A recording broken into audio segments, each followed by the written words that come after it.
Aiden finally understood the world he had awakened in. This was a reality where games and the real world had merged 1,000 years ago, plunging humanity into chaos. Monsters appeared, secret realms opened across the planet, and society transformed into a world ruled by classes, levels, and talent. Everyone awakened a profession, and today was Aiden's awakening day. Unfortunately, his result was the worst possible. He had awakened as a Magic Apprentice, a common rank class that barely counted as a successful awakening. If he failed to complete his second-class advancement and become a true wizard, his future would be permanently limited. As Aiden checked his status screen, his expression darkened. His class was common rank. His level was only 1. Every stat sat at a pathetic value of 1, and his health was only 50 points. He possessed just 2 basic skills, Fireball and Healing Spell. The situation was grim. Only 1 month remained before the college testing, an event that could determine his entire future. In this world, talent mattered more than anything else. No matter how hard someone worked,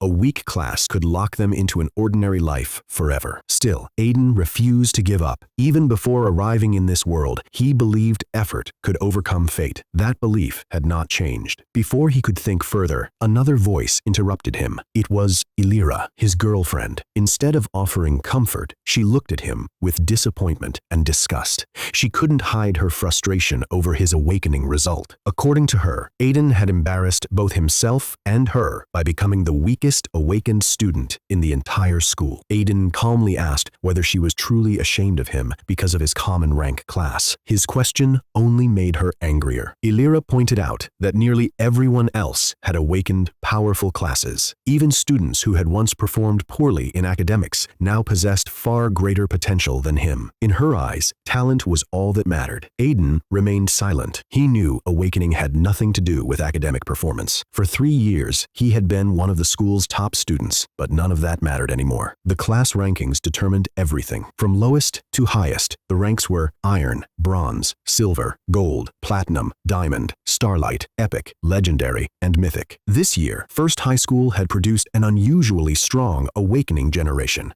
Elira herself had awakened as a Diamond rank Flame Mage. Kale, the heir of the powerful Long Glow Guild, had awakened an epic rank Holy Knight. Compared to them, Aiden was insignificant. Looking directly at Elira, he asked what she intended to do. Her answer came immediately. She wanted to break up. Without hesitation, she declared that she no longer wanted any relationship with someone she considered worthless. To her, Aiden's weak class had erased any value he once possessed. Aiden let out a cold laugh. He asked whether a person's worth was truly determined only by their class. Did all the effort and sacrifices someone made become meaningless simply because they awakened a weak profession? Elira didn't seem troubled by the question. To her, the answer was obvious. Strength and potential were everything. Nothing else mattered. As Aiden listened, memories and feelings from the original owner of this body surfaced. Although he had come from another world, he could still feel what the previous Aiden had experienced. The former Aiden had no parents and lived alone.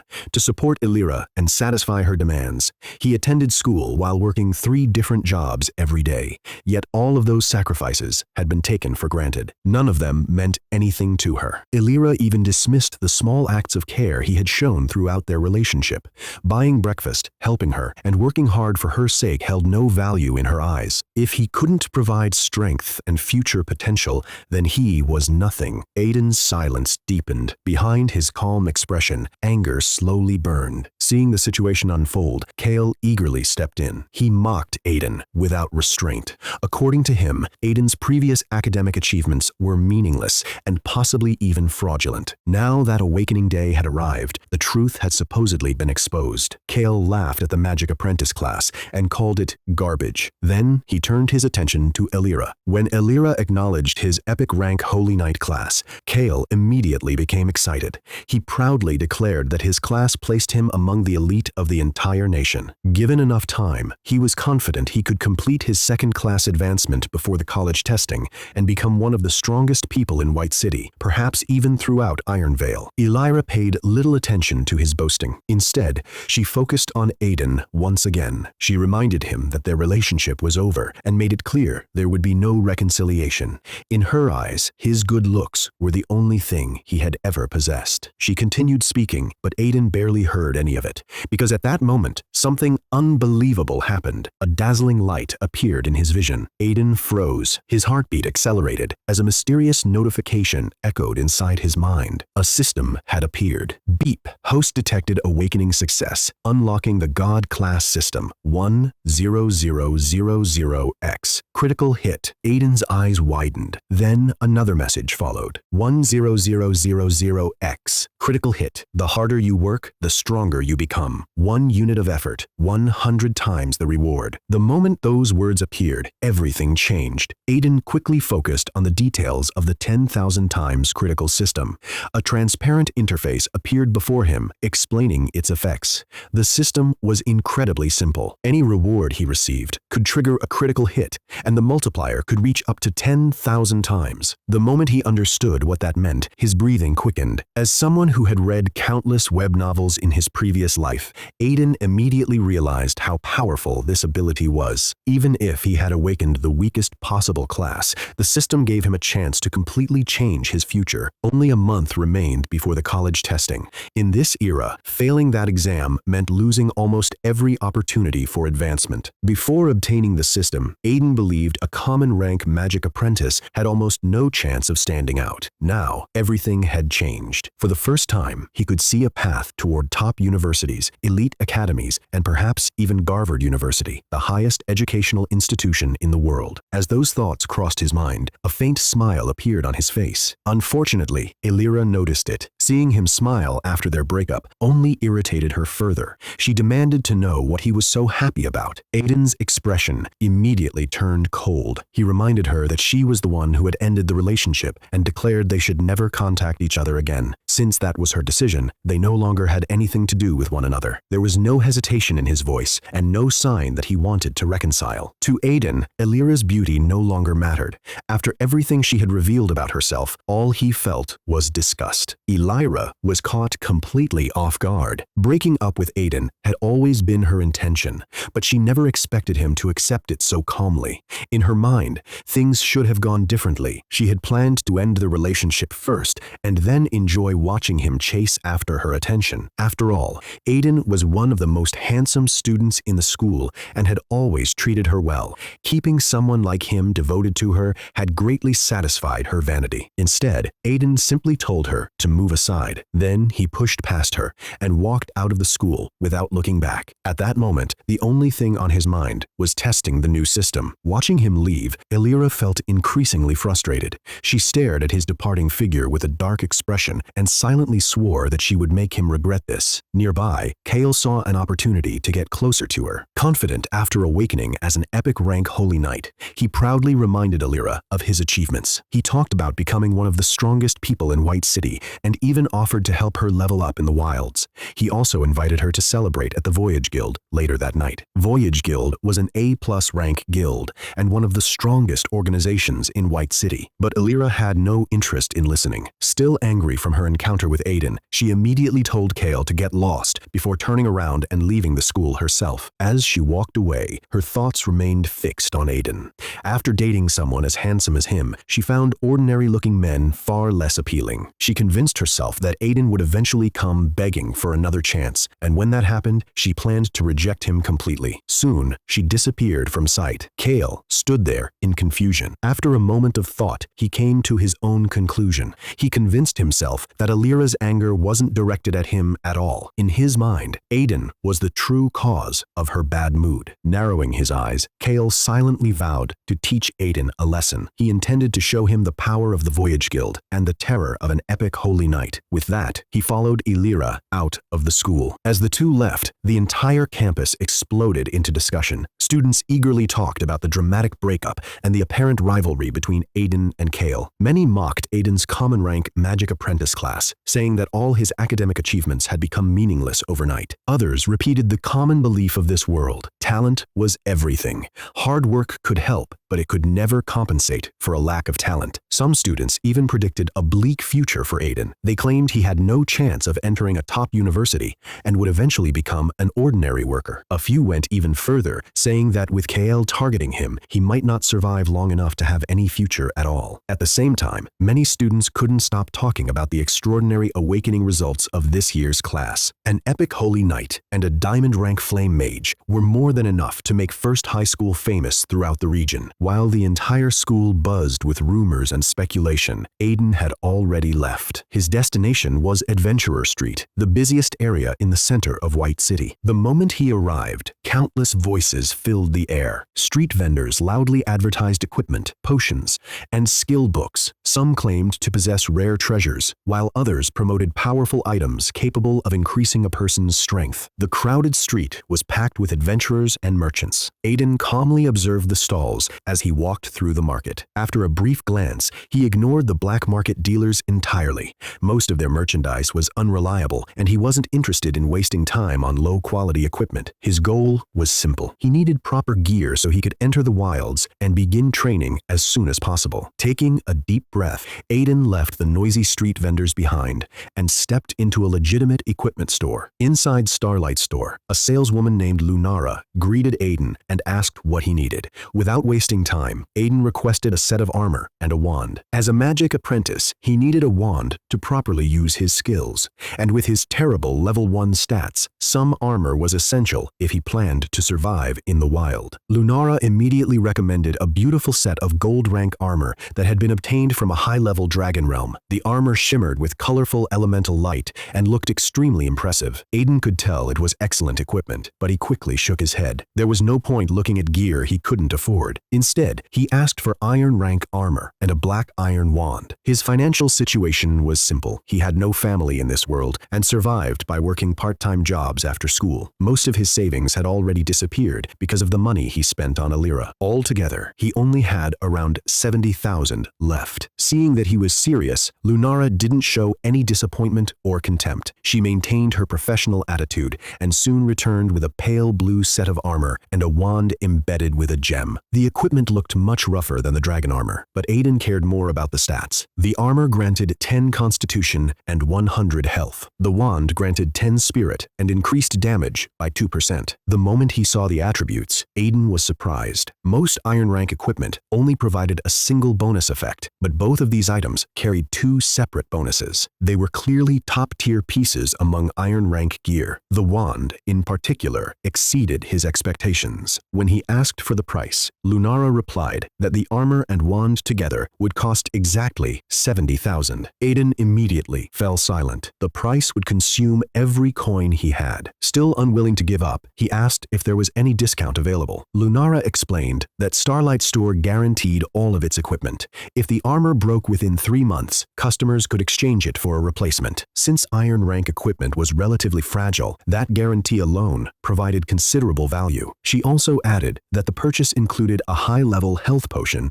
and a high-level mana potion free of charge. After hearing the explanation, Aiden finally agreed. The payment emptied his savings completely. Once the transaction was finished, he equipped the armor and accepted a membership card and warranty card from Lunara. The membership card would provide 10% discounts on future purchases. Aiden thanked her briefly before leaving the store. As he stepped outside, he couldn't help feeling a little bitter. Every cent he possessed was now gone. Everything depended on the mysterious system. If the 10,000 times critical system failed to deliver, he would be left with no money and no future. Back inside the store, Lunara watched him leave and quietly remarked that it was a shame such a handsome guy was so poor. Aiden soon boarded a high-speed train and headed toward the area outside White City's safe zone. The moment he exited the station, he found himself surrounded by experienced reclassers. Bounty hunters, adventurers, merchants, and monster hunters filled the area. Newcomers like him were practically non-existent. Normally, a freshly awakened high school student had no business entering such a dangerous place, but Aiden had already made up his mind. He could either risk everything now or accept a future as an ordinary worker after failing the college testing. For him, there was no middle ground. Around the station, people shouted non-stop. Some were recruiting healers for parties. Others were organizing boss raids. Many sold skill books, materials, and equipment. Merchants were everywhere, buying cheap and selling expensive. Aiden paid little attention to them. From his experience on Adventurer Street, he already knew most of these traders specialized in low-quality goods and scams. Real treasures weren't sold at bargain prices. As he continued walking, a surprised female voice suddenly called out. Someone seemed shocked by his level. Aiden turned and saw a beautiful girl wearing a school uniform. She was young, attractive, and clearly drawing attention from the people nearby. Still, Aiden wasn't interested in stopping. He glanced at her once and continued forward, more concerned about testing the effects of his new system. The girl quickly caught up and stepped directly into his path. Introducing herself as Selena,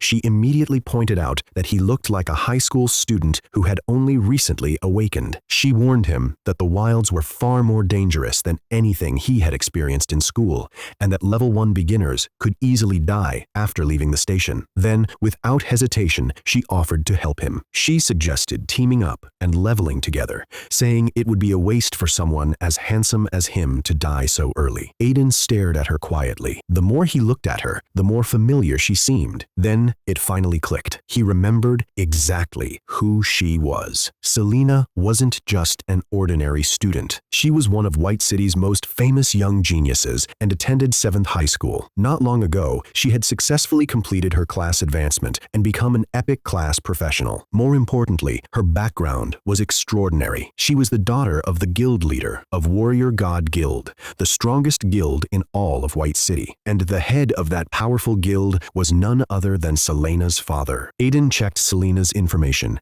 and confirmed what he had already suspected. She was an epic class high priestess of the elves, at level 12. In this world, reclaimers could view the basic class and level of other reclaimers, while monsters and bosses revealed their full status information. Looking at Selena, Aiden couldn't help feeling the difference between people with powerful backgrounds and those without. A week earlier, 7th High School had completed its awakening ceremony, allowing Selena to start leveling before students from 1st High School. During that single week, she had already reached level 12. Considering how difficult it was for epic classes to level up, the achievement was remarkable. If she had possessed a lower-ranked class, she might have already reached level 30. That thought surprised even Aiden. Level 30 meant reaching the 3rd class stage, while he was still hoping to complete his 2nd class advancement before the college testing. Although he already knew who she was, Aiden still asked if she was Selena from the Warrior God Guild. Selena cheerfully admitted it. Then she invited him to join her. She planned to practice her skills and challenge a level 10 boss alone. Any weaker monsters they encountered could be left to Aiden so he could gain experience. She explained that they were both students from White City and should help each other. Aiden could tell she wasn't lying. Selena truly didn't seem to have any bad intentions. Still, he refused. He wasn't interested in being carried through battles. More importantly, he wanted to test the power of the 10,000 times critical system himself. Without another word, he walked away. Selena stood there in surprise as he left. She couldn't understand why a level 1 magic apprentice would reject free help. Instead of being offended, however, she became curious. A level 1 rookie entering the wild alone and daring to challenge monsters required a certain amount of courage. As she watched him disappear into the distance, Selena's interest only grew stronger. Unlike Elira, Selena didn't care about status or potential when it came to liking someone. As the daughter of the Warrior God Guild's leader, she already stood at the top of White City. To her, background wasn't important. Afterward, she quietly followed behind Aiden. Meanwhile, Aiden entered the hunting grounds and soon encountered his first target, a long-hair bunny. The magical beast was only iron rank and level 1 with 20 health points. Aiden immediately raised his wand and cast Fireball. The spell exploded on contact, instantly killing the bunny and burning the surrounding grass to ash. The reward notification appeared. 1 experience point. 1 long-hair bunny fur. Aiden stared at the screen. Where was the critical hit? For a brief moment, he wondered if the system had failed. Then the notification suddenly changed. The rewards multiplied. 1 experience point became 100. 1 fur became 100 furs. Aiden froze. The critical hit had activated. A 100 times multiplier. multiplier. A flood of experience rushed into him, and level up notifications appeared one after another. His level jumped from 1 to 2, then 3, then 4. Aiden could hardly believe it. One bunny had taken him directly to level 4. The system was real. Without wasting time, he searched for another target. Soon, another long-hair bunny appeared. Another fireball, another kill. The same thing happened again. The original rewards were displayed before being multiplied 100 times. This time, he received 100 furs and 100 bunny fangs. Watching the results, Aiden started thinking carefully. The critical hit wasn't always the maximum value. So far, every reward had been multiplied by 100 rather than 1,000 or 10,000. Before he could analyze further, two larger monsters suddenly emerged. These weren't ordinary rabbits. One of them was a bronze rank level 10 long-hair bunny with 1,000 health points. The other was also far stronger than the creatures he had fought previously. Seeing such powerful monsters appear, Aiden immediately used the accumulated experience he had gained. Level up notifications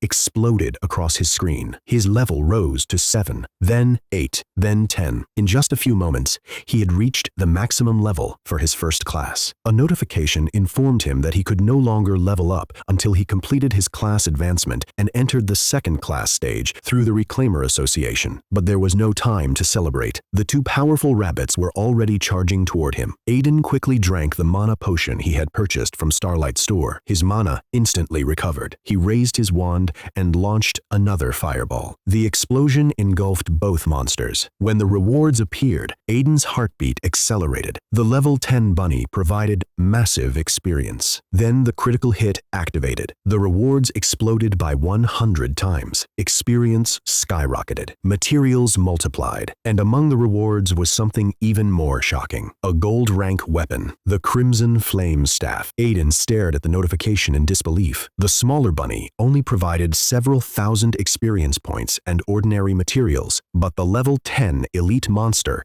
had produced a completely different result. At that moment, Aiden finally began to understand how the system worked. The multipliers weren't fixed. Different kills produced different outcomes. Some rewards received ordinary critical hits, while others generated far more valuable results. But none of that mattered right now. His eyes were locked onto a single item, the Crimson Flame Staff. A gold rank weapon had just dropped into his hands. Aiden immediately checked the attributes of the Crimson Flame Staff. The moment the stats appeared, he was stunned. The gold rank weapon granted 300 spirit, 10% increased damage, and an additional 15% fire damage bonus. Aiden couldn't help but tremble as he stared at the numbers. 300 spirit points from a single weapon was simply outrageous. Normally, players only gained 1 stat point per level. If someone wanted to obtain 300 spirit through leveling alone, they would theoretically need to reach level 300. But in this world, even level 100 was considered the realm of gods. The difference between iron rank and gold rank equipment was beyond imagination. As he thought about it, a possibility formed in his mind. The level 10 long-hair bunny probably shouldn't have dropped a gold rank weapon at all. Normally, it would have dropped something much weaker. But after the system's 100 times critical hit effect, the reward itself had been upgraded into a gold rank item. That realization made his heart pound. If a level 10 monster could produce a gold rank weapon after a critical hit, then what about stronger enemies? What if a level 20, level 30, or level 40 boss dropped equipment? Could the system upgrade those rewards into epic gear, legendary equipment, even legendary artifacts? The more Aiden thought about it, the more excited he became. For the first time, he truly understood how terrifying the 10,000 times critical system was. Without wasting any time, he gripped the Crimson Flame Staff and continued deeper into the wilds. His level had already reached 10, and with a gold rank weapon in hand, he had far more confidence than before. He wanted to test the limits of the system. Far behind him, Selena continued secretly following. What she had witnessed left her completely confused. From her perspective, Aiden had casually killed a few ordinary long-hair bunnies, and somehow his level had skyrocketed from 1 to 10. Then, instead of returning to complete his class advancement, he had continued walking deeper into increasingly dangerous territory. To Selena, none of it made sense. The areas beyond White City's safe zones weren't filled only with weak monsters. Powerful creatures capable of destroying entire cities could be found deeper inside the wilds. A level 10 magic apprentice apprentice shouldn't even think about entering such places. The only explanation she could come up with was that Aiden wasn't actually level 10 at all. In her mind, he must have been hiding his true strength. She convinced herself that he was using some powerful item or special ability to suppress his displayed level while secretly possessing much greater power. The more she thought about it, the more convinced she became. After all, even she, an epic-class high priestess at level 12, only hunted in relatively safe areas. Yet Aiden was calmly advancing toward much more dangerous territory. That kind of confidence couldn't belong to an ordinary person. Selena's imagination quickly ran wild. Maybe Aiden was level 20. No, that still didn't seem enough. If he was willing to face high-level monsters alone, perhaps he was already above level 30. Then she noticed the crimson flame staff in his hand. The moment she recognized it as a gold rank weapon, her speculation intensified. To Selena, everything suddenly made sense. Aiden couldn't possibly be a local student from White City. He must have come from a larger city. Perhaps he belonged to one of the nation's strongest guilds. Maybe he was even a member of a hidden noble family. Only someone with a terrifying background could possess such strength, such confidence, and such equipment at such a young age. Compared to the true giants standing at the top of society, even the warrior god guild was insignificant. As these thoughts filled her head, Selena became increasingly certain that Aiden was an extraordinary genius from the highest levels of society. Meanwhile, Aiden continued moving farther away from White City's base until he finally found a suitable target. A giant snake emerged before him. Its information immediately appeared. It was a flame viper, silver rank, level 13, 7,200 health points. The enormous serpent was covered in fiery scales that shimmered beneath the fading light. When it raised its upper body, it stood over 6 meters tall, resembling a small mountain. Although it wasn't classified as a boss, it was still an elite silver rank monster. Aiden's eyes lit up. Compared to the rabbits he had been farming earlier, this was a completely different level of prey. The rewards from killing such a monster would undoubtedly be much greater, and if the critical hit effect activated again, the loot could become truly incredible. Holding the crimson flame staff tightly, Aiden felt determination rising inside him. His strongest skill was still fireball. Now, with the weapon's massive spirit boost, increased damage, and additional fire enhancement, the spell's power had grown dramatically. The flame viper would be the perfect opponent to test his current strength. The moment the giant serpent noticed him, it raised its massive triangular head and released a threatening hiss. Its tongue flickered through the air while its golden eyes locked directly onto Aiden. A chill immediately ran through his body. This wasn't a game. There were no respawns, no second chances. If he died here, he would be dead for real. Facing the massive flame viper, Aiden forced himself to stay calm. He reminded himself that every bit of effort now could return 100-fold reward. If he couldn't overcome a challenge like this, then all the opportunities given by the system would be meaningless. Without hesitating, he raised the crimson flame staff and launched a fireball. The blazing projectile shot forward and struck the flame viper directly. The attack landed perfectly. A painful hiss erupted from the giant snake as a charred hole appeared in its body.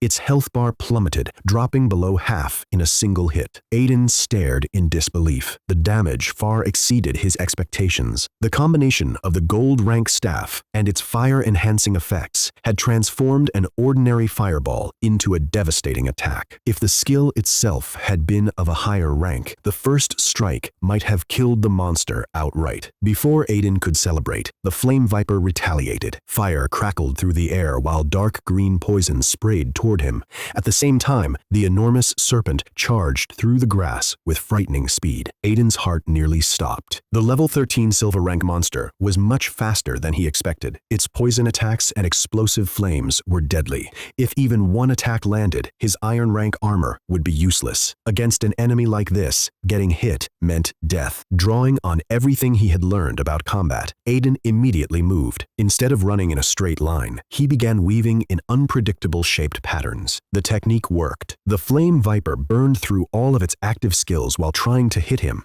Once its abilities entered cooldown, it was left with only basic attacks, but Aiden's mobility gave him the advantage. Although his attributes weren't particularly high, his smaller body and agile movements allowed him to dart through trees and tall grass. The giant snake couldn't catch him and eventually slammed directly into a tree. The impact left it bleeding and disoriented. Aiden immediately seized the opportunity. His fireball cooldown had finished. Without hesitation, he cast another one. The fireball exploded against the wounded serpent. Moments later, the flame viper collapsed. Aiden stood frozen. He had actually killed it. A level 13 silver rank monster had fallen to a level 10 magic apprentice. Even Selena, who possessed an epic class profession and had been leveling for an entire week, might not have been able to defeat it so easily. But Aiden's attention quickly shifted toward the reward screen. That was what truly mattered. The first notification appeared. 2,700 experience points. Then the critical hit activated. The reward instantly exploded into 270,000 experience points. Material drops multiplied as well. Flame viper hearts, fire snake skins, poison eyeballs, flame snake horns. Every material multiplied by 100. Then another reward appeared. A skill book. A platinum rank skill book. Aiden felt his entire body heat up as he stared at the notification. First, he had obtained a gold rank weapon. Now, he had acquired a platinum rank skill. The rewards were becoming more unbelievable with every battle. Even after calming himself down, he couldn't stop thinking about the system's mechanics. So far, every critical hit had only reached 100 times. There had been no 1,000 times or 10,000 times multiplier. After considering the situation, Aiden arrived at a possible explanation. The monsters he had killed weren't bosses. Even the flame viper was only an elite silver rank monster. Perhaps higher multipliers required stronger enemies. Regardless, 100 times critical hit was already more than enough to satisfy him. His gaze landed on the floating skill book. Rainbow-colored light radiated from its pages as its information appeared before him. Blazing tornado, platinum rank. The skill summoned both flame and air elements,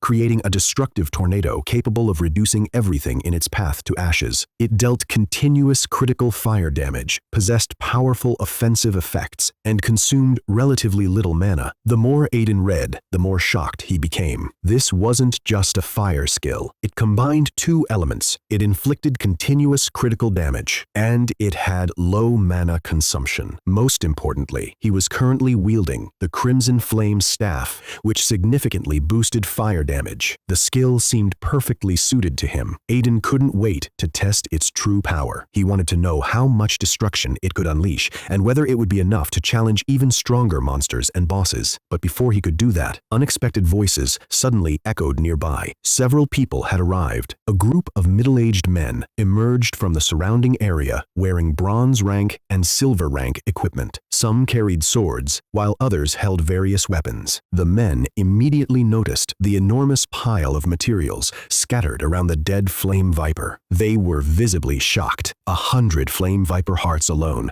represented an incredible fortune. The group quickly realized how valuable the loot was. At the same time, they noticed something else. The dead flame viper, a level 13 monster that was almost boss level, had somehow been killed. Then they looked at Aiden, a level 10 magic apprentice. None of them believed he could have defeated the monster himself. Aiden's expression immediately darkened. His eyes became sharp as he stared at the newcomers. "What do you want?" he asked. One of the men stepped forward. He was short and sly-looking, with a smug smile on his face. The man raised his chin and sneered. "What do you think?" His gaze swept over the materials and rewards scattered around Aiden. Then his smile widened. He ordered Aiden to hand everything over and leave. Otherwise, they weren't going to let him off so easily. Aiden immediately recognized what kind of people he was dealing with. Robbers. Back in his previous life, he had seen the same thing happen countless times in online games. Players would wait until someone defeated a powerful enemy,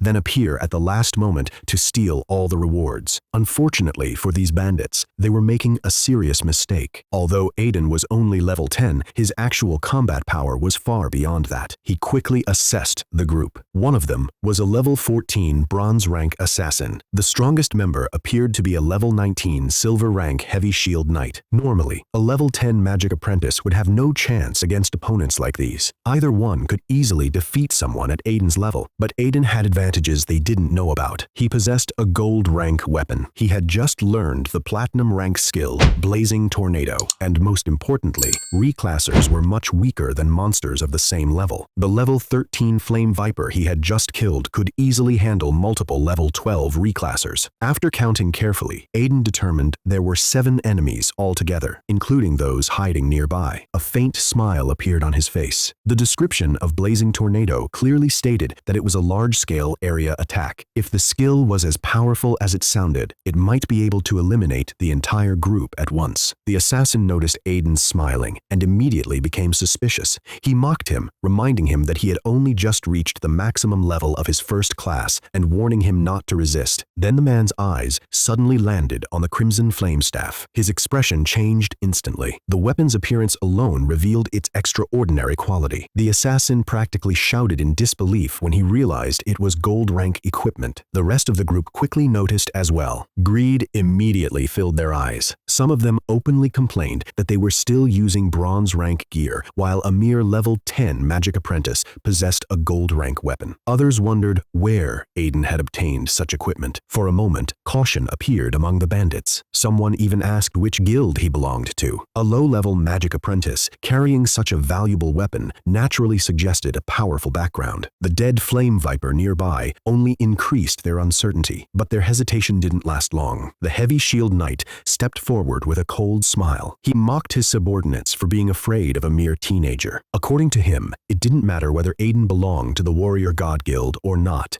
Killing him and selling the staff on the black market would earn them a fortune. Afterward, they could simply leave White City and join the dark cult. His words immediately reignited the group's confidence. The bandits began closing in from all sides. As they tightened the encirclement, Aiden's expression grew colder and colder. He had deliberately waited. The closer they gathered together, the more effective his attack would become. Finally, when they were all within range, Aiden moved. A mocking smile appeared on his face. Then, he activated his newly acquired skill, Blazing Tornado. The moment the spell was cast, a terrifying surge of magical power erupted throughout the forest. Even Aiden was stunned by what happened next. High above the trees, a colossal tornado materialized out of nowhere. Flames and wind intertwined together, creating a destructive storm unlike anything he had imagined. The tornado expanded rapidly. It swallowed not only the group of bandits, but almost the entire surrounding forest. Aiden estimated its diameter at over 100 meters. Only then did he truly understand how powerful a platinum rank skill was. Gold rank equipment was already worth an incredible fortune. Platinum rank skills were even more valuable. There were very few people in White City capable of using magic of this level. The bandits immediately panicked. Their faces turned pale as they stared at the enormous tornado. Some of them screamed that it was a forbidden spell. Others couldn't understand how a level 10 Magic Apprentice could possibly cast such a skill. The moment fear took over, they tried to run, but it was already too late. The tornado's range was simply too large. Even if they sprinted with everything they had, escaping a 100-meter-wide magical storm was impossible. And this wasn't an ordinary tornado. It was a fusion of flame and air element magic. Explosions erupted, one after another. The bandits were caught directly inside the storm. Their screams echoed through the forest. Then their bodies exploded apart under the overwhelming power of the spell. One after another, the reclassers were torn to pieces and reduced to bloody fragments. Aiden watched the destruction unfold before him. A complicated feeling surfaced in his heart. This was the first time he had killed another human being, yet he felt no guilt. These men had clearly spent their lives preying on weaker people. They had likely robbed and murdered countless adventurers and students in the wild. Some of them might even have been wanted criminals already. Soon, the final explosion echoed through the forest. Silence returned. The entire group had been wiped out. At the same time, massive amounts of experience flooded into Aiden. But as he reviewed the results, his expression suddenly changed. He frowned. Something was wrong. Not all of them were dead. One person was still missing. Aiden quickly spotted the one survivor. The assassin who had escaped the blazing tornado stood trembling in place, his face completely drained of color. He stared at Aiden as if he were looking at a monster. The man couldn't understand what had just happened. 7 experienced killers had attacked a teenager. Among them was a level 19 silver rank heavy shield knight. powerful enough to defeat level 20 opponents. Yet every single one of them had been wiped out. Shaking uncontrollably, the assassin demanded to know who Aiden really was. He refused to believe someone like him could exist in White City. Aiden didn't bother answering. Instead, he calmly reviewed the battle in his mind. As a top student, he had a habit of analyzing everything. The fact that one enemy had survived showed that his control over Blazing Tornado wasn't perfect yet. If he had positioned the spell more accurately, nobody would have escaped. After reaching that conclusion, he raised the Crimson Flame Staff once more. There was no need to waste a platinum rank skill on a wounded assassin. A simple fireball would be enough. The assassin immediately panicked. He desperately begged for mercy and shouted that he possessed valuable items he could hand over. But Aiden wasn't interested. His lips curved into a faint smile. "If I kill you, all of it becomes mine anyway." The fireball shot forward. The next moment, the assassin was engulfed by flames and reduced to ashes. With the last bandit eliminated, Aiden felt his heartbeat quicken slightly, but there was no guilt in his heart. These men had tried to kill him first. As he turned his attention toward the reward notifications, his expression suddenly froze. The amount of experience pouring in was ridiculous. The assassin alone granted thousands of experience points. After the critical hit effect activated, the rewards exploded into hundreds of thousands. The Flame Mage's rewards reached over 600,000 experience. The Heavy Shield Knight's rewards surpassed 1 million experience. Aiden was stunned. The sheer amount was enough to make him dizzy. Normally, even killing a level 20 boss would only grant a few thousand experience points. Yet after eliminating 7 reclassers and triggering critical hits, he had obtained experience comparable to defeating countless high-level bosses. The rewards were simply absurd. Aiden immediately realized what this meant. Once he completed his first-class advancement and unlocked the level cap, all of this stored experience could be used at once. He might instantly rise to the peak of the second-class stage. His heart raced with excitement. The college testing that once seemed impossible now looked completely different. Class rank was important, but level was just as critical. Even a legendary class professional couldn't bridge the gap between level 1 and level 100. By the time the college testing arrived, his opponents wouldn't be facing a weak Magic Apprentice anymore. They might be facing a massively overleveled Magic Apprentice equipped with top-tier gear. Trying to calm himself, Aiden continued reading the reward notifications. Then, his eyes widened again. The loot was even more shocking than the experience. 100 enhancement gems, 200 high-tier health potions, 200 high-tier mana potions, 400 high-tier damage amplifier potions. Then came the equipment. A critical ring, wounding bracers, gale boots. All of them were gold rank. And then one final reward appeared. An abyssal belt, diamond rank. Aiden froze completely. Diamond rank equipment was practically legendary in White City. Not even the city's mayor possessed an item of that grade. Yet now a diamond rank belt had landed directly in his inventory. The rewards felt unreal. Aiden quickly began examining the items one by one. The enhancement gems were gold rank consumables that permanently increased attributes. The ones he received increased strength by 10 points each. The high-tier health potions could rapidly restore health while also providing additional recovery afterward. The high-tier mana potions worked similarly for mana. Then there were the high-tier damage amplifier potions. These rare gold rank consumables temporarily boosted either physical or magical damage. Multiple potions could stack for even greater effects, although excessive use reduced efficiency. As Aiden read through the descriptions, his excitement continued growing. The health and mana potions alone represented an enormous fortune. Even Starlight Store treated such potions as valuable resources and only handed out a few at a time. Now, he possessed 200 of each, 400 high-grade potions. Selling them alone would make him rich overnight. The damage amplifier potions were even more valuable. Their rarity made them highly sought after among reclassers. In White City, a single damage amplifier potion could be traded for multiple health potions. And Aiden now had 400 of them. The more he thought about it, the more unbelievable the reward seemed. Something about the critical hit system still didn't add up. The experience gains clearly looked like 100 times amplification, but the quality of the rewards felt far beyond a simple 100 times increase. The original bandits probably carried only a handful of ordinary consumables. Yet after amplification, Aiden had received hundreds of top-grade items. As he analyzed the situation, a possible pattern emerged. Perhaps experience experience, rewards, and item quality follow different amplification rules. Or maybe defeating multiple powerful enemies at once increased the effectiveness of the critical hit. Aiden couldn't say for sure, but one thing was becoming clear. The greater the challenge, the greater the rewards. If he wanted to maximize the power of the 10,000 times critical system, then he needed to hunt stronger bosses and defeat more powerful enemies at the same time. As Aiden studied the rewards he had obtained, his determination only grew stronger. Who said hard work didn't pay off? With the critical hit system multiplying his gains, every battle had the potential to transform his strength completely. He immediately opened his equipment panel and checked the stats of his newly acquired gear. The critical ring granted a 10% critical hit chance and 20% critical damage. The wounding bracers provided 100 spirit, 100 strength, and a 15% damage boost. The Gale boots granted 200 agility,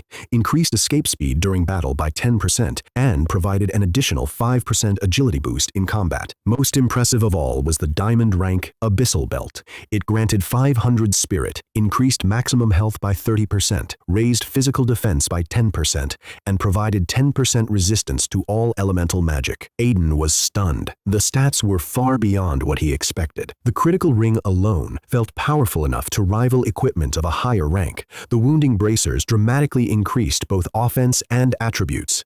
The Gale boots improved mobility, making survival much easier. And the Abyssal belt was on an entirely different level. Not only did it provide an enormous amount of spirit, but it also strengthened nearly every important defensive category. As he calculated the total bonuses, Aiden realized his spirit had increased by roughly 800 points. Combined with the additional damage boosts, critical chance, and critical damage, his combat power had skyrocketed. After thinking it through, he reached a startling conclusion. His current strength had likely surpassed that of an ordinary level 20 boss. If a level 30 boss didn't possess unusually high health, he might even be able to kill it. And all of this had happened while he was still, technically, just a level 10 magic apprentice. The growth was so ridiculous that anyone hearing it would think it was impossible. Yet Aiden knew his weaknesses still existed. His offensive power was incredible, but his health, defenses, resistances, and survivability still lagged behind. He was essentially a damage-focused glass cannon. His skill selection was also limited. Blazing Tornado was overwhelmingly powerful, but it was his strongest trump card. Fireball provided additional damage, but if both skills entered cooldown at the wrong time, he would have very few options remaining. The strengths were obvious. The weaknesses were just as obvious. After considering everything, Aiden made a decision. He would return to White City and complete his class advancement first. His level was already capped. Without advancing to the next class, all the experience he had accumulated couldn't be fully utilized. Once he completed the advancement process, he could immediately convert that stored experience into levels. With his current reserves, reaching level 20 instantly seemed entirely possible. That would help solve many of his current weaknesses. Satisfied with the plan, Aiden performed one final sweep of the battlefield to make sure he hadn't missed any loot. Then he turned toward White City. Night had already fallen. The moon hung high in the sky. Aiden knew that darkness dramatically increased the danger level of the wilds. Powerful monsters became active after sunset. Even worse, demons from the abyss often appeared during the night. Ordinary demons feared sunlight and rarely appeared during the day, though noble demons were powerful enough to ignore that weakness entirely. As he traveled back toward the city, a sudden commotion erupted nearby. Groups of reclassers came running out of the forest. Their faces were pale with terror. Some shouted for everyone to run. Others screamed about a terrifying boss appearing near White City. Aiden immediately caught an important name, Iron Dragon Teshin. His eyes narrowed. A red name boss. In this world, red name bosses were monsters far stronger than ordinary creatures of the same rank. They were considered elite among bosses, similar to geniuses among reclassers. Such monsters were infamous. Cities often placed bounties on them. Even stronger threats could earn worldwide bounties and become recognized as world bosses. Defeating one brought enormous rewards, prestige, and official recognition. Listening to the panicked crowd, Aiden felt something completely different from fear. Excitement. Then a burly, middle-aged man spotted him. Seeing a young level 10 magic apprentice standing there, the man immediately shouted at him to run. According to him, Tetian was attacking White City itself. Anyone who remained nearby sky, risked dying before they could escape. But before he could say anything more, the forest behind him suddenly erupted with violent movement. The ground trembled, trees shook. Then a gigantic figure burst into the sky. Everyone froze. Bathed in moonlight, an enormous dragon rose above the forest. Its body was covered not in ordinary scales, but in metallic armor-like plates that made it look as if it had been forged entirely from steel. The creature stretched roughly 60 meters long. Even more terrifying, it possessed 6 massive wings instead of the usual 2. Each beat of those wings generated powerful gusts that swept across the forest. The sight alone shattered the courage of many nearby reclassers. The burly man collapsed onto the ground in terror. His legs stopped responding. His voice shook as he cried out that Tetian had arrived. Panic spread throughout the area, but while everyone else focused on escaping, Aiden remained where he stood. His heart tightened as he stared at the monstrous dragon dominating the night sky. The pressure was immense. The danger was obvious, yet instead of retreating toward White City, Aiden raised his head and looked directly at the Iron Dragon. His eyes burned with determination. More than fear, he wanted to know one thing. What kind of rewards would a red name boss like Tetian drop if he managed to kill it? The frightened, middle-aged knight quickly stood in front of Aiden and told him to run. Although fear was written all over his face, he still gripped his heavy sword and prepared to stay behind. In his eyes, Aiden was just a student and the future hope of White City. Aiden looked at the man with slight surprise. This world valued strength above everything else, but people like this knight still existed. Unlike the criminals Aiden had killed earlier, this man was willing to risk his life to protect a stranger. The knight was level 17, but Aiden already knew the outcome if he fought Tetian. The gap between bosses and reclassers was enormous. Even 100 level 17 bronze rank knights would be little more than cannon fodder against a red name boss like the Iron Dragon. Softly, Aiden told him not to. The knight immediately became confused and urged him to leave again. He admitted that he was old and likely going to die anyway, while Aiden still had a chance to study, take the college testing, and build a future. His words left Aiden slightly moved. Then Aiden made a decision. If he wanted to challenge Tetian, he needed every advantage possible. Without hesitation, he pulled out all 100 enhancement gems. Originally, he had planned to sell them. He wasn't even sure how valuable they truly were,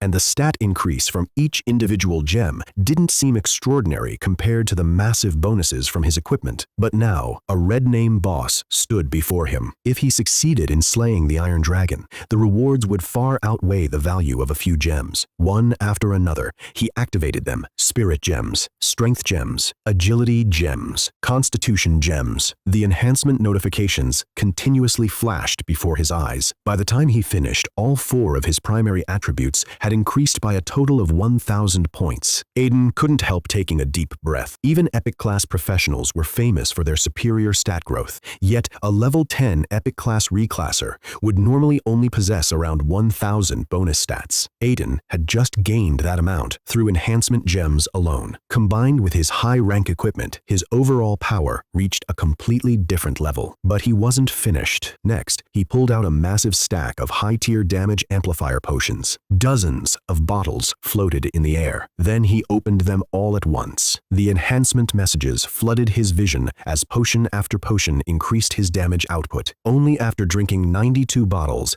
did the system finally inform him that he had reached the enhancement limit. Aiden slowly exhaled. Now everything was ready. His stats had increased dramatically. His equipment was equipped. His damage output had been pushed to its limit. Although consuming so many valuable potions hurt a little, he believed the rewards from killing Tetian would make the cost insignificant. Above the battlefield, the Iron Dragon continued spreading destruction. Flames poured from the sky. Reclassers were burned alive and reduced to ash wherever the dragon passed. The middle-aged knight tightened his grip on his sword and once again told Aiden to run while he held the monster back. Despair was obvious in his voice. Aiden simply shook his head. Then he calmly spoke words that completely stunned the man. "I can kill this dragon." The knight stared at him in disbelief. Before he could say anything else, Aiden had already moved. He sprinted forward and headed directly toward the Iron Dragon. The closer he got, the more overwhelming the creature's size became. Its enormous body blocked the moonlight itself. Looking up at the massive dragon, Aiden couldn't help gritting his teeth. The monster was truly gigantic, yet the danger fear only made him more determined. The bigger the risk, the bigger the reward. Even without a critical hit, the materials from a dragon's body would be worth a fortune. As Aiden approached, Tetian finally stopped chasing the fleeing reclassers. The dragon's golden eyes narrowed as it focused entirely on him. Then, to everyone's surprise, Tetian spoke. The dragon looked down at Aiden with obvious mockery and contempt. Through the system's translation, Aiden understood every word. Tetian called him an insignificant bug and questioned how someone like him dared challenge the Iron Dragon. The dragon promised to show him the hopelessness of humanity before turning him into food. As the dragon spoke, powerful magical energy gathered around it. The pressure in the air intensified. Countless elemental lights began swirling above the battlefield, while ancient dragon magic formed around Tetian. Aiden immediately realized what was happening. The dragon was preparing a powerful spell, and while Tetian was channeling that magic, it couldn't easily dodge or interrupt its own casting. That brief opening was exactly what Aiden needed. His eyes sharpened. The moment had arrived. Aiden raised the Crimson Flame Staff. First, he launched several fireballs. The attacks weren't intended to deal the most damage. Instead, they were aimed at cutting off Tetian's possible escape routes. Then he unleashed his true attack, Blazing Tornado. In an instant, a colossal storm materialized across the battlefield. Even Aiden was shocked by what he saw. The tornado was far larger than before. Flames and wind merged together into a destructive force that swallowed half the forest. Its diameter exceeded 300 meters. The terrifying sight towered over everything in the area. For the first time, even Aiden realized just how monstrous the power of his platinum rank skill had become after all of the enhancements. The moment the massive tornado appeared, Aiden was completely stunned. Its diameter had grown from 100 meters to over 300 meters. That wasn't simply 3 times larger. The difference in scale was overwhelming. The colorful storm transformed the battlefield into a deadly zone of destruction. Compared to the gigantic tornado, even the enormous Iron Dragon looked small. Tetian was even more shocked than Aiden. The dragon stared at the approaching storm with wide golden eyes and immediately fell into panic. It couldn't understand how a human it viewed as an insignificant insect could unleash something this terrifying. In desperation, Tetian roared that it couldn't die. Then it did something even more surprising. As the tornado swallowed half of its body, the dragon begged for its life. It offered to become Aiden's mount if only he would spare it. Aiden's eyes narrowed. An Iron Dragon, a red name boss, a dragon mount, was undoubtedly tempting. For a brief moment, he was genuinely moved. Unfortunately, there was nothing he could do. The blazing tornado had already been released. He wasn't a high-level mage capable of controlling a spell of this scale with perfect precision. He couldn't stop it, even if he wanted to. With a helpless smile, Aiden admitted that he couldn't recall the skill. The next moment, the tornado swept through the forest completely. A thunderous explosion echoed across the area. The ground shook violently. Like a collapsing mountain, Tetian's massive body crashed into the forest and created an enormous crater. Looking at the devastated battlefield, even Aiden swallowed hard. He was still just a level 10 magic apprentice, yet he had just killed a red name boss by himself. After the shock faded, he immediately turned his attention toward the reward notifications. His fists clenched as excitement mixed with nervous anticipation. Then the messages began flooding in. The first thing he noticed was the experience reward. 100,000 experience points became 100 million after amplification. Aiden froze. Then came an endless stream of materials. Iron Dragon Hearts, Steel Wings, Petrified Steel Dragon Eyes, Flame, Storm, Blood, Dragon Reverse Scales, Ice Blue Dragon Claws. Every material appeared in stacks of 1,000, but the most shocking rewards came next. Iron Dragon's Staff, Epic Rank. Iron Dragon's Armor, Epic Rank. Aiden stood motionless for several seconds. Epic Equipment, 2 pieces at once. His mind almost stopped working. White City didn't even possess diamond rank equipment. As far as Aiden knew, even the city's strongest figures might not own gear of that level. Yet now he had obtained 2 epic rank items. Epic was far above diamond rank. The gap was enormous, and the rewards weren't finished. Because he had defeated a red name boss, he also received 100 honor points and a basic medal. The notification explained that both rewards rewards needed to be claimed at the Reclasser Association. Aiden quickly remembered that he already planned to return there for his class advancement anyway. He could claim everything at the same time. Still, the equipment wasn't even the most unbelievable part. The materials and experience rewards were so massive that they nearly made him dizzy. 100 million experience points, thousands of high-grade dragon materials. The sheer value was impossible to calculate. As he inspected the material descriptions, his shock deepened once again. Iron dragon wings were diamond rank materials capable of creating rare wing equipment that granted flight. They could also be used for forging weapons and brewing potions. Iron dragon hearts were equally valuable and served as essential crafting materials for many high-level reclassers. Most of the materials were diamond rank. Only a small number were platinum rank, and Aiden possessed 1,000 of each. The value was staggering. Just the iron dragon wings alone could theoretically produce more than 1,000 wing-type pieces of equipment. Flight was a dream shared by countless reclassers. Wing equipment was so valuable that even diamond rank wings could rival starlight rank or even epic rank gear. Aiden could hardly believe it. After quickly storing the materials inside his storage space,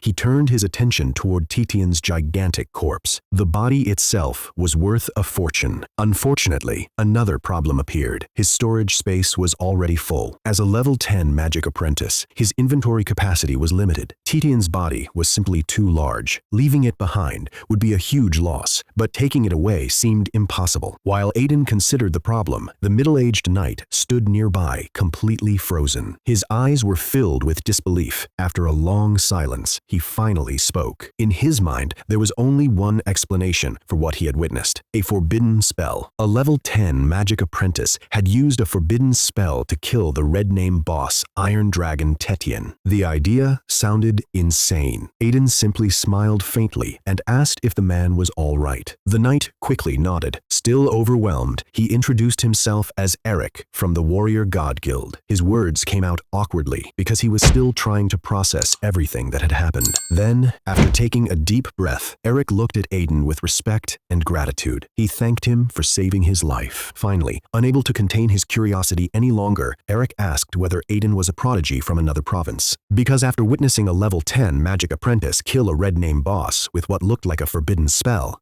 Eric simply couldn't believe someone like Aiden could be an ordinary local from White City. Aiden calmly told Eric it was nothing. From Eric's perspective, Aiden had saved his life. But in Aiden's eyes, he had simply encountered the Iron Dragon and happened to possess the strength to kill it. When Eric mentioned the Warrior God Guild, Aiden was slightly surprised. Earlier that day, he had already met Selena, the guild leader's daughter. Running into another member of the same guild felt like quite a coincidence. Eric continued speaking, completely convinced that Aiden was some extraordinary genius. In his mind, Aiden had mastered a forbidden spell and deliberately suppressed his level to train himself. He even tried asking what rank Aiden truly was. Hearing that, Aiden almost laughed. He had never even seen a real forbidden spell before. Everything he knew about them came from textbooks. The attack Eric had witnessed wasn't a forbidden spell at all. It was only the platinum rank Blazing Tornado. The reason it looked so terrifying was much simpler. Aiden had consumed nearly 100 high-tier damage amplifier potions before casting it. Even he admitted that was practically cheating. When Aiden didn't answer, Eric immediately became nervous and apologized for asking too many questions. Aiden simply nodded and prepared to leave. Before heading back, he planned to collect what he could from Titian's corpse. Even if he couldn't take everything, he could at least salvage some valuable materials. At that moment, Eric suddenly realized something. He quickly approached and asked if Aiden was running out of storage space. Aiden nodded. Eric immediately looked as though everything had finally clicked into place. He started talking about how top talents from the Imperial Capital and Magic Capital were often sent to other regions for training. According to him, these geniuses would deliberately suppress their levels and challenge stronger enemies to improve their combat awareness. In his imagination, Aiden was obviously one of those elite prodigies. Aiden could only smile helplessly. The story Eric had created was completely wrong, but somehow sounded convincing. Then Eric respectfully held out a special container. Although it looked no larger than a ring, it contained an enormous amount of storage space. According to Eric, it should be more than enough to hold the entire Iron Dragon corpse. He offered it as a gift to thank Aiden for saving him. After a brief pause, Aiden accepted. At the same time, he casually tossed over 10 high-tier health potions and 10 high-tier mana potions. Then, he took out an Iron Dragon wing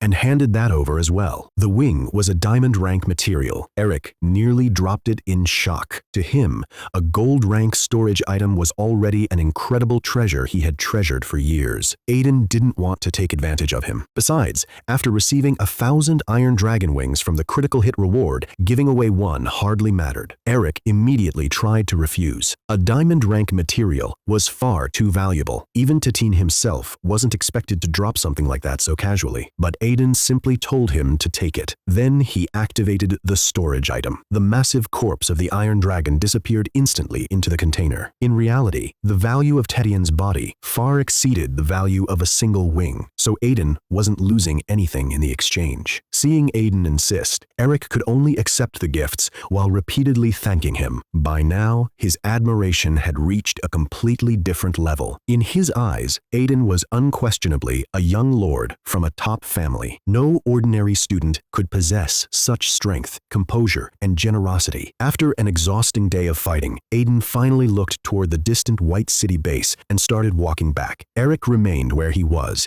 and respectfully called out his farewell. Aiden answered with a simple goodbye before disappearing into the distance. Even after he left, Eric stood there for a long time. Soon, surviving reclassers from the battlefield began gathering around him. For several moments, nobody spoke. The silence was absolute. Then, the shock finally erupted. Everyone started talking at once. Some were still trying to process the forbidden spell they believed they had witnessed. Others debated whether Aiden came from the Imperial capital or the Magic capital. Many insisted there was no way he was truly level 10. In their minds, he had obviously been suppressing his level to train himself. After all, how could a real level 10 Magic Apprentice possibly kill a red name boss in a single attack? Others claimed his strength must already rival or even surpass White City's mayor. One person quickly warned everyone to stop talking carelessly about someone that powerful. The discussion only intensified when they noticed the massive dragon wing in Eric's hands. The wing looked like a smaller version of Tetian's own wing and stretched several meters long. Everyone immediately recognized it as a diamond rank material. When they asked where it came from, Eric revealed the truth. The mysterious young lord had simply given it to him. After briefly explaining what had happened between them, the entire crowd fell silent once again. Then a fresh wave of shock swept through everyone present. The more they learned about Aiden, the more unbelievable he seemed. In their minds, the image of a hidden top-tier genius from a great city became even more firmly established. The surviving reclassers could barely believe what they had heard. Aiden had casually handed Eric a diamond rank material as if it were nothing. Some people argued that it wasn't completely unreasonable, since the Iron Dragon's corpse was worth far more than a single wing. Others were confused about why someone so powerful would have such limited storage space. But before long, everyone came to the same conclusion. It was training. In their minds, Aiden was a top genius, deliberately restricting himself. The fact that he lacked certain conveniences only made them more convinced that he came from an extraordinary family that forced him to rely on his own abilities. The rumors quickly became more exaggerated. Some people suggested there might be a hidden guardian watching over him from the shadows. Others claimed an expert above level 80 could be secretly protecting him. Nobody questioned these theories. After all, they believed Aiden had mastered a forbidden spell and casually killed a level 30 red name boss. The more they discussed it, the more terrifying Aiden's imagined background became. Eric suddenly realized something and broke out into a cold sweat. Not only had he spoken casually with such a person, but he had also accepted a diamond rank material from him. Thinking about it now, Eric couldn't help looking nervously toward the sky, wondering whether some hidden powerhouse was watching everything. Meanwhile, someone else had witnessed the entire battle from beginning to end. Selena, standing far away from the crowd, the daughter of the warrior god guild, stared in shock. Her body trembled, her lips shook. She could barely process what she had just seen. From the moment Aiden killed the long-haired rabbits, to the battle with the flame viper, and finally the death of the Iron Dragon, she had followed him the entire time. Everything she saw only deepened her confusion. Aiden had supposedly supposedly gone from level 1 to level 10 almost instantly. To Selena, that was impossible. The only explanation she could think of was that he had intentionally hidden his true level and only revealed part of his strength when necessary. Yet even after facing a level 30 red name boss, Aiden still appeared to be level 10. The more she thought about it, the more unbelievable it became. Soon, her imagination ran wild. Maybe Aiden was involved in some internal struggle within a top family. Maybe he had been hidden away in White City for 18 years for protection. Or perhaps this entire thing was an extreme training exercise arranged by some terrifying force. No matter which explanation she considered, all of them sounded absurd. Without hesitation, Selena immediately contacted the Warrior God Guild. Her voice trembled as she demanded that they contact her father right away. Then she gave a single order: remember Aiden's name and never offend him. The people on the other end of the call fell silent. The daughter of the Warrior God Guild was one of the most talented youths in White City. If even she was this frightened by someone, then who exactly was that person? While everyone else continued speculating about his identity, Aiden had already returned to White City. After taking the high-speed train back, he headed directly to his rented apartment. Once inside, he took a quick shower and finally lay down on his bed. Looking around the tiny room and the slightly leaking ceiling, he couldn't help falling into deep thought. Everything felt unreal. Just that morning, he had been mocked by the entire school for awakening as a magic apprentice. Now he had personally killed a dragon. Not an ordinary dragon, a diamond-rank Iron Dragon boss. Even now, it felt difficult to believe. His storage space was overflowing with valuable materials, equipment, potions, and resources. Among them were 2 epic rank items he hadn't even had time to examine properly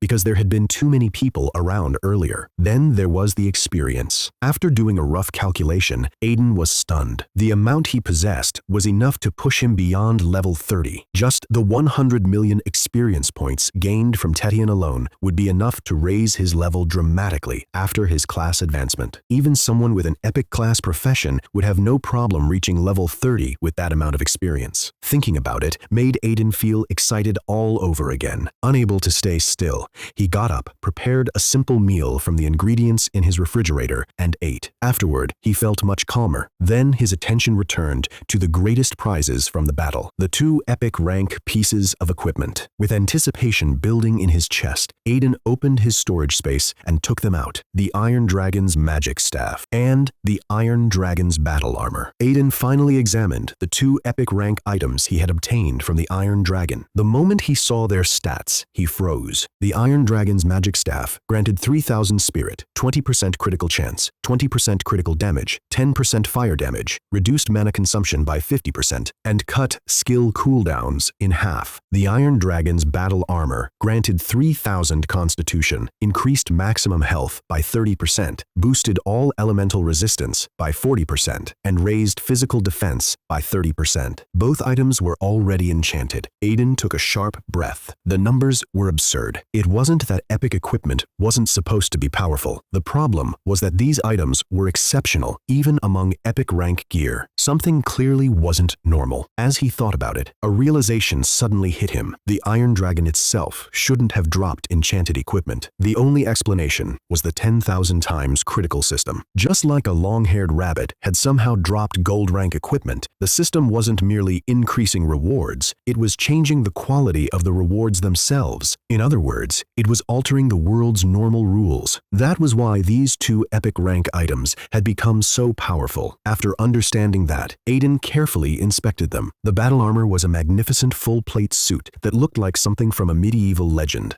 A large shield was attached to its back, and a brilliant gem embedded in the chest glowed brightly. Looking closely, Aiden felt as though a dragon was moving inside the crystal. According to the description, the armor contained the soul of the Iron Dragon itself. Then he turned his attention to the staff. Unlike ordinary magic staves, it resembled the staff of a high-ranking bishop.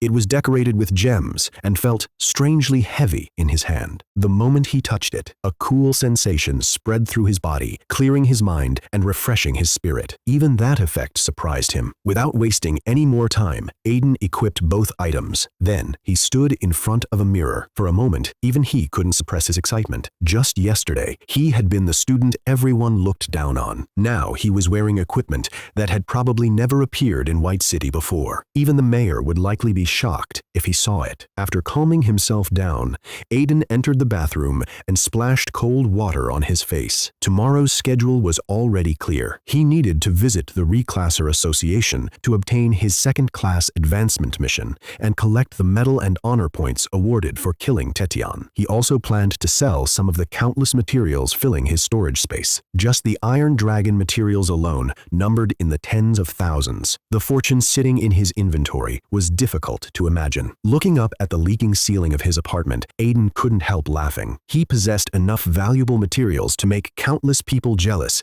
yet he was still living in a tiny, run-down room. It was definitely time to move. Eventually, he returned to bed and fell asleep. The next morning, a ringing phone dragged him awake. Still half asleep, Aiden answered the call. Immediately, a familiar voice began shouting at him. It was his homeroom teacher, May. She berated him for awakening as a magic apprentice and accused him of skipping school. She even claimed that without him, the school's overall performance would be better. Aiden checked the time. It was only a little after 8 in the morning. He was late, yet instead of a normal warning, he was receiving a full lecture. His expression darkened. May had always been the type to bully the weak and flatter the strong. After listening to her insults, Aiden calmly replied that if that was the case, he would simply drop out. The other end of the phone fell silent for a moment. Then May's mocking voice became even louder. She ridiculed him for being a magic apprentice and claimed that leaving school would leave him with no diploma and no future. According to her, he needed to arrive by 9 o'clock to complete the withdrawal process. Otherwise, the school would simply expel him. After several more insults, the call ended. Aiden stared at the phone before slowly smiling. Drop out? Fine. He didn't care anymore. When the college testing arrived, he wanted to see how May reacted. Right now, he was level 10. He possessed enough experience to reach level 30. There was still an entire month before the college testing. That meant he had a genuine chance of entering the exam as a level 30 reclasser. Combined with his equipment, there was likely no student in White City who could compete with him. The city champion was practically within reach. Even the provincial champion or national champion no longer seemed impossible. And even if he left school, he could still participate in the college testing as an independent candidate. The real problem would be for the school itself. If May forced out a future city champion or something even greater, the consequences would be severe. The principal and school board would never let that go. As he drank a cup of coffee, Aiden narrowed his eyes and thought about the situation. The more he considered it, the stranger it felt. Being slightly late didn't justify this level of hostility. Soon, he reached a conclusion. Illyra, KL, Dragonlight Guild, was one of the school's investors. Kyle had always disliked him. Meanwhile, Illyra had awakened as a diamond rank flame mage and instantly become one of the school's prized students. Putting the pieces together wasn't difficult. Someone was clearly trying to embarrass him. Aiden let out a cold laugh. Regardless of their intentions, he still needed to visit the school. Without properly handling his student records, registering for the college testing later could become troublesome. After making up his mind, he got ready, washed up, called a taxi, and headed toward First High School. On the way to school, Aiden opened WeChat and messaged Lunara, the salesgirl from Starlight Store. He asked a simple question. Did the store buy materials? The reply came almost instantly. Lunara sounded shocked. She immediately asked whether he had really gone into the wilderness wearing only the iron rank armor and staff he had bought the previous day. Aiden simply replied and asked what was wrong. Lunara was even more surprised. According to her, something huge had happened in White City overnight.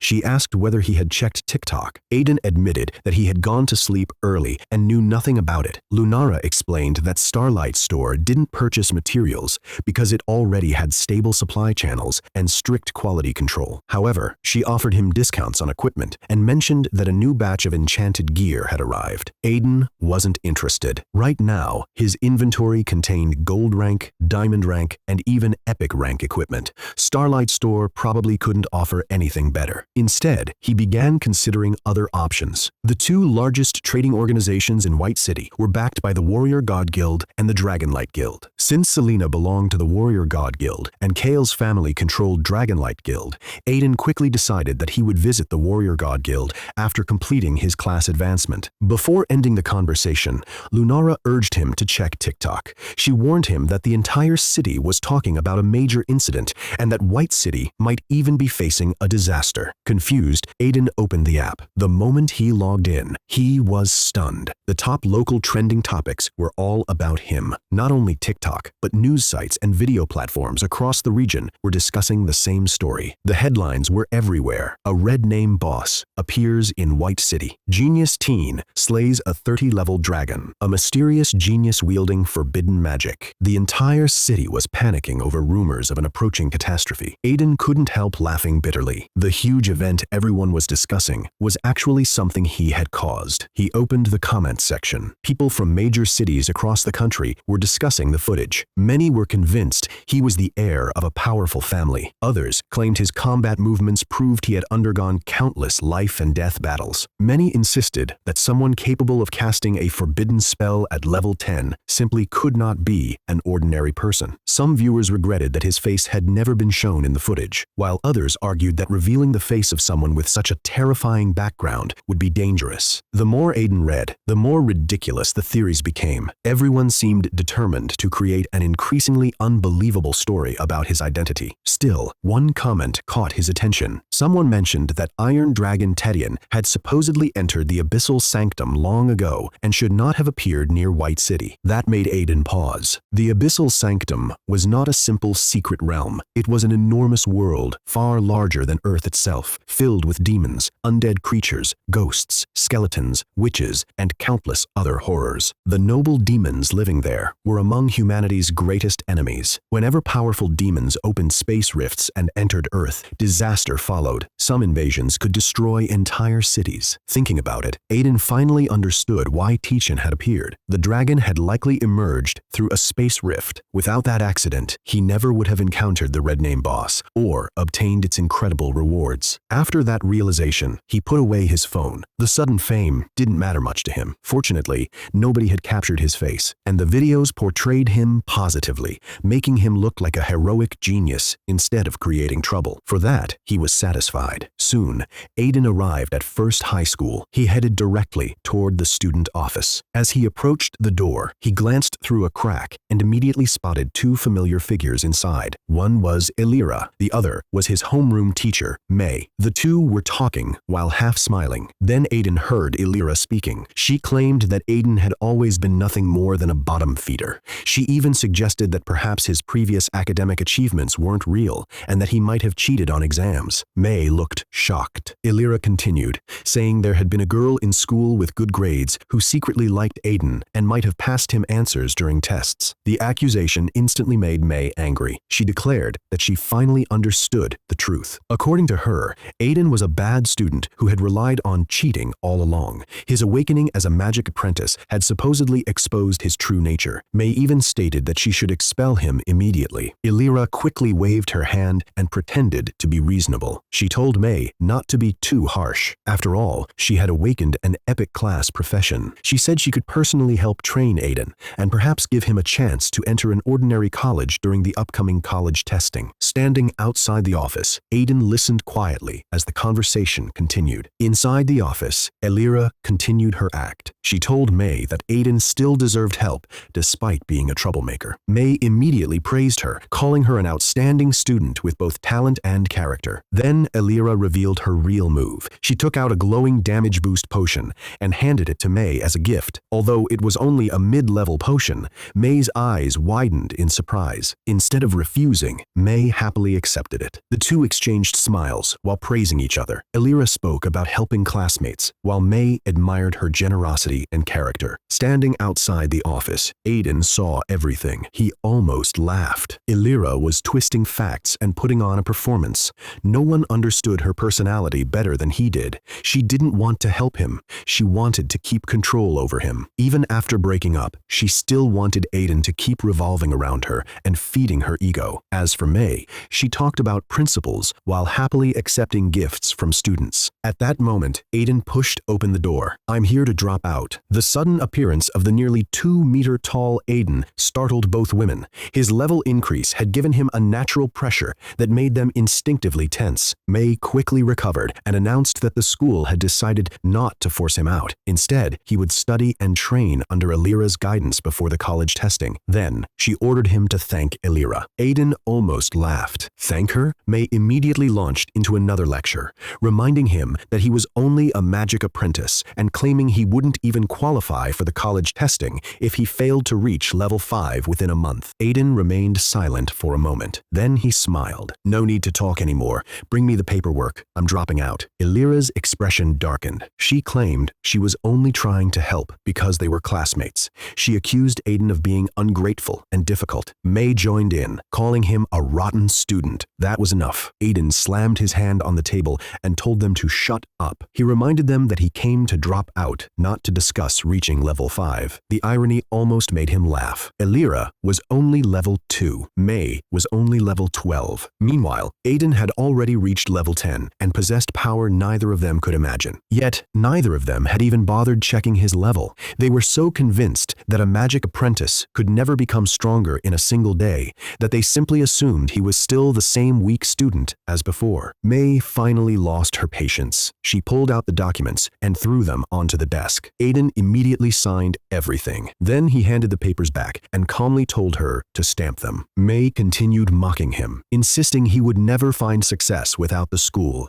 and warning that he was throwing away benefits like the school's future purification ritual. Still, she stamped the papers. Aiden collected his copies, slammed the office door behind him, and walked away without looking back. Inside the office, both women sat there in shock. May couldn't understand why he would willingly leave. Without the school's support, she believed he wouldn't even pass the college testing requirements. Elira was equally frustrated. Aiden's indifference annoyed her more than anything else. In her mind, he would eventually fail and come crawling back to her for help. She narrowed her eyes and silently looked forward to that day. Outside, Aiden felt completely refreshed. A burden had finally disappeared. School was finished. No more excuses, no more attendance, and no more dealing with May or Elira. From now on, he could focus entirely on becoming stronger. His next destination was the Reclasser Association. The organization stood in the center of White City, on some of the most valuable land in the entire region. Walking into the luxurious building, Aiden approached the front desk and handed over his documents to a beautiful employee. "I'm here for a class change." The receptionist blinked in confusion. She thought she had misheard him. Aiden calmly repeated himself. He explained that he had awakened yesterday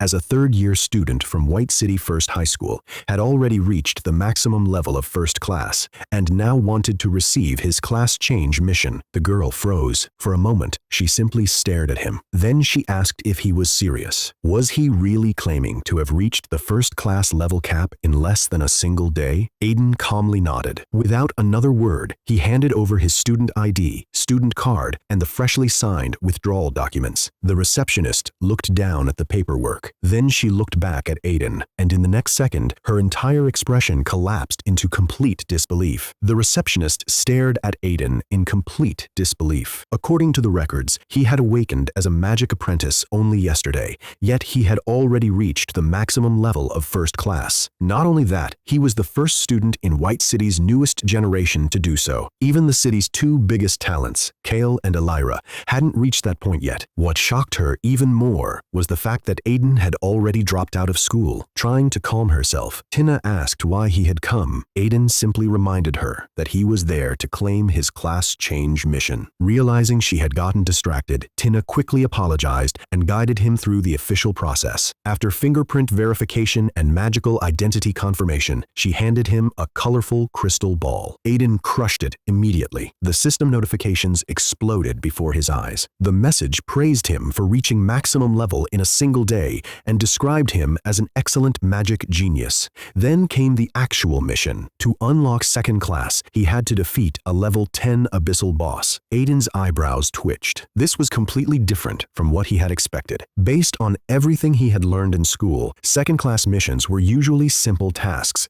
Most people only needed to collect a few materials or kill weak monsters. His class was only a magic apprentice, supposedly one of the weakest professions possible. His mission should have been easier than than everyone else's. Instead, he was being sent after an abyssal boss. Even worse, the mission specifically labeled him as a genius. Aiden found that absurd. How could a magic apprentice be considered a genius when people like Elira possessed diamond rank classes? Still, the system clearly saw things differently. The real problem was the abyss itself. The abyss was one of the most dangerous places in existence. It was an enormous world filled with terrifying monsters and impossibly difficult dungeons. Even experienced military experts were cautious about entering it. Aiden quickly realized he would need an abyssal permit. Those permits were expensive and difficult to obtain. His best option was obvious: sell the mountain of materials he had obtained from the Iron Dragon and use the money to purchase access. After thinking it through, he accepted the challenge. Danger and rewards always came together. Then Aiden asked another question. Did the Reclasser Association purchase materials? Tina immediately shook her head and explained that they generally didn't buy low-level monster materials. Aiden calmly clarified that he wasn't talking about low-level materials. He was talking about materials from a level 30 dragon boss. Tina casually started responding before her brain finally processed what he had said. A second later, she practically jumped out of her chair. Level 30, dragon boss. Diamond rank materials. The words hit her like lightning. The mayor of White City was only level 42, yet this young student was talking about dragon materials as if they were ordinary items. After hearing that the materials were diamond rank, Tina's entire attitude changed. She immediately escorted Aiden to a private elevator and brought him to the top floor of the Reclasser Association. Along the way, she repeatedly apologized for underestimating him earlier. Aiden simply accepted it and followed her. Soon, they arrived outside a large office. After knocking on the door, Tina led him inside. The room contained two middle-aged men sitting on a leather sofa. One was tall and muscular. The other had white hair. Before Aiden entered, the two were already discussing equipment. The white-haired man seemed frustrated because he needed several diamond rank dragon materials for a project. The muscular man kept insisting that the materials were necessary because he planned to create enchanted equipment. Aiden immediately recognized one of them. It was Lucian, the manager of the Reclasser Association and one of the most influential figures in White City. The other man was unfamiliar. Using his observation ability, Aiden checked their information. One was a level 35 epic class red flame artisan. The other was a level 38 diamond rank dragon knight. Their levels reflected multiple class advancements over the years, and both were clearly among White City's strongest figures. What surprised Aiden most was the red flame artisan. Artisan classes were incredibly valuable because they could create equipment and perform enchantments. Even an epic class artisan could rival far stronger combat classes simply because of the gear they produced. As Tina nervously introduced Aiden, Lucian calmly nodded. It was obvious he already knew why the young man had come. The atmosphere inside the office immediately shifted. Aiden had arrived carrying materials from a level 30 dragon boss, and the very people inside the room were currently searching desperately for diamond rank dragon materials. Neither Lucian nor the artisan knew it yet, but the solution to their problem had just walked through the door. Lucian initially assumed Aiden had only brought some gold rank materials and casually asked whether they contained any dragon blood. Aiden immediately noticed something was wrong and asked why Tina hadn't mentioned the materials were diamond rank. Tina froze in embarrassment. In her nervousness, she had completely forgotten to mention the most important detail. That explained Lucian's indifferent attitude. Beside him, the epic artisan master Lysander laughed and mocked the idea of obtaining true dragon materials from ordinary gold rank loot. To him, even dragon blood from low-level creatures would be useless for crafting diamond rank equipment. Lucian awkwardly apologized and turned back to Aiden. Since he believed the materials weren't particularly valuable, he casually suggested that Tina handle the transaction later. The moment Tina nervously repeated the words diamond rank materials, the atmosphere in the room changed completely. Lucian's expression froze. Lysander stopped speaking. Both of them stared at Aiden. Without saying another word, Aiden waved his hand. A mountain of materials instantly poured into the office. Golden dragon scales crashed onto the floor like a metallic waterfall, quickly filling the room with dazzling light. These were reverse dragon scales, diamond rank materials, and there were 1,000 of them. The scale Lucian and Lysander had been examining moments earlier suddenly looked worthless in comparison. Both men dropped what they were holding. Lucian stared at the shining scales and immediately recognized their quality. Every single one was top grade. His attitude changed on the spot. He hurriedly apologized for his earlier behavior and ordered Tina to leave the room. Even then, Tina remained frozen for several seconds before finally recovering and rushing out in shock. After the door closed, Lucien personally poured tea for Aiden. Aiden calmly explained that the reverse dragon scales had all come from the Iron Dragon boss. Then he casually opened his storage space again. Besides the scales, he also possessed 1,000 Iron Dragon hearts, 1,000 petrified steel dragon eyes, 1,000 flame storm hearts, and many other materials. Altogether, he had nearly 10,000 diamond rank dragon materials. The only reason it wasn't a full 10,000 was because he had already given one Iron Dragon wing away. Lucien felt his scalp go numb. As the manager of the Reclasser Association and one of White City's strongest figures, even obtaining a single diamond rank material was difficult for him. Yet this young magic apprentice had casually produced almost 10,000 of them. Nothing about it made sense. At that moment, Lysander suddenly seemed to realize something. His eyes widened as he stared at Aiden. He immediately connected the materials to the rumors spreading through White City. The mysterious young man who had supposedly cast a forbidden spell, the person who had single-handedly killed the Iron Dragon Tetian. Looking at the mountain of materials, Lysander could no longer believe Aiden was ordinary. Even a red name boss shouldn't have dropped this much loot. The only explanation he could imagine was that Aiden came from one of the terrifying noble families of Sovereign City. The thought alone made him break out in cold sweat. The confident artisan from earlier immediately bowed and apologized. Lucien also realized the implications. The mysterious genius everyone in White City had been talking about was sitting right in front of him. Neither man dared show any disrespect. Aiden ignored their assumptions and got straight to the point. He wanted to sell the materials. More importantly, he needed a permit to enter the Abyssal Sanctum. The moment they heard that request, both men froze again. Lucien quickly agreed to purchase some of the materials. He explained that flooding the market with nearly 10,000 diamond rank items would crash prices across the region. His suggestion was to auction them gradually. Lysander immediately interrupted.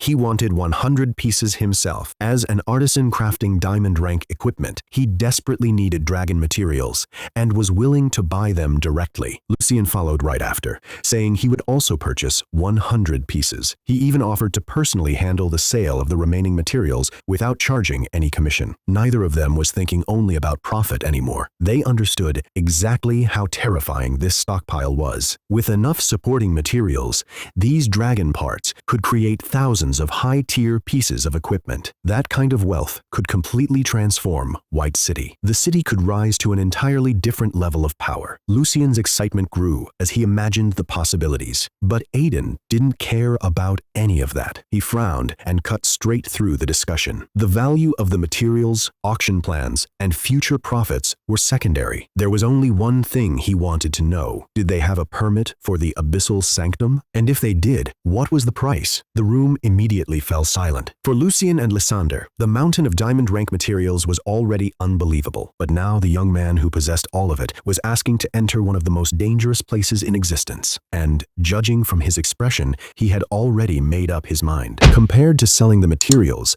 Aiden cared far more about getting an Abyss Pass. As long as he could complete his class change and grow stronger, he believed there would be countless chances to obtain more high-tier materials in the future. Lucien explained that the Reclasser Association had different grades of Abyss Passes. An Epic Pass only allowed entry to the safer outer regions of the Abyss, where monsters were weaker and rewards were limited, while the single Mythic Pass in the White City granted access to Infernal City deep inside the Abyss. Since his level was still too low, Aiden chose the Epic Pass that led to the outer area. When Lucien handed him the pass, Aiden discovered it cost 10 million. Seeing his hesitation, Lucien immediately offered it for free in exchange for one favor. The Reclasser Association wanted to reserve some of Aiden's dragon materials before the public auction, while the rest would be sold in batches without charging any commission. Aiden agreed, as long as they paid him the reserved amount immediately after the city's major guilds arrived. At that moment, Lysander Lysander eagerly asked if he could use some of Aiden's materials to forge an epic-grade weapon. He admitted that even with his abilities,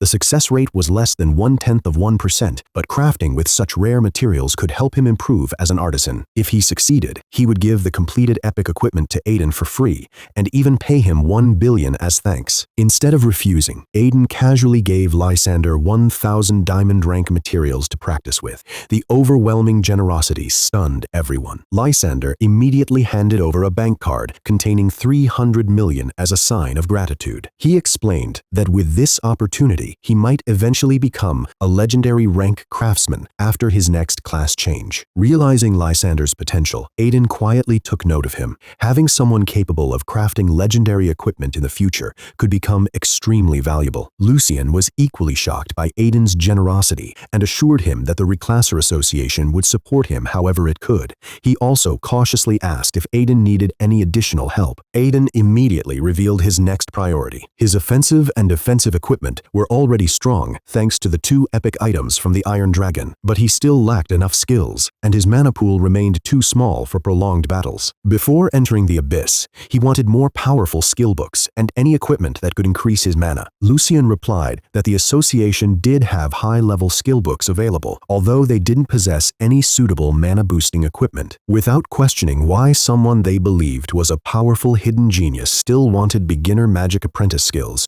Lucian simply accepted the request. A short time later, he returned, carrying several skill books, preparing to let Aiden choose the abilities that would strengthen him before his dangerous journey into the Abyss. Lucian soon returned with 7 skill books for Aiden to choose from. Although most were only gold rank, there were 2 platinum rank books and 1 diamond rank book, the highest quality skill books available in the entire White City. After looking through them, Aiden immediately picked 3. The first was Light Healing Spell, a platinum rank healing skill that restored health, increased maximum HP, and continued healing over time. The second was Ultimate Frost, another platinum rank spell that could freeze enemies, reduce their attributes, deal continuous damage, and leave them dazed after the effect ended. The final choice was Thunder's Wrath, a diamond rank lightning spell capable of striking every enemy in a large area with devastating damage, while also having a chance to inflict true damage and triple lightning critical hits. The 3 skills perfectly filled the gaps in Aiden's build. He now had healing, crowd control, and another powerful area of effect attack. Even though Lucian praised his eye for selecting skills that worked well together, Aiden simply knew they were the strongest options available. The total price came to 2 billion, but Aiden chose to deduct the cost from the value of his dragon materials instead of paying directly. He then told Lucian to continue organizing the materials for auction because he planned to leave soon and complete his class change mission. Lucian and Lysander were both surprised, believing Aiden was heading for another high-level class change. Before he left, Lucian suddenly remembered one final reward. Since Aiden had slain the Red Name boss Iron Dragon Tetian, he received 200 honor points, along with a junior medal. The medal immediately boosted all 4 basic attributes by 10 points each, increased his mana by 1,000, and raised his maximum HP by 10,000. Seeing the massive stat increase, Aiden equipped it on the spot and became even more confident about entering the Abyss. He even began thinking about defeating multiple Abyss bosses, or perhaps even a noble demon. As Lucian and Lysander escorted him to the lobby, they repeatedly reminded him to be careful inside the Abyss. Neither of them doubted the rumors that Aiden was a hidden genius from a powerful family, and Aiden could only smile to himself as he listened. After leaving the Reclasser Association, Aiden decided to grab a meal before entering the Abyss. With more than 300 million now in his account, he felt he could finally enjoy himself a little. However, just outside the building, he ran into Kale, who had arrived with several senior members of Dragonlight Guild. Aiden checked Kale's status and discovered that despite awakening as an epic paladin, he had only reached level 3. Kale immediately mocked Aiden for being nothing more than a magic apprentice and introduced him to the guild members as the weakest student in the city. The guild elders barely acknowledged Aiden before heading inside to meet Lucian regarding the newly discovered diamond rank materials and the talented artisan. Watching them leave, Kale proudly bragged that Dragonlight Guild would soon possess diamond rank equipment, completely unaware that every one of those priceless materials actually belonged to the very person he was looking down on. Kale proudly boasted that Dragonlight Guild would soon obtain several diamond rank weapons, claiming the guild was destined to become one of the strongest in the country. He mocked Aiden for never even seeing diamond rank equipment and arrogantly declared that once the guild rose to power, getting rid of someone like him would be effortless. Aiden remained calm from beginning to end. He already knew why KL had come. The Dragonlight Guild, along with the Warrior God Guild and the other major guilds, had all been invited to compete for the diamond rank materials. The funny part was that none of them realized those priceless materials belonged to Aiden himself. Smiling to himself, he wondered how KL would react after paying a deposit, only to discover that the materials he was dreaming of buying were owned by the very person he had just insulted. Leaving KL behind, Aiden entered one of the city's most luxurious restaurants. He enjoyed an expensive meal overlooking the entire White City before heading to Starlight Store. Since he had already learned 3 powerful new spells, he wanted equipment that could increase his mana before entering the abyss. Potions weren't necessary because he already had hundreds stored away. Lunara warmly welcomed him, but when Aiden asked for the highest ranked mana equipment available, she explained that the store's greatest treasure was a damaged platinum rank item worth over 400 million. Expecting him to settle for something much cheaper, she was stunned when Aiden immediately decided to buy it. Aiden paid with his bank card and asked Lunara to call Lucian to transfer the remaining 100 million. The moment Lucian answered, Lunara froze. The second most powerful man in White City spoke to Aiden with complete respect and instantly agreed to send the money, even saying that billions wouldn't be a problem if Aiden needed them. Realizing the status of the customer standing before her, Lunara was left speechless. She apologized for treating him casually the previous day and hurried to complete the purchase. When she returned, she handed Aiden the beautiful platinum rank ring along with an unexpected bonus from the owner of Starlight Store. Besides discounting the price by 50 million, the owner also gifted Aiden 2 platinum rank skill books. The first, Cloaking Art, allowed him to hide his class and level while resisting lower ranked detection abilities. The second, Eye of Insight, let him inspect the detailed information of monsters, reclassers, bosses, and even rare items. Both skills were exactly what Aiden needed. Eye of Insight would greatly improve his ability to gather information, while Cloaking Art would conceal his true strength from others. Recognizing the value of the gifts, Aiden thanked the store owner before turning his attention to the exquisite platinum rank ring that would further strengthen his mana for the battles waiting inside the abyss. Aiden examined the platinum rank heaven-devouring ring and was immediately impressed. The ring granted 1,000 points of magic power, increased his maximum mana by 30%, and reduced skill mana consumption by 10%. According to its description, it had once belonged to an ancient great demon lord and was forged by a powerful dwarven artificer, making it far stronger than an ordinary platinum rank item. Lunara explained that the ring had been the greatest treasure of Starlight Store for years. Even a powerful reclasser from Ironvale had tried to buy it, but the owner refused to sell it. She also revealed that if someone could repair the damaged ring, its effects would double. Hearing that, Aiden immediately thought of Lysander. Although the artisan was only epic rank now, Aiden believed that if he ever advanced to legendary rank, he might be capable of restoring the ring to its original strength. With the purchase complete, Aiden activated his epic Abyss Pass. A glowing 6-pointed magic circle appeared beneath him as his body slowly faded away. Before leaving, he silently hoped everything would go smoothly inside the abyss. Watching him disappear, Lunara was left completely stunned. She couldn't believe Aiden had casually entered an epic-level dungeon alone after spending billions on equipment and speaking to Lucian as an equal. She even began wondering if he was connected to the mysterious genius who had recently defeated the Iron Dragon with a forbidden spell. Moments later, Aiden arrived in the Abyssal Sanctum. The environment was far more terrifying than he had imagined. Endless darkness covered the sky. The freezing air cut through his body, and the ground was littered with bones, corpses, and dried blood. To light his way, Aiden cast a fireball, using its flames for both visibility and warmth as he carefully advanced through the silent wasteland. Before long, a strange noise echoed through the darkness. A level 10 silver rank skeleton soldier emerged, its body made entirely of black bones with glowing blood-red eyes and a sharp bone blade in its hand. Aiden reacted instantly, launching a fireball that blasted the undead monster apart in a single hit. The system awarded him 20,000 experience through a 10-fold bonus and dropped a skeleton bone sword, ragged armor, and several bone shards. After taking one look at the rewards, Aiden dismissed them as worthless and left everything behind. Compared to the incredible 1,000-fold rewards he had received before, this 10-fold bonus confirmed his suspicion that weaker monsters no longer triggered massive multipliers because his own strength had increased. increased. Realizing he needed stronger opponents to trigger greater rewards, Aiden continued deeper into the abyss. Suddenly, a violent magical disturbance erupted ahead. A massive figure emerged from the darkness, forcing Aiden to tighten his grip on the Iron Dragon's magic staff. Using his detection skill, he identified the creature as a level 15 gold rank fire demon boss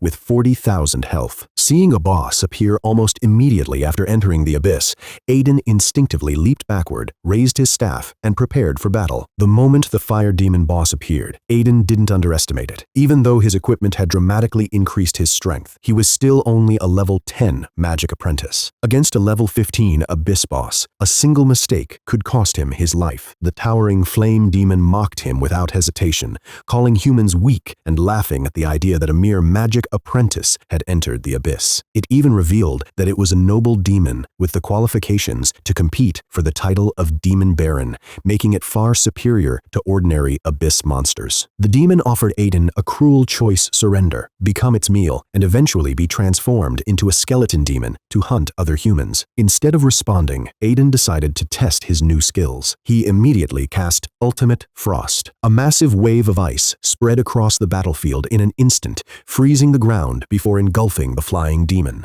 The fire demon boss was completely trapped inside solid ice, unable to move. Its mocking expression instantly turned into terror, as it couldn't believe that a magic apprentice possessed such a terrifying high-level spell. Before the boss could escape, Aiden unleashed Thunder's Wrath. Violent lightning tore through the dark abyss as countless bolts crashed down from the sky. The frozen boss had no chance to resist. Wave after wave of lightning struck its body until the powerful demon was completely annihilated. The system immediately rewarded Aiden with 2 million experience points through a 100-fold bonus. He also obtained 100 copies each of Flame Demon Hearts, Flame Demon Skins, Flame Demon Wings, Flame Demon Horns, and Flame Demon Swords. The Flame Demon Sword was especially valuable because it was an advanced gold rank crafting material that retained the original power of abyss demons. At the same time, his second-class mission was instantly completed. Even Aiden couldn't believe the result. He had defeated a level 15 abyss boss in a single combo attack. Although he was slightly disappointed that no equipment or skill books had dropped, the sheer amount of high-grade crafting materials more than made up for it. Producing gold rank equipment in large quantities would be enough to shock every major city. With his class advancement mission already finished, Aiden decided not to leave the abyss just yet. He began roaming through the outer region, treating every monster he encountered the same way. Ultimate Frost locked enemies in place, and Thunder's Wrath erased them moments later. Skeleton Knights, small demons, fiery demons, skeleton archers,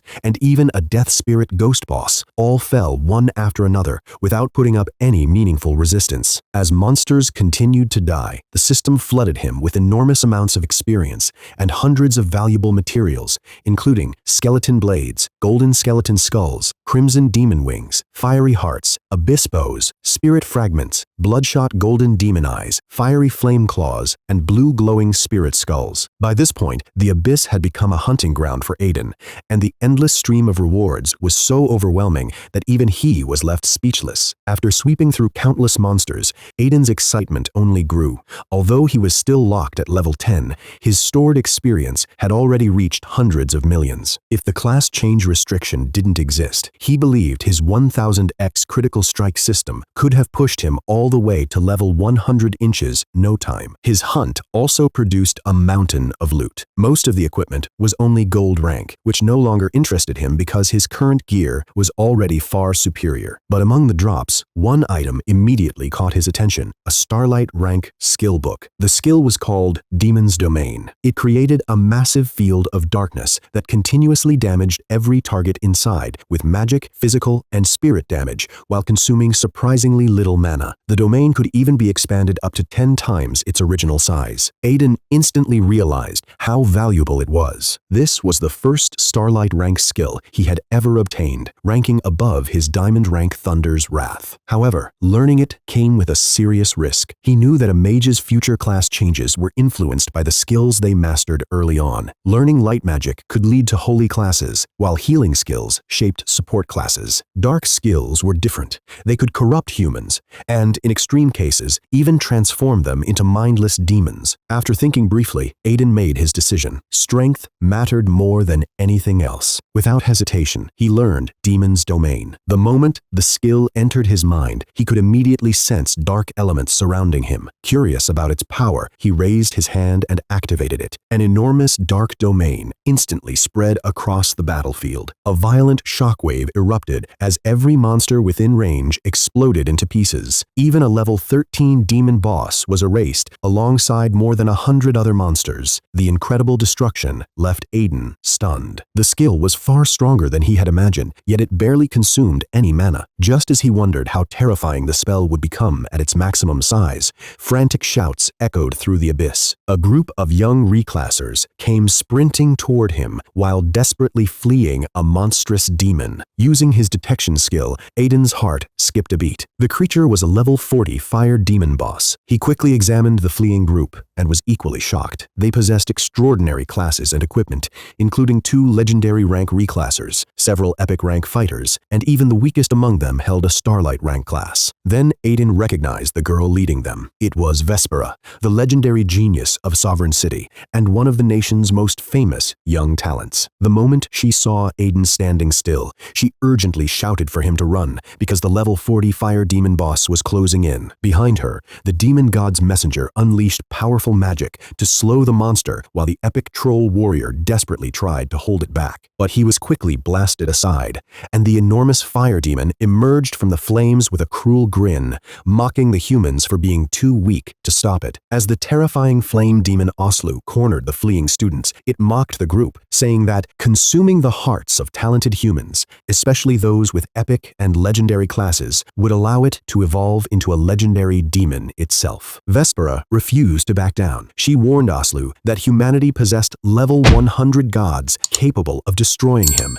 and declared that even her own father could crush a mere demon baron with one hand. Although Oslu hesitated for a brief moment, it quickly chose to fight, unleashing a wave of dark energy that engulfed the battlefield. Using his eye of insight, Aiden finally saw Oslu's full information. The monster was a level 40 epic fire demon baron with 5 million health, incredibly high physical and magical defenses, and was even listed as a national red name boss wanted by humanity. Realizing how dangerous the enemy was, Aiden immediately pulled out his damage boost potions. One after another, he drank them until he reached the new limit of 200 bottles. His already overwhelming power surged to an entirely new level, far beyond what he had possessed when fighting the Iron Dragon. Without hesitation, Aiden stepped in front of Vespera and the others, raising his staff. He cast Ultimate Frost. An enormous wave of ice instantly swallowed the battlefield, completely freezing the powerful demon baron in solid ice. Vespera was stunned.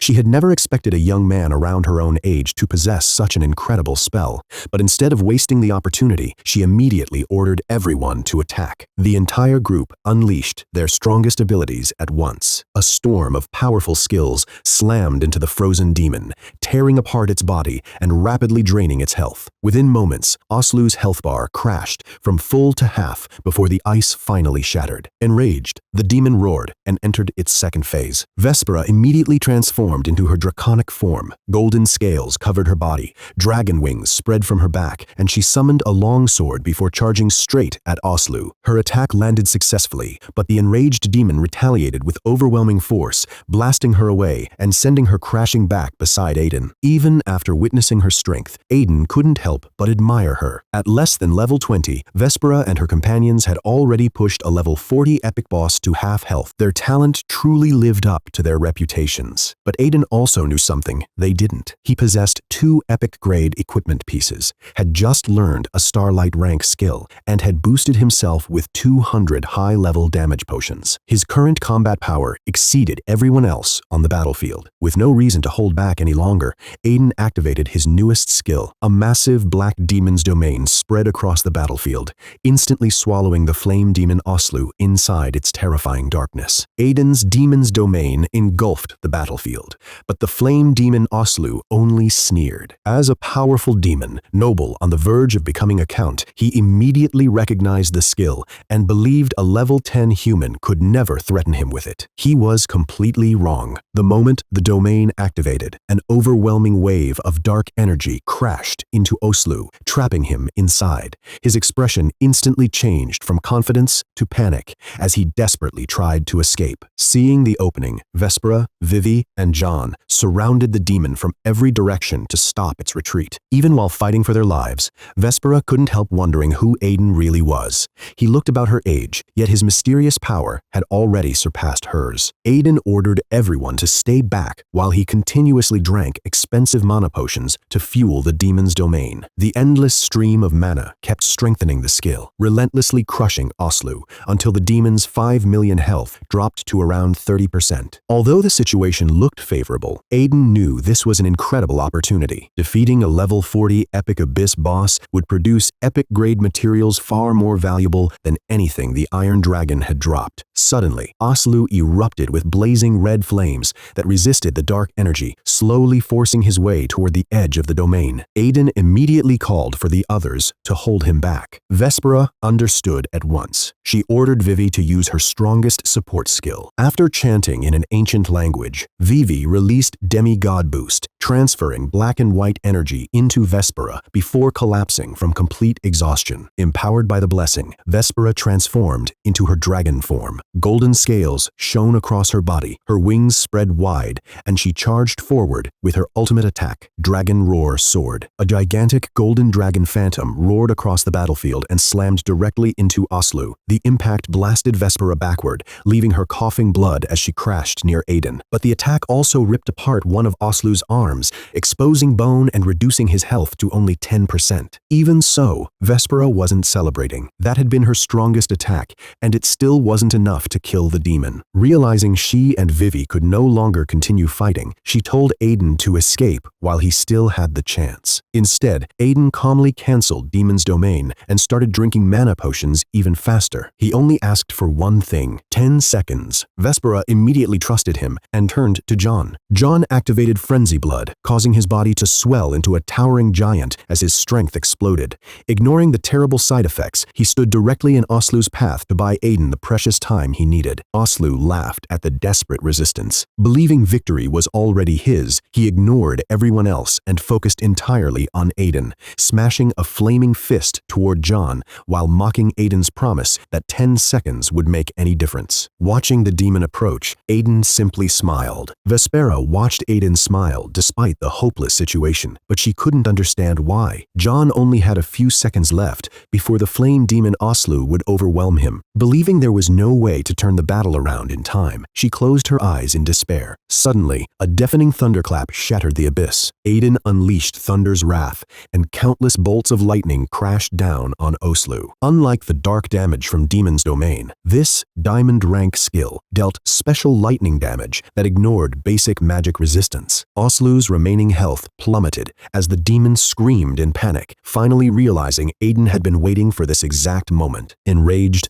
Oslu cursed Aiden for deceiving him and desperately cast a final forbidden curse before dying. Vespera immediately recognized the spell and shouted a warning, but it was too late. A blast of black light knocked Vespera, Vivi, and John unconscious before reaching Aiden. Although Aiden remained standing, the system informed him that he had been marked by Oslu's dying curse. From now on, whenever he entered the abyss, every demon within 10 kilometers would be drawn toward him. At the same time, Oslu's massive body crashed to the ground. The rewards were unbelievable. Thanks to the 1000x bonus, Aiden gained 200 million experience points, 1000 epic demon hearts, a damaged legendary ranked Abyss Flame demon staff, an epic Abyss Flame demon cloak, 500 glory points, and a middle rank medal. The demon hearts immediately caught Aiden's attention. Unlike ordinary monster materials, they could increase the chance of upgrading a class during future class changes. That meant his weakest Magic Apprentice class might eventually evolve into something far beyond its original limits. With enough demon hearts gathered through the abyss and multiplied by his system, Aiden even wondered if one day he could surpass mythic rank itself. He then examined the remaining equipment. The legendary staff had once belonged to the demon duke Ethan, but was badly damaged and couldn't be used used until repaired. The epic cloak, however, was immediately useful, greatly increasing his defense, agility, health, fire, and shadow resistance, while also granting short-distance flight through magic. Satisfied with the incredible haul, Aiden equipped the cloak at once. Risking everything against Oslu had paid off far beyond his expectations. Only after securing his rewards did he walk over to the unconscious students. After recovering his own condition with a mana potion, he cast Light Healing Spell, allowing Vespera, Vivi, and John to slowly regain consciousness. The first thing Vespera saw was Oslu's enormous corpse lying motionless nearby. Staring at Aiden in complete disbelief, she realized he had actually killed the terrifying flame demon. Before anyone could celebrate, her expression suddenly changed. She immediately remembered something far more dangerous and urgently warned everyone that they had to leave the abyss at once. As everyone recovered, Vespera suddenly realized the real danger wasn't over. Looking toward Oslu's corpse, she warned Aiden that the flame demon had only been a servant of Demon Duke Ethan. The terrifying pressure spreading across the abyss meant the Demon Duke had noticed what happened. Without wasting another second, Aiden activated the epic Abyss Flame Demon Cloak. The newly acquired equipment lifted him into the air, giving everyone a chance to escape. John looked at his serious injuries and knew he couldn't keep up. Vespera immediately asked Aiden to at least save Vivi if possible. Aiden agreed, but made it clear he would only do his best. If the situation became impossible, he would leave without hesitation. Relieved, Vespera quietly told Vivi that if she survived, she should ask her father to avenge them. Aiden quickly flew over, picked up both Vespera and Vivi in his arms, then told John to grab onto his legs. Pouring all his mana into the cloak, he carried the entire group through the sky. Flying wasn't easy at first. He almost crashed into obstacles, causing Vespera and Vivi to instinctively cling tightly to him. Fortunately, the epic cloak proved incredibly powerful, maintaining impressive speed even while carrying 3 passengers. After covering a great distance, Aiden suddenly noticed the red light behind them stop moving. Then an enormous ghostly blade appeared high in the sky. A massive shockwave shook the entire abyss. Vespera immediately realized what had happened. Her father had arrived. Knowing they were finally safe, John relaxed for just a moment. His exhausted hands lost their grip and he fell from Aiden's legs. The sudden shift in weight threw Aiden off balance, causing him to crash to the ground together with Vespera and Vivi. The fall wasn't serious, but the awkward landing left Aiden accidentally grabbing Vespera's chest with one hand and Vivi's backside with the other. Embarrassed, he immediately pulled his hands away while everyone quickly got back on their feet. After calming down, Vespera explained that they only needed a short rest before leaving the abyss. Aiden looked toward the distant battlefield where the enormous blade had appeared. Even from so far away, the shockwaves nearly knocked him out of the sky. He immediately understood that Vespera's father possessed overwhelming strength, far beyond anything he could currently face. Vespera then sincerely thanked Aiden, admitting that without him, none of them would have survived long enough for her father to arrive.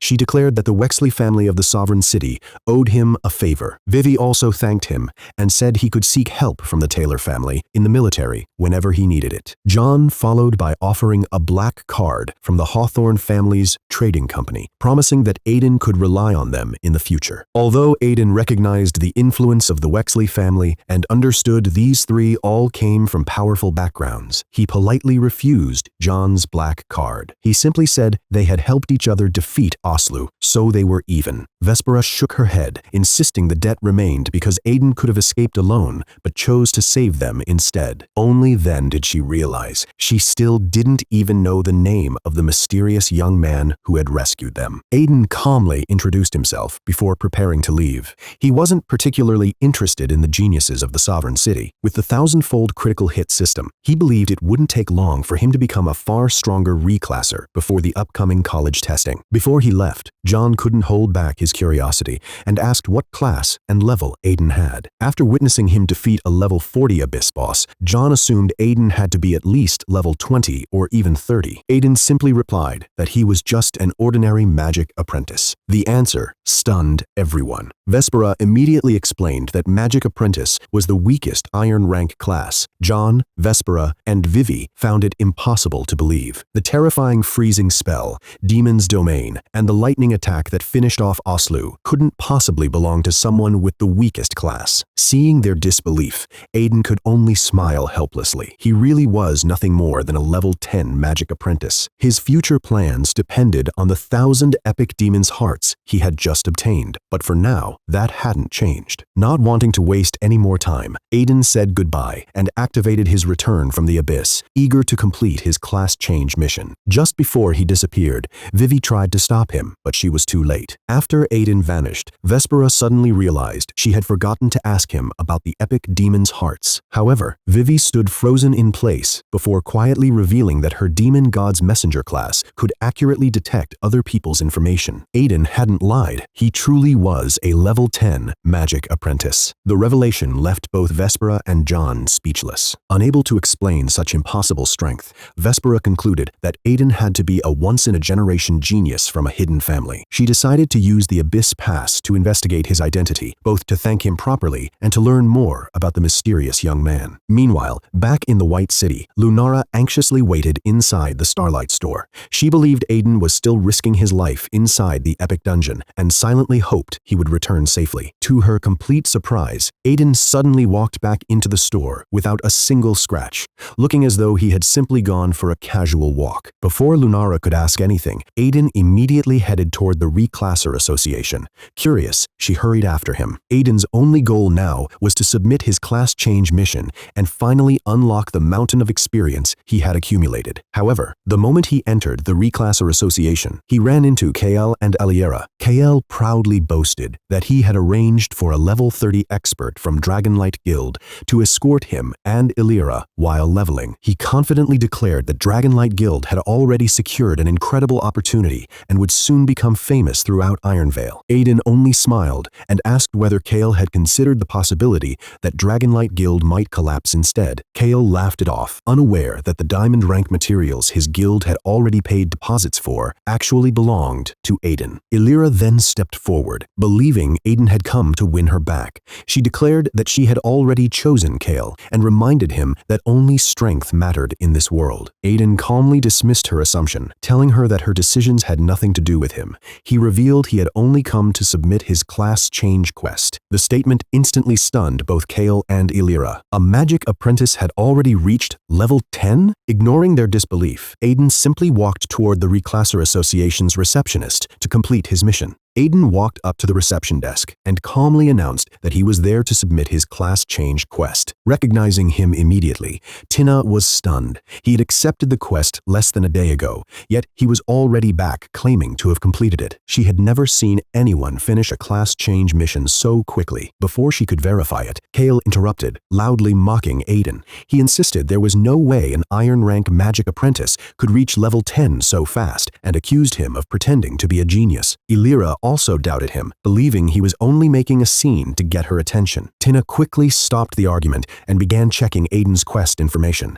The moment the system displayed the details, she froze in disbelief. Unlike ordinary reclassers, Aiden's mission required him to enter the Abyss and defeat a level 10 Abyss boss. KL and Aliera were left speechless. Aiden calmly confirmed that the mission was already complete, keeping to himself that he had actually defeated a level 40 Abyss boss during the journey. Tina immediately began processing his class change. She explained that after receiving his new badge, he would be able to continue leveling up, but advised him to use any items capable of improving his class rank before absorbing it. Aiden simply nodded, remembering the epic demon's hearts he had obtained. Aliera still refused to believe it and demanded another system check. She couldn't accept that Aiden had already reached level 10 while she was only level 2. The man she had dismissed as useless had somehow completed one of the most difficult beginner class change quests imaginable. Ignoring her protest, Tina respectfully handed Aiden his class change badge. Instead of accepting it immediately, Aiden asked whether Lucien was available. When Tina explained that the president was away but would immediately return if Aiden requested it,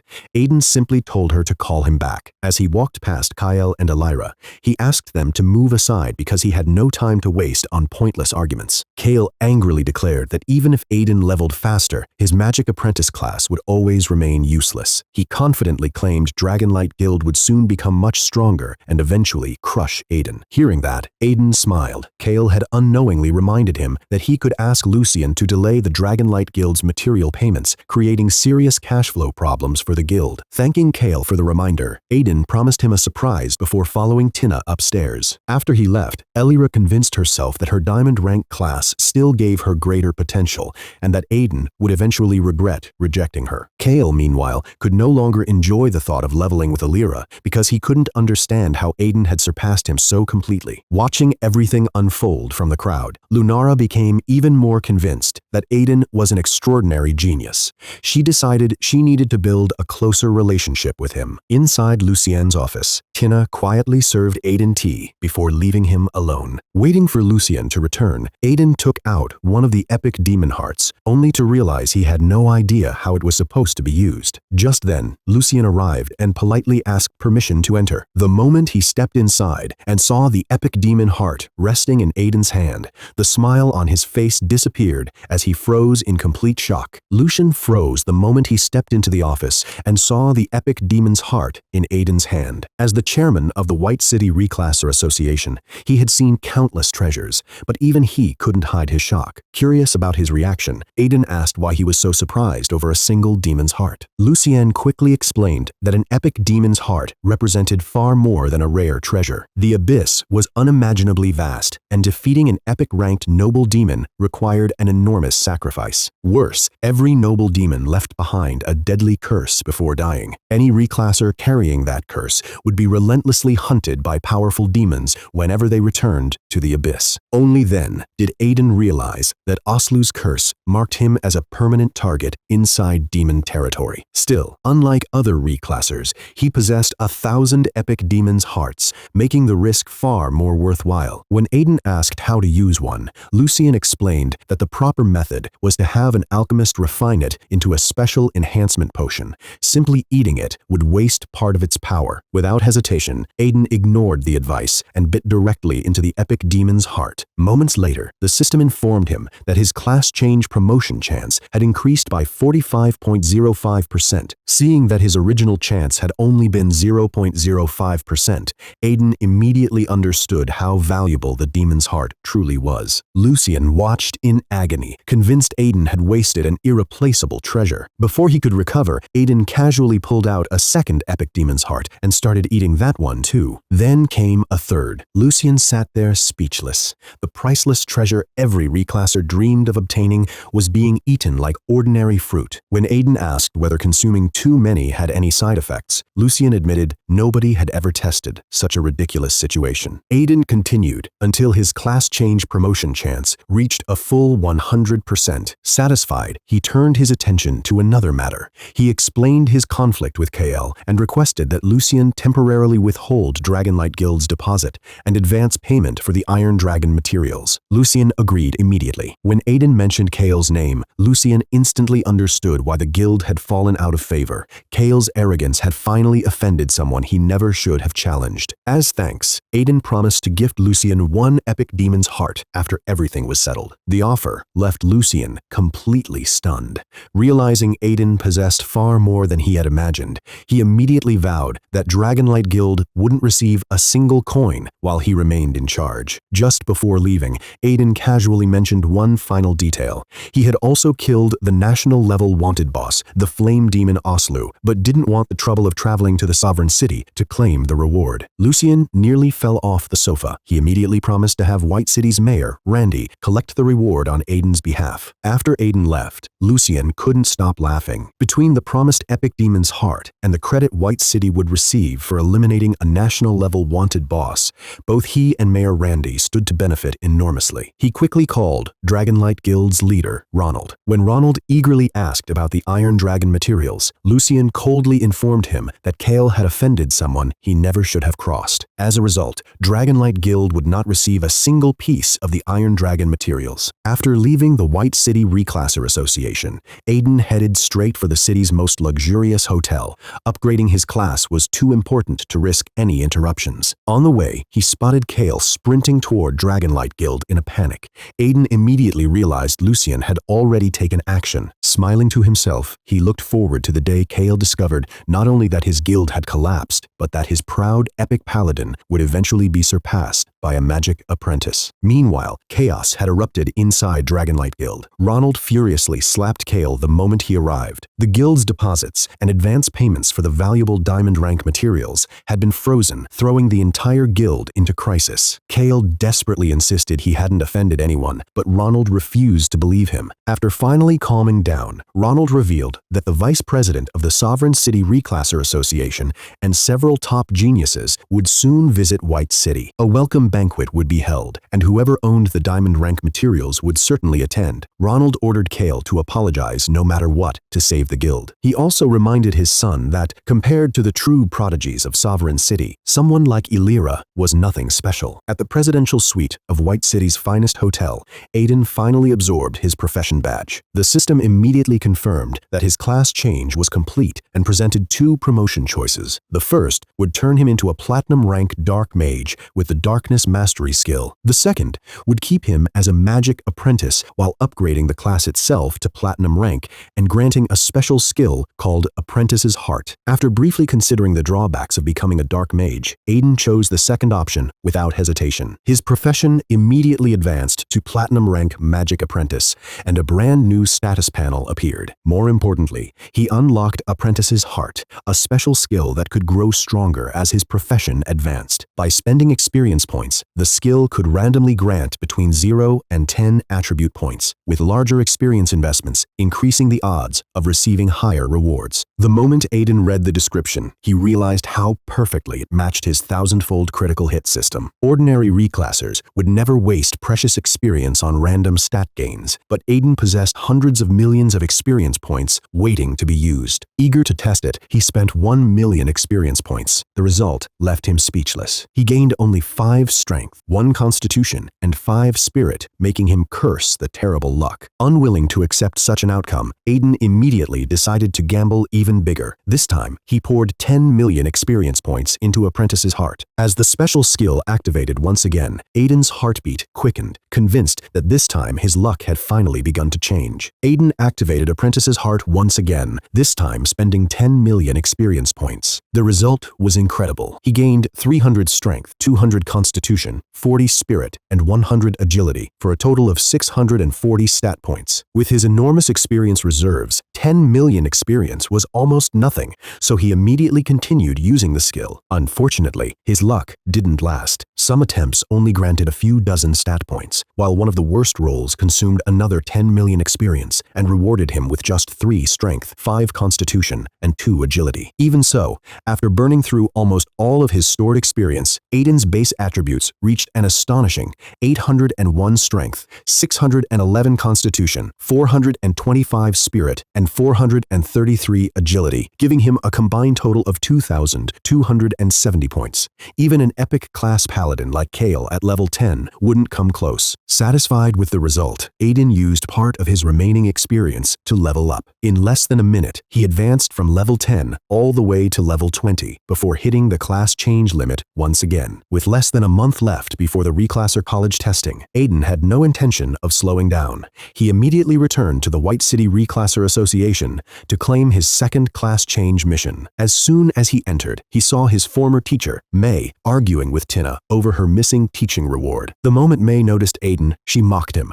claiming he had come back to beg for his student status and declaring he would remain a failure forever. Aiden simply replied that people as arrogant and unfair as her were beyond saving. When May continued provoking him, the killing intent he had accumulated from countless battles in the abyss leaked out naturally. She instantly turned pale, feeling as though she were facing a terrifying monster, and hurriedly fled without saying another word. After she left, Tina praised Aiden's restraint before realizing why he had returned. When Aiden calmly stated that he was there for his second class change mission, she froze in disbelief. He had only just completed his first one, yet he had already reached level 20. After preparing everything, Tina handed him the crystal. Once Aiden crushed it, the system generated another special mission because of his unbelievable leveling speed. His next objective was to kill a level 30 noble demon boss in the abyss to unlock his third class. Seeing the mission, Aiden immediately frowned. Not only was the target much stronger, but he was still carrying the curse left behind by Flame Demon Oslu. Returning to the abyss now would attract nearby demons,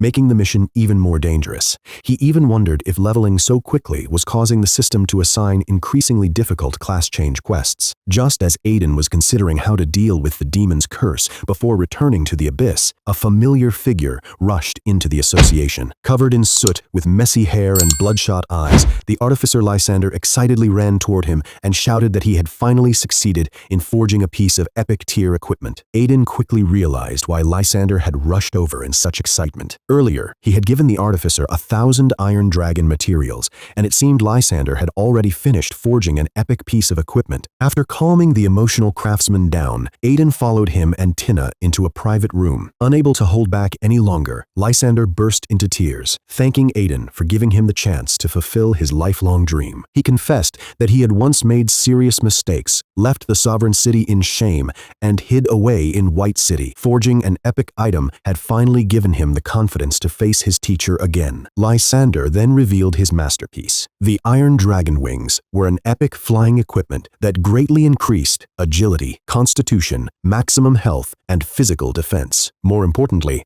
they allowed sustained flight with low mana consumption and even provided a powerful burst sprint. Aiden immediately recognized how valuable they were. While his Abyss Flame Demon Cloak offered better overall stats, these wings solved one of his biggest weaknesses by greatly improving his mobility. When Lysander tried to return the 33 unused Iron Dragon materials, Aiden simply let him keep them. Investing in such a talented artificer was far more valuable than reclaiming a few crafting materials. Then Aiden took out the damaged, legendary ranked Abyss Flame Demon Staff. The moment Lysander saw it, he was completely stunned. His hands trembled so badly that he was afraid to even touch it. After carefully examining the staff, he admitted that repairing a legendary weapon was beyond his current abilities. However, he immediately offered to contact his own master, the greatest artificer in the sovereign city, a craftsman respected even by the Empress herself. Before leaving, Aiden also asked about removing the Abyss Demon's curse.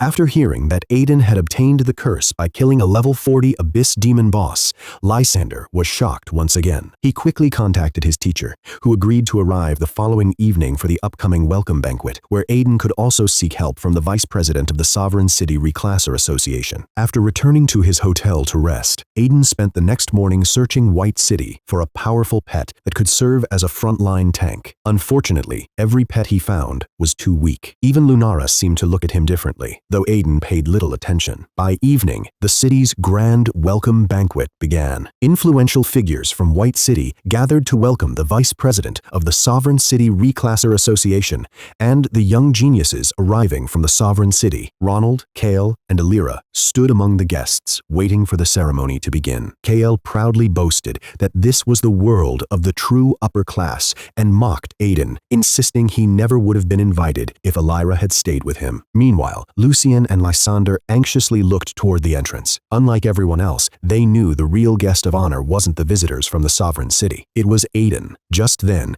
Aiden calmly walked into the banquet hall. Every eye immediately turned toward him. Kale stared in surprise before breaking into a mocking grin and loudly asked what Aiden was doing there, claiming he had no right to attend such an event. As Aiden stepped into the banquet hall, dressed in his usual casual clothes, whispers immediately spread through the crowd. Many guests questioned why an F-Rank Magic Apprentice who had been expelled from school was even allowed to attend such an important gathering. The gossip instantly reached Lucien's ears, causing him to break into a cold sweat. Without hesitation, he turned around and angrily ordered everyone to keep quiet. Aiden calmly walked forward. Lucien and Lysander had originally planned to greet him respectfully, but Aiden quietly stopped them. Kael, still wearing the swollen face his father had given him, sneered at Aiden and mocked him for showing up where he didn't belong. He claimed Alira had made the right decision by abandoning him and said someone with an Iron Rank class deserved to live among trash. Alira joined in, insisting Aiden had tried to beg teacher May for another chance at school. Right then, May stepped out and publicly declared that Aiden had been the greatest disappointment of her teaching career. Encouraged by the crowd's praise, she arrogantly told him to stop being stubborn and leave before embarrassing himself further. Aiden simply smiled. He calmly replied that when heaven wanted to destroy someone, it first made them so arrogant they lost all reason. Then he added that anyone with even a little intelligence wouldn't behave the way they did. Ignoring them completely, Aiden walked behind Lucien. Lucien immediately became nervous, thinking thinking Aiden was dissatisfied with him, but Aiden quietly explained it was only a matter of standing order. Even so, Lucian glared coldly at Kale, Elira, and May, making Ronald, the Dragonlight Guild leader, realize something was terribly wrong. While Ronald was still trying to understand the situation, Leo, the leader of the Warrior God Guild, personally approached Aiden with his daughter, Selena. Selena happily greeted Aiden as someone she already knew, and Leo politely introduced himself before chatting with him as though he were speaking to an honored guest. May expected Leo to be offended by Aiden's casual attitude. Instead, Leo smiled broadly and spoke to him with obvious respect, leaving May, Kale, and Elira completely confused. Moments later, Mayor Randy arrived. Rather than greeting the other influential guests first, he hurried straight toward Aiden, warmly shook his hand, and thanked him for his tremendous contributions to White City, Ironvale, and even the country. Everyone was stunned. No one could understand why an Rank Magic Apprentice was receiving such treatment. Before anyone could process it, another group descended from the sky. The deputy director of the Sovereign City Reclasser Association arrived alongside Vespera, Vivi, and John, the young geniuses Aiden had rescued in the abyss. Their appearance alone left everyone in White City speechless. Then Luke stepped aside and respectfully announced one final guest. The Imperial royal family's little princess had arrived. The entire banquet hall instantly fell silent. The arrival of the Imperial princess instantly stunned everyone present. As the crowd prepared to bow, Princess Kelsey cheerfully told everyone to relax before running straight toward Aiden with a bright smile. She excitedly asked if he was the Aiden Vespera had been talking about, leaving Vespera slightly embarrassed as she quickly tried to downplay it. Seeing Kelsey wanted to tour the city and taste the local food, Aiden agreed to accompany her. Together with Luke, Vespera, and the princess, he led the group into the banquet hall, while Mayor Randy and Lucian followed behind him. Watching this, Kale, Elira, Ronald, and May could barely believe what they were seeing. Kale convinced himself that the princess only paid attention to Aiden because of his appearance. Elira refused to believe Vespera could possibly remember someone like Aiden, while May began regretting expelling him from school. If Aiden had remained her student, she could have shared in his fame instead of worrying that he might expose her. Inside the lavish banquet hall, Vespera finally explained why she had come all the way from Sovereign City. First, she wanted to personally thank Aiden for saving their lives in the abyss. Second, she hoped to purchase the flame demon Oslu's demon heart from him. Since Aiden still had hundreds of epic demon hearts left, and he also wanted Luke's help with removing his demon curse, he was ready to agree. Before he could answer, Kale suddenly interrupted the conversation. He politely introduced himself as an epic-class paladin and tried to get the attention of the Sovereign City guests. Vespera's expression immediately turned cold. She bluntly told Kale they were discussing something important with Aiden and asked him to leave. Aiden couldn't help mocking him, joking that nobody cared about someone with a pig's face. Kale angrily accused Aiden of interrupting his conversation, but Vespera repeated her order for him to leave. Vivi bluntly called him ugly and stupid, while John added that he was only pretending to be noble. The surrounding guests began whispering that, compared to the true geniuses of Sovereign City, KL was insignificant. Humiliated in front of everyone, KL completely lost his composure. He loudly declared that Aiden was nothing more than an Rank Magic Apprentice who had been expelled from school, claiming everyone had been deceived by him. The entire banquet hall instantly fell silent. Mayor Randy furiously declared that Aiden was a hero of White City, while Lucian walked over personally and ordered Kale to leave. Realizing the situation had become serious, Ronald hurried over and tried to smooth things over, forcing Kale to apologize. But despite his father's repeated demands, Kale refused. Instead, he glared at Aiden and stubbornly declared that he would expose Aiden's true identity in front of everyone. Aiden simply smiled after hearing Kale's challenge. Calmly, he told Kale to go ahead and expose him. Kale immediately pointed toward May and confidently claimed that she had caught Aiden cheating during exams. According to him, Aiden refused to admit his mistakes, even threatened his teacher, and therefore had no right to attend the banquet. Mayor Randy immediately questioned May. Cornered with everyone watching, she chose to stick to her lie and admitted Kale's story was true. The hall erupted in discussion, but Randy's face turned ice cold. He had already investigated the truth. Furious that May was still slandering Aiden, he stepped forward, ready to punish her. Before he could act, Aiden calmly asked a single question. "Where's the evidence?" The room instantly fell silent. Aiden reminded everyone that accusations required proof, not not rumors. May froze because she had absolutely nothing to support her claims. Watching from the side, Vespera, Vivi, and John immediately realized what was happening. They were even more impressed by Aiden's composure. While everyone else was panicking, he remained perfectly calm. Vivi quietly remarked that Aiden was exactly like the saying her brother once taught her, a person who could remain calm even while facing a storm. Vespera agreed, adding that true strength wasn't determined only by class rank, but also by character. Even Luke watched Aiden with growing interest. Mayor Randy finally revealed the truth to everyone. He announced that Aiden wasn't just White City's hero for killing the regional wanted boss, the Iron Dragon,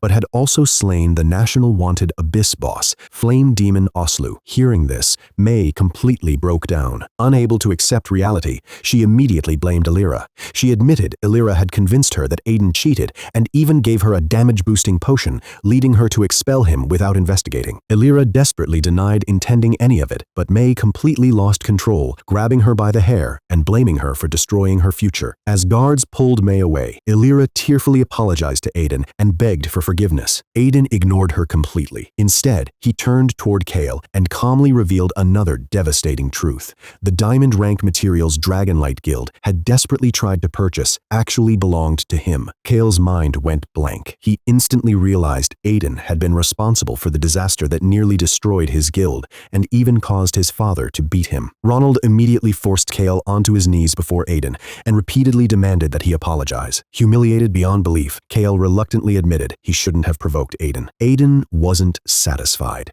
He pointed out that Kale wasn't sorry for his actions. He was only apologizing because he had no choice. Then, with a faint smile, Aiden leaned closer and offered him a chance to settle everything. If Kale truly believed an Iron Rank Magic Apprentice was worthless, then they could settle it with a life-or-death duel. The moment those words reached him, Kale slowly raised his head. His fists clenched tightly, and the hatred in his eyes could no longer be hidden. The banquet hall fell completely silent. May was pinned to the ground, overwhelmed with regret. Illyra's elegant appearance was gone, her dress was torn, and her hair was a mess. Kale remained on his knees, glaring at Aiden with hatred. Ronald quietly urged his son not to accept Aiden's life-or-death duel, hoping to find another opportunity later. But Aiden immediately exposed the truth, pointing out that even Kale's own father didn't believe he could win. Aiden had no intention of leaving behind an enemy who could become a future threat. In this world, life-or-death duels existed to settle conflicts that could never be resolved peacefully,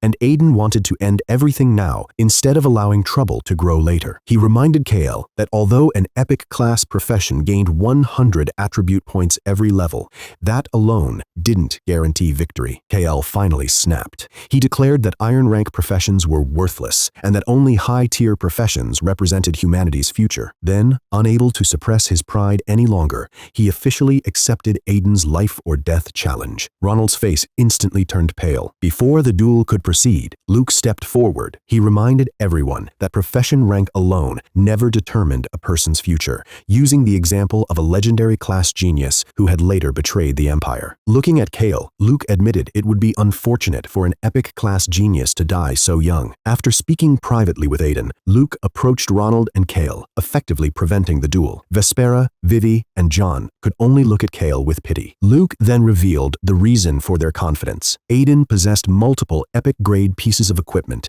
and even his 4 basic attributes already surpassed what Kale could achieve at level 10 with his epic paladin class. The entire banquet exploded with disbelief. Everyone became convinced Aiden had to be a hidden genius from one of the Empire's top families. May completely collapsed with regret, realizing she had thrown away the chance to mentor someone who could become a city, provincial, or even national champion. Illyra was equally devastated. Watching Vespera and Vivi standing beside Aiden, she realized that if she had supported him instead of abandoning him, she would have been the one standing there now. The atmosphere quickly changed when Vespera excitedly confirmed that Aiden was truly willing to sell her the epic demon heart. Princess Kelsey teasingly wondered if he was sacrificing his own interests for Vespera, leaving Aiden speechless since the demon heart simply wasn't valuable to him. At that moment, Lysander rushed over with exciting news. His master had arrived. John immediately recognized the significance of the name.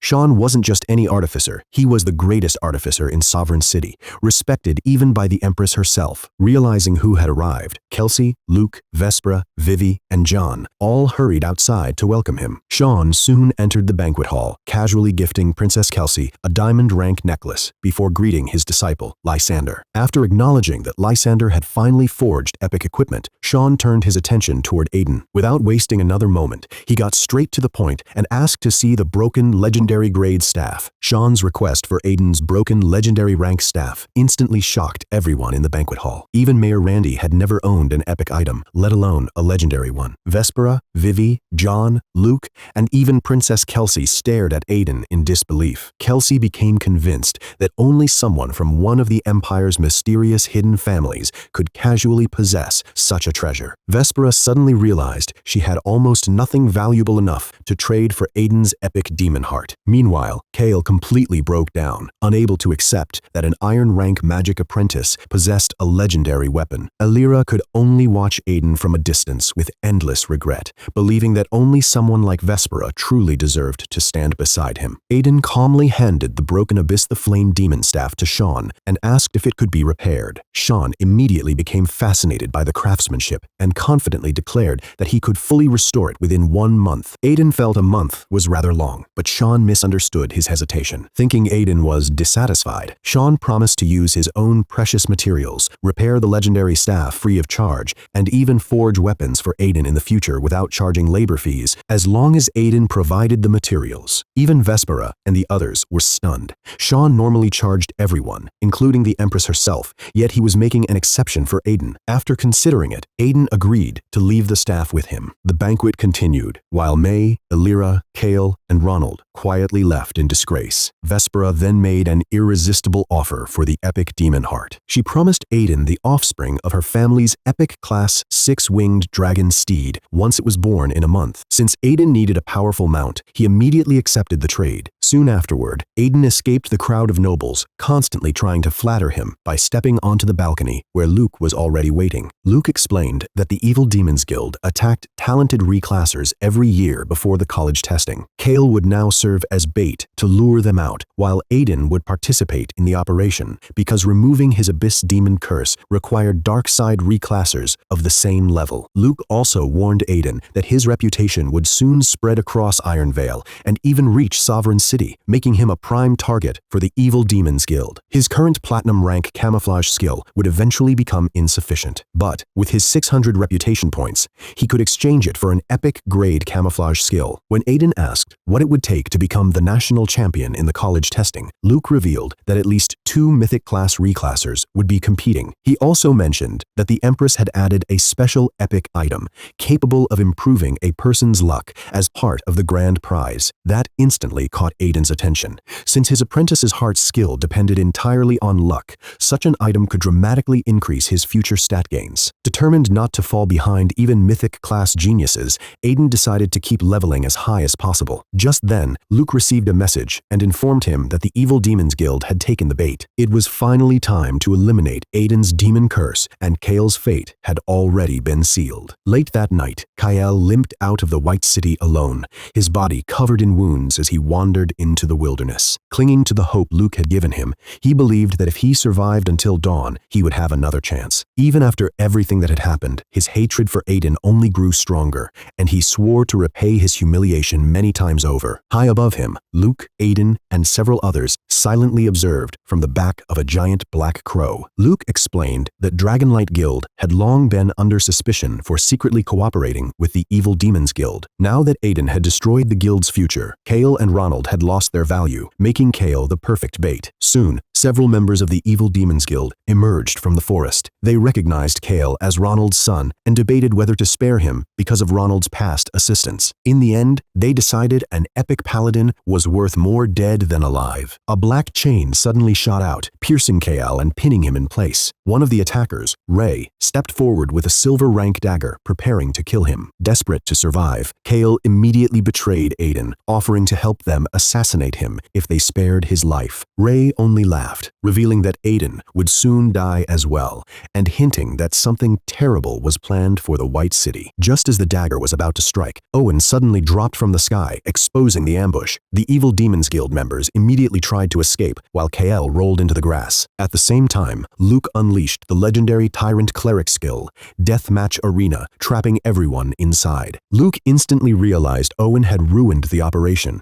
The entire purpose had been to let Kale die while secretly tracking the surviving Evil Demons Guild members back to their hidden base. Instead, Owen had saved Kale and alerted the enemy. Furious, Luke activated Despot's realm. Crimson chains captured the fleeing cultists, Kale, and even Owen himself before dragging them all before him. Luke's massive axe came crashing toward Owen, forcing the young legendary puppeteer to activate dummy life swap at the last instant. Shaken but alive, Owen revealed his identity as the grandson of Felix, the Empire's powerful chief minister. Confident that Luke would not dare kill him, Owen insisted he had done nothing wrong, arguing that humanity needed every talented reclasser it could get, especially an epic paladin like Kale, with the Abyss becoming increasingly active. Luke coldly exposed Owen's true motive. He accused him of deliberately protecting Kale in order to create trouble for Aiden, then clarified that Aiden and Vespera had no special relationship beyond Aiden saving her in the Abyss. As the tense confrontation continued, Aiden slowly descended to the ground using his Abyss Flame Demon Cloak. Without saying a word, he calmly drew out his staff and pointed it directly at the still-bound Kale. Aiden didn't hesitate. Facing Kale, he unleashed a lightning spell that struck him down instantly, leaving nothing but a charred body. The kill earned him a massive experience reward, enough to fuel several more uses of his luck-based skill, though no loot dropped from Kale himself. Owen was horrified, accusing Aiden of murder in front of him. Aiden coolly cited imperial law, pointing out that anyone judged, ready to join an extremist group like the Evil Demons Guild, could legally be executed. Luke backed him up, confirming Kale's intentions and shutting down Owen's protest. Even as the powerful minister's grandson, Owen couldn't openly defy the law. Luke then took the captured cultists aside for interrogation, while Owen confronted Aiden, warning him to stay away from Vespera and know his place as a low-ranked apprentice. Aiden brushed him off with cutting sarcasm, making clear he answered to no one, least of all Owen. Luke's interrogation of the captured members was ruthless, using corrosive substances and pain-enhancing methods to break them. As he worked, he spoke candidly with Aiden about how infighting among reclassers had claimed just as many talented lives as the Abyss or the Evil Demons Guild ever had. Eventually, one of the prisoners cracked and gave up useful information, prompting the group to move quickly before the enemy could relocate. Following the lead, they reached a hidden cave. A reclasser with an insect tamer class released swarms of insects to scout ahead, revealing around 15 enemies inside, one of whom had already detected the intrusion. Luke ordered Owen, a legendary rank puppeteer, to take point, threatening to report his lack of cooperation to the prestigious Garvard University if he refused a threat serious enough to make even Owen's powerful family nervous. Owen summoned 3 ornate puppets, and Luke explained his class abilities to Aiden, how a skilled puppeteer could rival an army with enough resources, and how the key to beating one was locating the real body quickly, rather than getting drawn into a drawn-out fight. As the plan unfolded, Aiden casually mentioned a specific puppeteer trick, creating decoy copies to fool enemies, not realizing it was one of Owen's closely guarded secrets. Owen was stunned, assuming it must have been a coincidence. After a short fight, over a dozen Evil Demons Guild members were subdued. Luke selected 6 for a ritual, arranging materials into a 5-pointed star to transfer Aiden's demon curse away from him permanently. Aiden stepped into the circle, and after a few tense minutes, the curse was lifted, but at the cost of the 10 guild members used in the ritual, who died in the process. Relieved that he could finally take on the Abyss boss, Aiden noticed the mood around him had shifted. Owen looked shaken and guilty. Luke's expression turned grim as he delivered urgent news. Most of the Evil Demons Guild members hadn't just been on the move, they had already infiltrated the White City itself. The Evil Demons Guild's decision to head straight into the White City instead of fleeing struck Aiden as deeply suspicious, especially given the earlier warning about the city's destruction. Luke confirmed that high-ranking members had entered the base that morning, though details were scarce. Owen, terrified for Princess Kelsey's safety, was reassured by Luke that the strongest of the royal guard, Sean, was protecting her. With communications jammed, Luke summoned his giant dark raven, Onyx, and the group flew toward the city, only to see an explosion light light up the horizon. In the sky, they encountered Orion, codenamed Demon Serpent, an S-class fugitive and legendary rank demon warrior. Luke recognized him instantly and revealed that he himself was once ranked as a level 1 top target among the Evil Demons Guild's list of dangerous talents, even higher than Vespera or Kale had been. Orion summoned shadow snakes to attack, forcing Luke to expand into a massive battle stance and send the group's bird fleeing back toward the city under his orders to leave him behind and minimize the coming destruction. As they retreated, Aiden used his enhanced senses to spot hidden enemies ambushing them from the forest below and shouted for everyone to scatter. Before anyone could question him,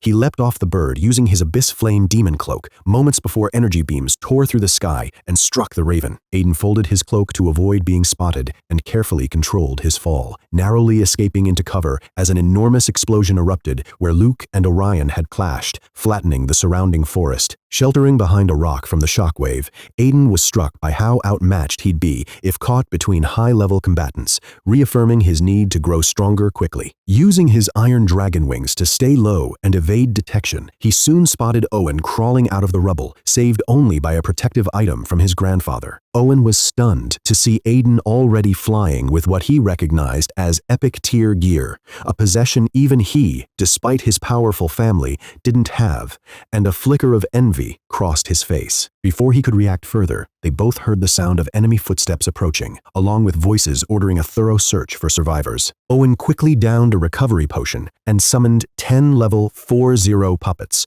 urging Aiden to team up and fight rather than flee, though his greed was obvious. Aiden refused, choosing to keep flying toward the White City, instead of risking a fight against unknown numbers of enemies. Furious, Owen ordered a puppet to attack him, but Aiden froze it solid with an ice spell, revealing skills Owen hadn't expected. Moments later, several high-level Evil Demons Guild members arrived, including a dangerous epic rank fighter. Owen panicked and fled, sacrificing one of his valuable puppets to stop pursuing vines summoned by the enemy. When he saw Aiden had turned back, he begged for help, but Aiden simply mocked him by drawing even more pursuers toward him before splitting off in another direction. Cornered from both sides, Owen tried using another puppet against Aiden, who responded by unleashing a massive fire tornado that incinerated it and created cover for his own escape. Owen was left to face 2 waves of enemies alone, screaming curses at Aiden as he vanished into the sky. Approaching the White City, Aiden found it already in ruins, dead soldiers, slaughtered civilians, and clear signs the defenders had been overwhelmed with ease. He suspected another powerful epic rank enemy was involved beyond just Orion fighting Luke. Deciding it was safer to move on foot,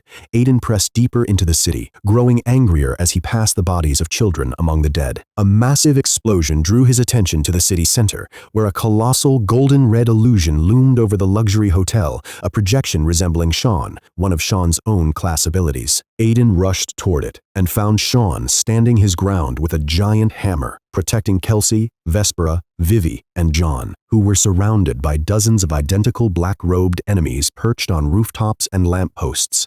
The enemies mockingly acknowledged Sean's reputation as the Titan Artificer, but demanded the princess be handed over, promising mercy in exchange. Sean refused outright, slamming his hammer into the ground and unleashing a wave of molten magma at the surrounding attackers. Sean's magma attack passed harmlessly through the black figure, revealing it as an illusion and confirming the enemy wasn't just a random Evil Demons Guild member, but one of the 4 Heavenly Kings elite, the Shadow Assassin serving under the Dark Dragon King. Vespera explained the terrifying reputation of the 4 Heavenly Kings and their subordinates, noting this particular assassin had once killed an 85-level Imperial warrior. Kelsey, guilt-ridden, offered to give herself up to spare the city, but Sean refused to let her, explaining that the black figures were fast but weak clones meant to stall for time while the real threat held back, and that reinforcements, especially Luke, might still turn the tide. He also suspected a traitor within the Sovereign City royal family had leaked Kelsey's whereabouts, since the royal guards, who should have been protecting her, were mysteriously absent. Hiding nearby, Aiden was terrified to sense that the Shadow Assassin's power rivaled Orion's. Realizing how outmatched he still was, despite his system's potential, he resolved to prioritize survival tools, stealth, escape skills, a tanky pet, and better gear once he made it out alive. He also silently vowed future revenge against the evil Demons Guild, listing Orion, the Shadow Assassin, and the 4 Heavenly Kings as future targets, alongside those from his old life who had already paid for wronging him. Just then, Owen burst onto the scene, injured and having sacrificed 8 of his 10 puppets, escaping the earlier chase, but thrilled to find Sean and the group safe. He dramatically declared himself their protector, oblivious to the tension, prompting the Shadow Assassin to dismiss both him and Aiden as targets not worth ignoring and mark them for death first. At that moment, Aiden sensed overwhelming danger, despite seeing nothing around him. A spectral scythe materialized behind him just as Sean, using Owen as a diversion, swung his hammer toward him to disrupt the enemy's positioning. Aiden reacted on instinct, triggering his iron dragon wings and casting ultimate frost behind himself just as the blade struck, taking a wound to the back, but managing to follow up with his demon's domain skill, trapping his unseen attacker in dark energy. The assassin, now revealed as a pale, scythe-wielding figure, complimented Aiden on surprising him. Refusing to waste time on healing, Aiden downed a mana potion and unleashed everything he had left into a desperate follow-up. Thunder's Wrath. Aiden held nothing back against the Shadow Assassin's clone, layering Thunder's Wrath on top of Demon's Domain to exploit the fact that lightning bypassed magic resistance and could deal true damage. Despite the clone's brutal speed, its health was surprisingly low, and Aiden's assault chipped it down fast. Startled by the strength of a level 2-0 Magic Apprentice, the assassin demanded to know his real class. Aiden brushed him off and finished him with Blazing Tornado, stacking all 3 area spells until the clone was destroyed. The kill dropped a massive experience reward along with an epic tier skill book, Shadow Stealth,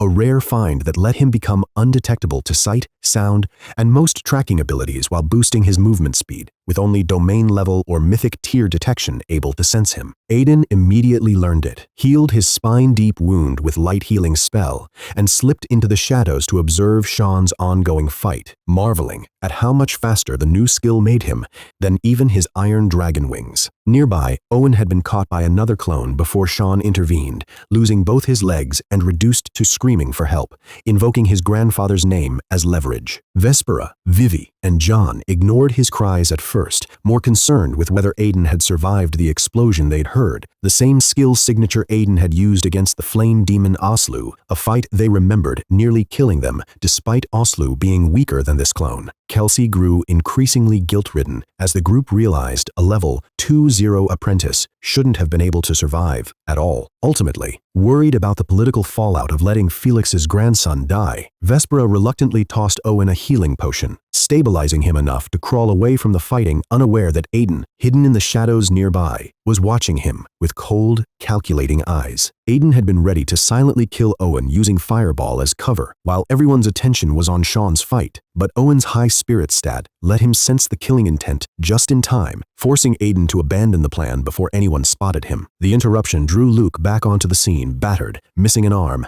half his face stripped to bone, dragging Demon Serpent Orion's corpse behind him as proof he'd won that fight. The Shadow Assassin's clones were stunned that Luke had killed an opponent, stronger than himself, and Luke coldly promised to make them pay before the fight resumed. Still hidden and unnoticed, Aiden realized the odds had shifted in the defenders' favor with both Luke and Sean present against a single Shadow Assassin. But the enemy revealed the true plan, an entire network of space formations set up by mythic-class dark mages surrounded the White City. With enough death energy already generated, the formations would tear the city into the abyss itself, flooding it with demons while forcibly ejecting anyone above level 50, sacrificing everyone else. A massive rift opened overhead, and red-black light columns began pulling Sean, Luke, the Shadow Assassin, and even Owen, protected by his own Dark Formation Puppeteer class, into the air toward ejection. Sean's attempt to smash the formation only cracked the space dangerously further, confirming the trap was inescapable. Believing Aiden dead, Vesper revealed to Luke that the Shadow Assassin had reportedly killed him, prompting Owen's cruel gloating cut short when Aiden calmly stepped out of hiding, having survived the encounter, after all. With everyone rising toward the ejection point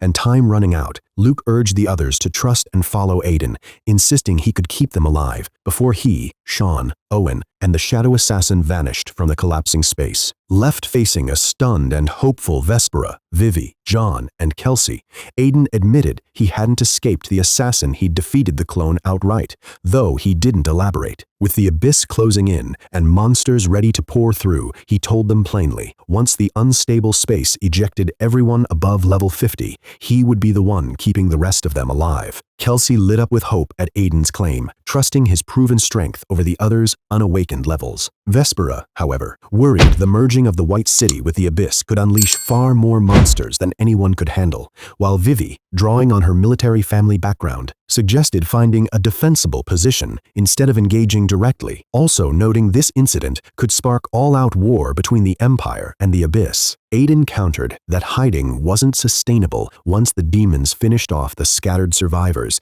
and came looking for them next. His plan was to go on the offensive, rally as many survivors as possible using their home field knowledge of the city's layout, turning what looked like a hopeless slaughter into an organized defense. Vivi, recognizing the tactical soundness of unifying the fractured reclassers into a coordinated force, backed him immediately, while John contributed a silver rank megaphone from his personal collection to help broadcast the call. To ensure people would actually listen, Kelsey invoked her authority as princess, using a rare wartime provision to formally appoint Aiden as temporary commander of the White City, granting him a huge stat boost and the power to conscript both reclassers and civilians for the coming battle. With his new authority visibly marked above his head, Aiden took to the sky and began broadcasting instructions for everyone to converge on the city center. Elsewhere, Tina, paralyzed with despair and preparing to end her own life rather than face the horrors of an abyss invasion, was pulled back from the brink upon recognizing Aiden's voice overhead. Seeing him flying with his commander's title blazing above him gave her a spark of hope, and she abandoned her suicide attempt to join the crowd heading toward the center of the city. Back at the rally point, Aiden found the gathering smaller than he'd hoped, with only an hour left before the Abyss's forces arrived. Vivi warned that even trained military commanders would struggle to organize such a frightened, disorganized crowd on short notice. Aiden reassured her that desperate people cling to any source of hope, then handed Kelsey his Abyss cloak so she could fly beside him as a visible symbol while he spoke. As he rose into the air to address the crowd, he began his speech by reminding them exactly who he was, the man who'd already killed both the Iron Dragon and the Abyss Flame Demon Oslu, and the commander the princess herself had chosen. Aiden's speech landed exactly as intended. The crowd erupted in disbelief and excitement, realizing the man addressing them had killed both a regional and a national-class red-flagged boss, and that the princess herself stood beside him. He built on that momentum, reminding them of the massacre he'd witnessed on the way in, invoking the deaths of children and loved ones to turn their fear into rage. The survivors roared back in defiance, chanting to fight, and Aiden sealed the moment by declaring the coming battle wasn't just about survival, but about humanity's future. With morale ignited, Aiden shifted immediately into military organization, sorting survivors by role and summoning the city's key authorities: Reclasser Association Chairman Lucien, Warrior God Guild Chairman Leo, and Mayor Randy, who submitted to his command without resistance. He ordered them to fan out among the survivors, consolidate all available resources, and offered a massive bounty system for kills to incentivize combat participation, backing it with the threat of execution for anyone who disobeyed under the justification that selfishness now would doom everyone. When a woman refused to hand over her stockpiled potions, invoking her son's military rank as protection, Aiden executed her on the spot without hesitation, using the moment to publicly donate his own valuable gear as proof he wasn't asking more of others than himself. The brutal display cowed any remaining resistance, and the surviving crowd, along with a humbled Lucien, fell in line completely. Meanwhile, in the capital, Empress Era raged at her ministers for downplaying the invasion and demanded to lead troops to the White City personally. First Minister Felix suggested first checking the situation using the Mirror of 10,000 Cities, a national treasure capable of showing distant locations in real time, and the Empress summoned the massive silver mirror to reveal what was unfolding. The Empress's group watched Aiden's actions unfold in the mirror, his execution of the woman, his commands, his sheer authority, leaving the ministers stunned that someone with that level of composure wasn't a seasoned officer. James, the war god, immediately recognized his sister Vivi's account matching up. Aiden was the same man who'd saved her, Vespera, and John from the abyss, killing the red-flagged boss Oslu in the process. Era was floored to learn Aiden was officially only an Iron-Rank Magic Apprentice, expelled from school, yet already credited with 2 red-flagged boss kills and rapid advancement toward his second-class change. Felix, however, seized on the situation to push his own agenda, driven by private fury after Owen had blamed Aiden for his injuries and demanded revenge. He argued that gathering the survivors together was reckless, that scattering would have given more people a chance, and painted Aiden as reckless and inexperienced. His conservative allies echoed the sentiment, framing Aiden as unqualified and dangerous. James pushed back, defending the necessity of resistance against abyss invaders, but privately conceded that without reinforcements, the survivors likely couldn't hold out. The White City currently had no top-tier warrior left to anchor the fight. Atlas, the Sovereign City Reclasser Association chairman, proposed sending genius students under level 50 from the Empire's top academies to reinforce the White City before the space fully destabilized. Felix immediately objected, trying to limit the deployment to a handful of students tasked only with protecting Kelsey, effectively abandoning the rest of the city's population, a stance Atlas condemned given the death toll from the Abyss invasion 50 years prior, a point James also invoked to argue against repeating the Empire's past failure of inaction. Torn between the political risk of committing resources and the reality that her daughter's survival depended on Aiden holding the line, Era made her decision. Qualified students would be sent to stage near the White City, but would only be deployed if Aiden's group proved capable of holding out. Watching him on the mirror, she silently resolved that if he survived this, she would personally invest in training him, regardless of his officially lowly rank. Kelsey, weighed down by guilt, told Aiden she intended to stay with the survivors even if it meant dying alongside them, invoking the same historical tragedy a city lost to the Abyss 50 years earlier with no survivors. Aiden gently pushed back, telling her the blame wasn't hers to carry, then rallied her spirit by declaring that this time would be different, that his name and hers would be remembered as the moment humanity began fighting back. Moved, Kelsey stood beside him in solidarity. Before the fight began, John gifted Aiden a Starlight rank skill book he'd found while gathering supplies Victor's Hand, a utility skill that automatically collects loot from anything Aiden kills, sparing him the need to manually gather drops mid-battle. Aiden learned it immediately, and John refused any repayment, genuinely more invested in Aiden's survival than any reward, being independently wealthy as heir to the powerful Hawthorne trading family. As black cracks split open across the city and the invasion began, Aiden flew to the front lines to steady the visibly terrified survivors, confirming with Randy, Leo, and Lucien that their assigned tactics were set. Then the first true threat emerged, a 30-meter demon noble spider boss, Lord Roth, easily around level 50 and clearly stronger than the previous abyss threats Aiden had faced, with more bosses visible waiting behind him in the rift. The survivors' morale wavered visibly at the sight, but Aiden showed no fear. Recognizing the moment demanded a decisive show of strength, Aiden burned through the massive experience reserve from killing the Shadow Assassin's clone, triggering his apprentice's heart skill repeatedly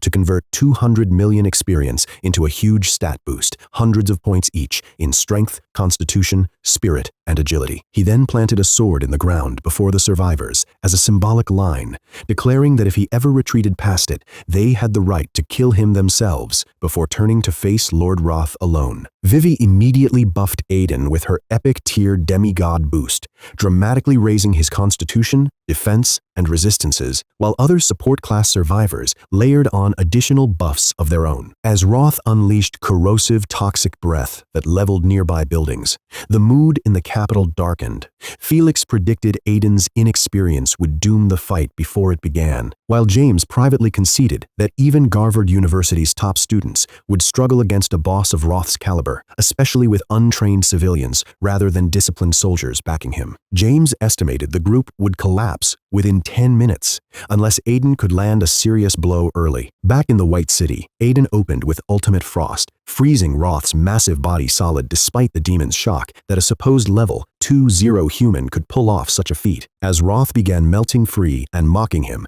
Aiden followed with Thunder's Wrath, triggering its bonus true damage effect and tearing his health down rapidly, forcing Roth to summon a defensive poison armor to slow the bleeding. Aiden pressed the advantage immediately with Blazing Tornado, shredding the armor and sending Roth into a panicked retreat toward a space rift, only for him to collapse dead before escaping. The kill delivered an enormous experience payout, along with a flood of epic tier loot, 1,000 demon's hearts, 1,000 spider demon fangs, an epic venom glove granting massive stat bonuses, and poison-based offense and defense, and an epic skill book for Metal Element Arrow, a piercing attack capable of ignoring a portion of enemy defenses, with the added note that mastering all 5 elemental variants could eventually combine into a legendary rank skill. The kill also completed Aiden's 3rd-class mission. He immediately equipped the glove and learned the new skill, before rallying the stunned survivors with a triumphant call to fight, and the crowd, having just watched him casually destroy a boss that should have doomed them, roared back in support. In the capital, the entire assembled court, Aira, her ministers, Atlas, and James, sat in stunned silence. Roth's death sent the Imperial Court into stunned disbelief, prompting Aira to immediately order the reinforcement students into the city. Felix, panicking privately that Aiden's success threatened his political influence and could tip power toward the military faction, tried to frame Aiden as suspicious, theorizing he might be hiding a true mythic-class identity, while warning that Aiden had used a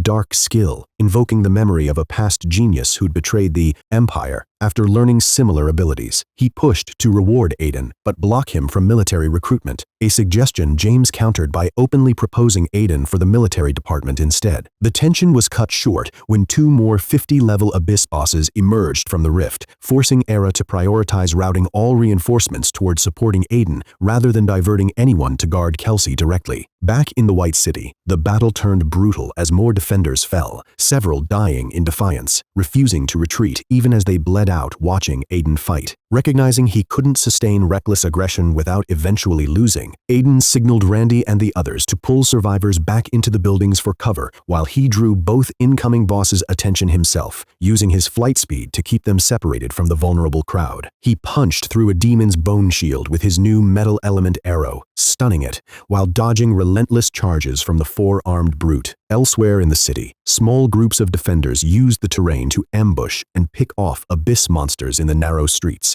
several sacrificing themselves deliberately to buy others time. A newly arrived reinforcement student from Ironvale University was horrified by the sheer scale of carnage, only to realize with shock that most of the bodies weren't human casualties, but dead demons, a scale of destruction the 4-armed boss himself couldn't comprehend either. The 4-armed demon boss finally understood the horror unfolding around him. This wasn't a slaughter of humans, but a coordinated ambush, exemplified by a dying 1-armed reclasser who'd strangled and bitten a demon to death even after being gutted. That man's final words to Aiden, urging him to keep pushing the survivors to fight visibly, shook Aiden, who used his remaining strength to vanish via shadow stealth just as reinforcements from Garvard University and Ironvale finally arrived, re-energizing the exhausted defenders into a full counterattack. As the 2 remaining demon bosses tried to flee back through the rift, Aiden reappeared directly in their path, unleashing everything he had left, ultimate frost, and a barrage of dozens of metal element arrows crippling both before the newly arrived students finished them off. Having completely drained his magic power,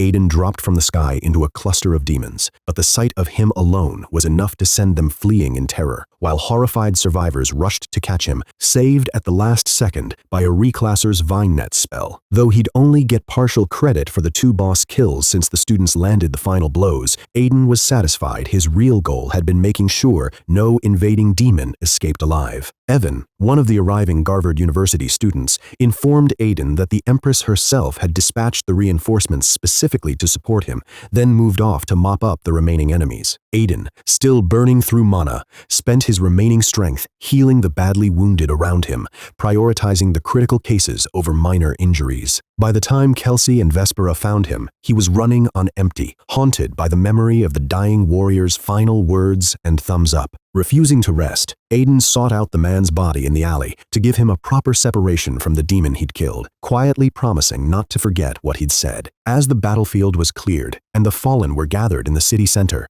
Evan reported that the White City was secure and would soon return to normal. But looking at the rows of dead, Aiden felt no triumph, only grief. He called the surviving crowd together once more, preparing to speak. Standing before the shaken, grieving survivors, Aiden confronted the grim reality that only half of the White City's tens of thousands had survived. Randy publicly credited him as the sole reason anyone lived at all, and even the war-hardened officials around him were stunned that an 18-year-old, freshly awakened, had achieved the Empire's best-ever survival rate against an Abyss invasion. When someone declared the battle won, Aiden rejected the idea that it was truly over. The dead deserved more than silence, he said, and vowed that what happened in the White City would mark not an ending, but the start of humanity's war of revenge against the Abyss. The crowd erupted into a unified, furious chant for vengeance, and even gentle Kelsey found herself swept into the fury. Vespera and Vivi, watching him, felt their view of Aiden shift permanently. He had become something like a hero in their eyes. Luke and Sean arrived shortly after with medical support, relieved to find Kelsey safe. Luke relayed that the Empress wanted Aiden brought to the Sovereign City to be formally rewarded, admitting he'd only expected Aiden to protect the princess until reinforcements came, not single-handedly turn the tide of the battle. Aiden reminded him of the bounty he'd promised the survivors for their kills, and Luke assured him it, along with compensation for the fallen, would be honored as the will of the Empire. Evan, before departing with the other student reinforcements, confirmed for Aiden that he'd only been at Harvard University for a year, underscoring how much the school could accelerate a reclasser's growth. Luke also warned that this incident with the Evil Demons Guild might prompt the Empire to move up the college testing to protect talented students from further attacks. News of the White City exploded across the Empire, met initially with disbelief and accusations of fabrication until video evidence and survivor testimony overwhelmed the skepticism. Online reaction shifted rapidly from doubt to stunned admiration, with military analysts picking apart Aiden's tactical decisions and concluding his choices had been near flawless, though many were baffled by his abnormally high base stats for a level 20 reclasser, some suspecting a hidden stat-boosting skill. Within half a day, Aiden was hailed nationwide as a hero, and word that he'd travel to the Sovereign City for his reward triggered a surge in ticket demand from people hoping to see him in person. Back in the White City's Reclasser Association Hall, Aiden completed the paperwork for his class change mission with Tina's help, receiving a new badge. Afterward, he stepped into a private room, intending to consume the epic demon's heart he'd obtained, in hopes of boosting his odds at a higher-tier class upgrade. Aiden began consuming his stockpile of epic demon's hearts to boost his class change odds, needing all of them to push his chances from a mere 10.5% to a guaranteed 100% before absorbing his new badge. The class change completed, upgrading his Magic Apprentice class and offering him 3 paths forward: a Starlight rank Dark Mage route, a Starlight rank Elemental Mage route granting a Water Element arrow skill, which would have complemented his existing Metal arrow toward the eventual legendary combo skill, or staying on his current path with an upgraded Apprentice's heart and a triggered special mission. Despite the appeal of the Elemental Mage option, Aiden chose to stay on his current path for the mission reward potential. The special mission, Bane of all races, required killing 10 different level 50 or higher race bosses before his 5th class change, promising a mythic tier item as the reward, something even rarer than anything he currently owned. He noted the naming suggested more chapters to this mission line existed, likely with even greater rewards, but set that aside for later, given he still had time before the deadline. With his upgraded Apprentice's heart, now capable of granting bonus health alongside stats, Aiden spent millions of his enormous experience reserve testing his luck, ending up with a combined stat total already dwarfing what an epic rank reclasser could achieve at his level, likely surpassing even legendary rank power once his gear was factored in. The experience dump also rocketed him from level 20 to level 30 almost instantly, though he decided to hold off pursuing his 4th class change immediately, worried that leveling too fast might make the next class change mission harder, and reasoning he could use the downtime to rest after the battle. Stepping out of the Reclasser Association, Aiden was mobbed by survivors and outside bloggers eager for interviews and details about his true class, which he brushed off simply as Magic Apprentice before trying to leave. When one intrusive blogger kept pushing past the survivors trying to protect his privacy,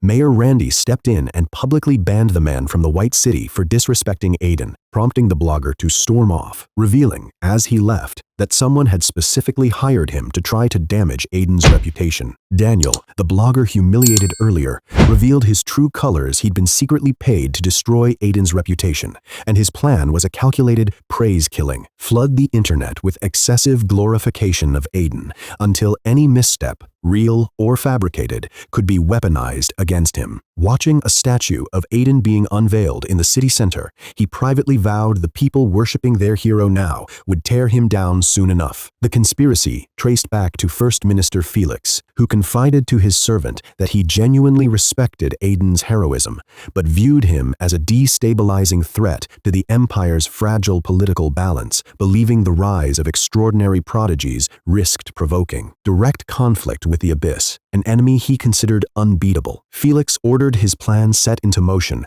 once Aiden reached the sovereign city. His servant then visited a captive woman held in a cage, coercing her through torture via a magical doll link to send an untraceable message to the Evil Demons Guild, instructing them that Aiden could only be killed once his reputation had been thoroughly destroyed first. The message reached a hooded, red-eyed figure underground, who reported to a faceless, mechanical-voiced entity that the Nightworm Lord had marked Aiden for assassination after his interference disrupted their plans. The exchange revealed larger stakes. The Abyss's gods were said to be stirring, with an all-race war looming, though the cloaked figure noted humanity still needed Felix's cooperation for now, authorizing the guild to select an assassin for Aiden. Back in the White City, a lighter moment unfolded as Aiden mounted Luke's injured giant Dark Raven, who scolded him, through Luke's translation, for forgetting to warn it about an earlier ambush. Learning that Demon's Hearts could boost pet tier upgrades too, Aiden tossed the Raven an epic grade heart, thrilling the bird, and even earning a joking comment that it wished it were Aiden's pet instead of Luke's. Aiden then casually gifted epic grade Demon's Hearts to John and Vivi as thanks for their earlier support, casually revealing he had nearly 2,000 of them stockpiled from his boss. Kills an amount that left the group stunned, since even top Sovereign City geniuses didn't possess anything close. With gifts distributed, Luke announced it was finally time to depart for the Sovereign City. Massive crowds gathered outside the Sovereign City overnight,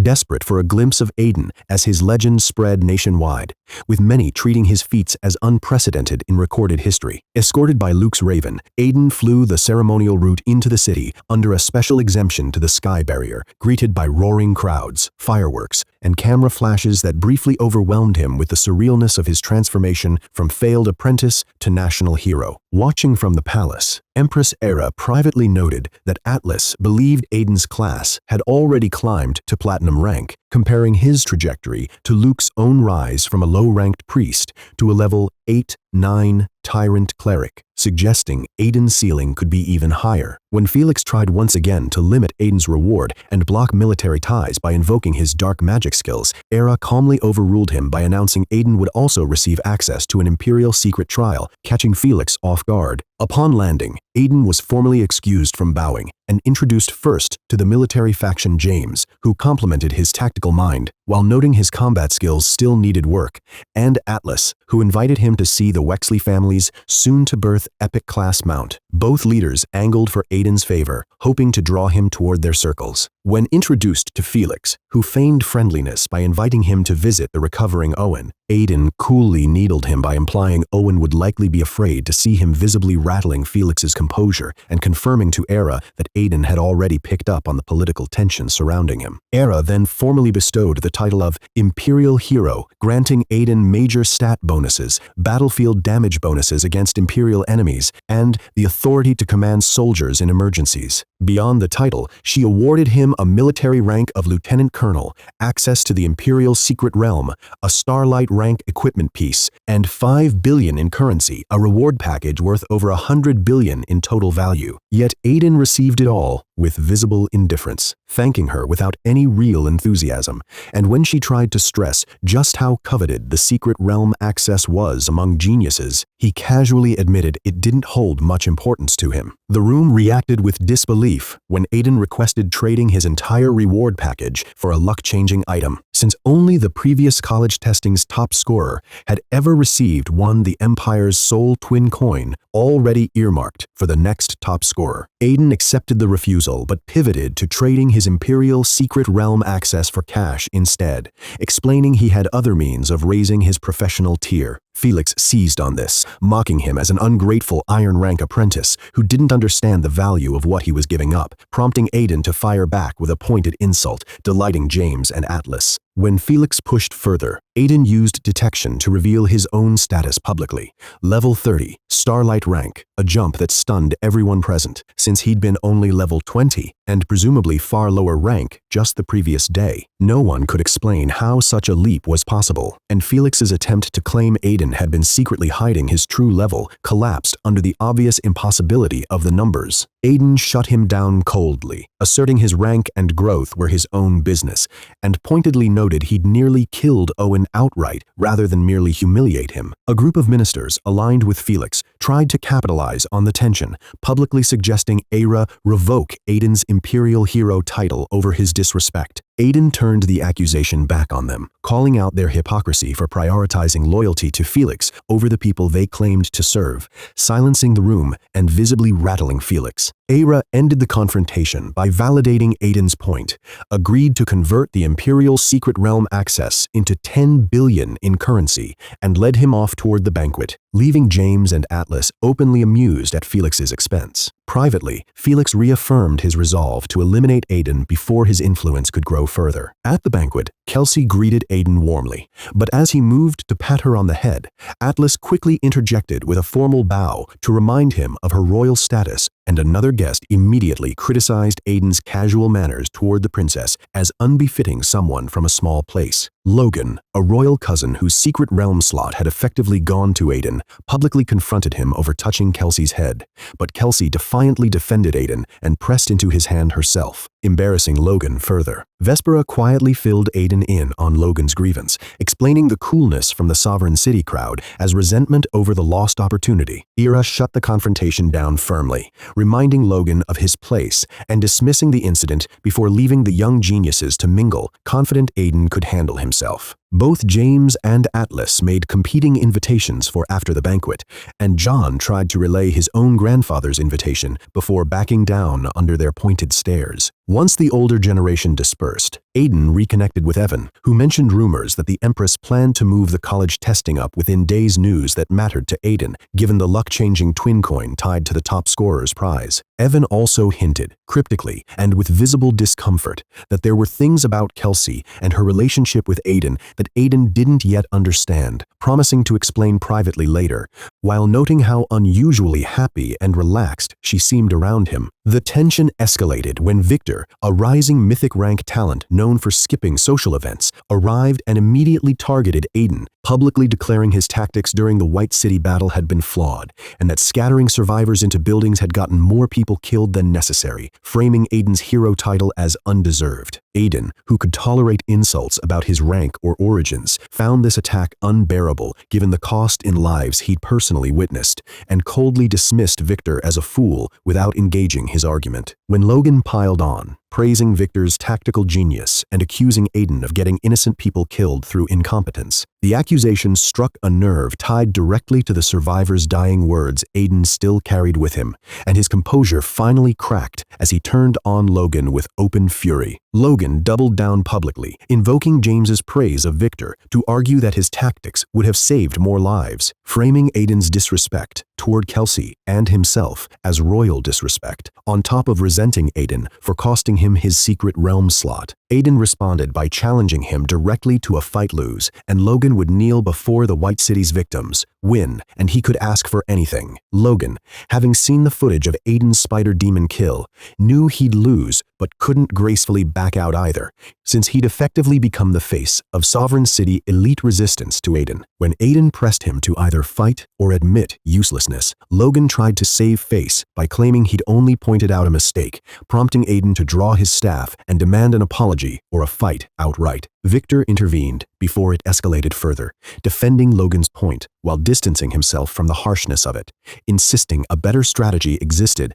that could have saved more lives. That framing hit Aiden harder than any insult about his rank or origins, resurrecting the memory of the dying soldier's final plea, and he coldly challenged both Victor and Logan to fight him together. The surrounding crowd split in reaction, some calling Aiden arrogant and drunk on his new title, others quietly agreeing that Victor and Logan had crossed a line, with a few dismissing Aiden's achievement entirely as luck bought with other people's lives. Empress Ira arrived to defuse the confrontation, and Kelsey immediately spoke up in Aiden's defense, explaining that Logan had provoked him using the White City casualties. Victor pressed his argument directly to Ira, insisting Aiden's strategy had been needlessly costly and that he didn't deserve the Imperial Hero title, prompting Aiden to dismiss him outright, pointing out that under Victor's leadership, no one would have survived at all. Ira, backed by a subtle headshake from James, confirming even he saw no flaw in Aiden's tactics, tried to close the matter by affirming Aiden had done nothing wrong. Unconvinced, Victor requested access to the Ministry of War's military simulation map to prove his alternate strategy would have worked better. And despite James's quiet reluctance, sensing Victor was about to embarrass himself against a plan that had no real flaws, Ira granted the request. James unveiled the Ministry of War's rare simulation map, tasking Victor with recreating the White City battle using his own strategy, while Aiden watched, uninvolved. Even before combat began, James privately noted Victor's rallying speech fell noticeably short of Aiden's, foreshadowing trouble. When the simulated invasion began, Victor's fight while retreating approach collapsed almost instantly. The front line's deaths triggered a panic that shattered the formation, and the survivors were slaughtered while fleeing. James halted the simulation before it finished. Aiden tore into Victor mercilessly,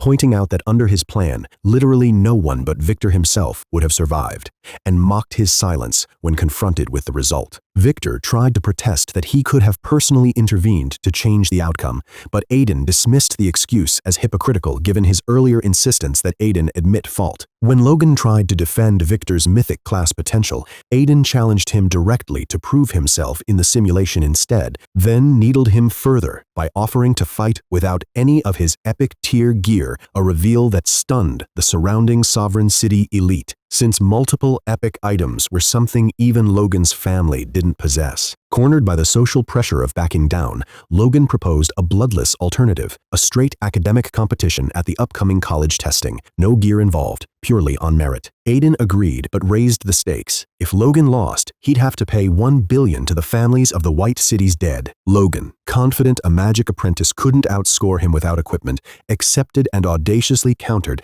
that if he won, he'd take all of Aiden's epic gear. Aiden, incredulous at the imbalance of the wager, instead offered 5 epic demon's hearts as his stake if he lost an offer that left the entire room, including Empress Ira, stunned at the scale of wealth Aiden was casually wielding, especially after Vespera confirmed he'd already handed hearts out to friends and even a pet. Logan was floored when Aiden actually produced 8 epic demon's hearts on the spot, a sight that left the entire crowd, even Empress Ira, stunned into silence. Since even the Imperial Treasury lacked such wealth, Logan immediately locked in the wager with witnesses and his father's financial backing, confident that without high-tier gear allowed in the college testing, a mere magic apprentice couldn't possibly outscore him. Ira quietly tried to talk Aiden out of the bet, but his casual admission that losing 8 epic hearts wouldn't even hurt only deepened her shock, since he was implying a stockpile far beyond anything she could account for. Victor,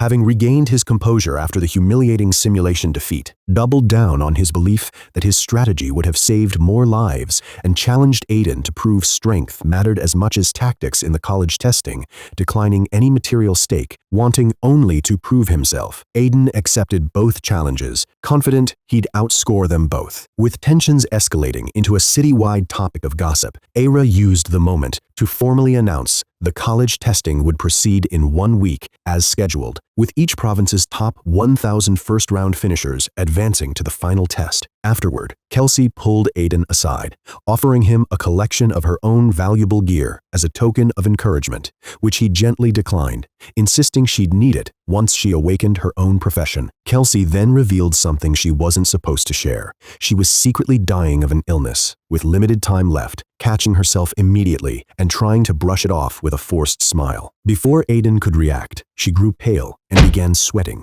and just as Aira, James, and Atlas arrived to take her, Kelsey briefly lost consciousness, only to reopen her eyes completely black, radiating an overwhelming aura of death and destruction. Kelsey's episode grew worse, her body limp and repeating cryptic warnings about something inescapable coming, before finally calming in Aira's arms. James explained that even divine-tier powerhouses, reclassers who'd surpassed max level entirely, had failed to diagnose or treat her mysterious illness, and Atlas noted that such divine powerhouses were the only reason the Abyss hadn't fully invaded yet, since its demons weren't the only hostile race waiting for an opening. Before parting ways, James quietly encouraged Aiden to spend more time with Kelsey and warned him to stay alert heading into the college testing, given how much was now riding on his bet with Logan. The next morning, public buzz over the looming testing and Aiden's wager with Victor was already spinning out of his control, with online speculation turning suspicious of the diamond rank dark skill, Demon's Domain, he'd used in the White City, skill books that Rare hadn't dropped from low-level Abyss monsters in a decade. Aiden recognized the narrative was being deliberately steered and traced it back to Daniel, the blogger he'd previously run off from the White City, who framed his concern as protective while subtly building suspicion around Aiden's supposed ties to dark power. At the Sovereign City's massive Reclasser Association building, Aiden was ambushed by Edward, a young military officer publicly accusing him of murdering his mother, the woman Aiden had executed back in the White City, for refusing to surrender her supplies under wartime order. Edward played the moment for maximum sympathy in front of gathering cameras, and the crowd's murmurs shifted toward doubting Aiden's judgment, questioning whether a single potion had been worth a life. Aiden, unmoved, calmly reiterated that military orders were absolute during an Abyss invasion, then quietly began trying to identify who was orchestrating the ambush, ruling out Owen as too incompetent and Logan as having no clear motive given his confidence at the banquet. Before he could get further, chaos erupted outside as shouts rang out about a reclasser wielding dark skills and attacking people in the street. A staged terror attack erupted right outside the Reclasser Association, wounding and killing bystanders, including children, and instantly flooding social media with narratives, painting it as the work of a dark skill reclasser, coverage that conspicuously erupted right after the video campaign, questioning Aiden's own dark skills. Vespera pulled Aiden into Atlas's office to escape the chaos, and together they noticed the timing of the trending videos was too synchronized to be coincidence. Aiden explained the manipulation wasn't about directly accusing him.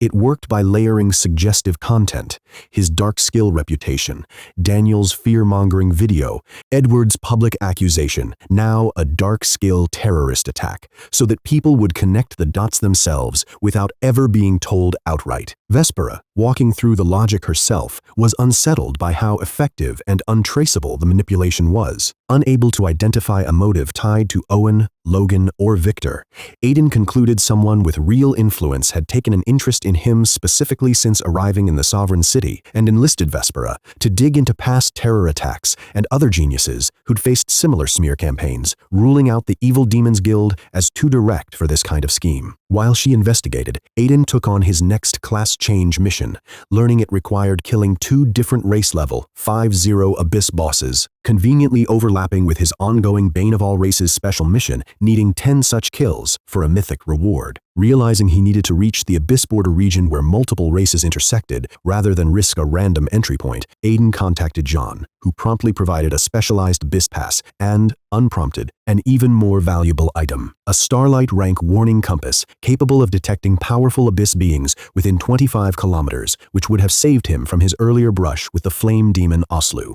John again refused any payment, insisting the earlier demon's heart gift was more than enough. Just as Aiden was preparing to head out, Vespera returned from her research, her expression grim, and delivered an ominous warning. Aiden might be in real danger. Vespera's research confirmed Aiden's fears. Multiple past geniuses across various empires had followed the same pattern: public reputation collapse, followed by assassination at the evil Demons Guild's hands. With John shaken by the implications, Aiden calmly explained his read on the situation, ruling out staying permanently in the sovereign city since every prior victim had eventually been maneuvered out of the capital, and Aiden himself needed to return to the White City anyway for the college testing. Working through his suspect list, he cleared Ira, James, and Atlas as too closely watched to be the mole, landing instead on Luke, someone with proven hostility toward the evil Demons Guild, and less public scrutiny than the others, as the one person he could trust to help him lure out the real conspirator. Meeting Luke in his office, Aiden laid out the threat and his intention to use himself as bait rather than flee. Luke didn't question the theory at all, revealing he'd seen this exact pattern before: young geniuses secretly eliminated by people pursuing their own agendas rather than genuine Abyss loyalty. He agreed to help, cautioning that the trail might still dead end at the guild itself, and the two worked out a plan. Aiden would remain in the Sovereign City 2 more days to shift public sentiment and complete his class change mission before heading back to the White City, timing his return to draw the enemy out. Luke also gifted him an epic tier shielding skill,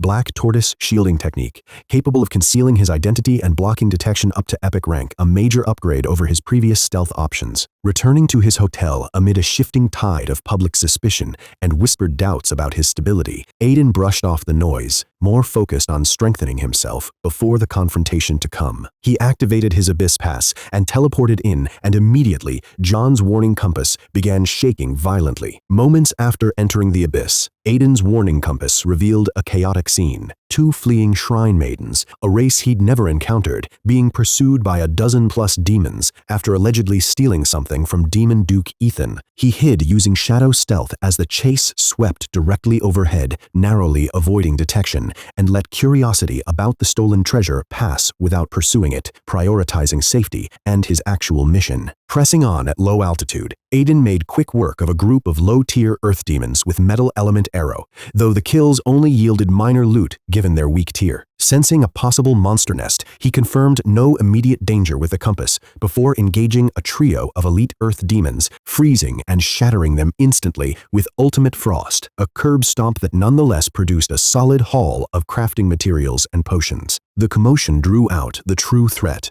an earth demon boss, Carl, a demon baron affiliated with Demon Duke Ethan, standing 15 meters tall. Though Carl's tier was unimpressive for a boss, his level 50 status meant he still qualified for Aiden's class change requirements. Recognizing an opportunity, Aiden considered interrogating Carl before killing him, reasoning that a demon connected to Ethan's court might know something about the treasure the Shrine Maidens had stolen. Aiden overpowered Carl quickly, freezing him solid with ultimate frost before pinning his limbs with metal element arrow and testing out his new spider demon venom gloves to finish him off. Dropping the demon baron to the ground in a panic, Carl immediately begged for his life, offering up what little he knew. Aiden had entered the border zone between Demon and Miko territory, and 3 days earlier, the fleeing Shrine Maidens had been overheard discussing a stolen pure-blood dragon egg, a bloodline far purer and more valuable than anything in the human world, including Aiden's own Iron Dragon. Carl couldn't offer more details, having been too intimidated by the Miko's strength to eavesdrop further. Having gotten what he needed, Aiden killed him anyway. The kill triggered another massive experience payout, along with a full set of diamond rank equipment, a ring,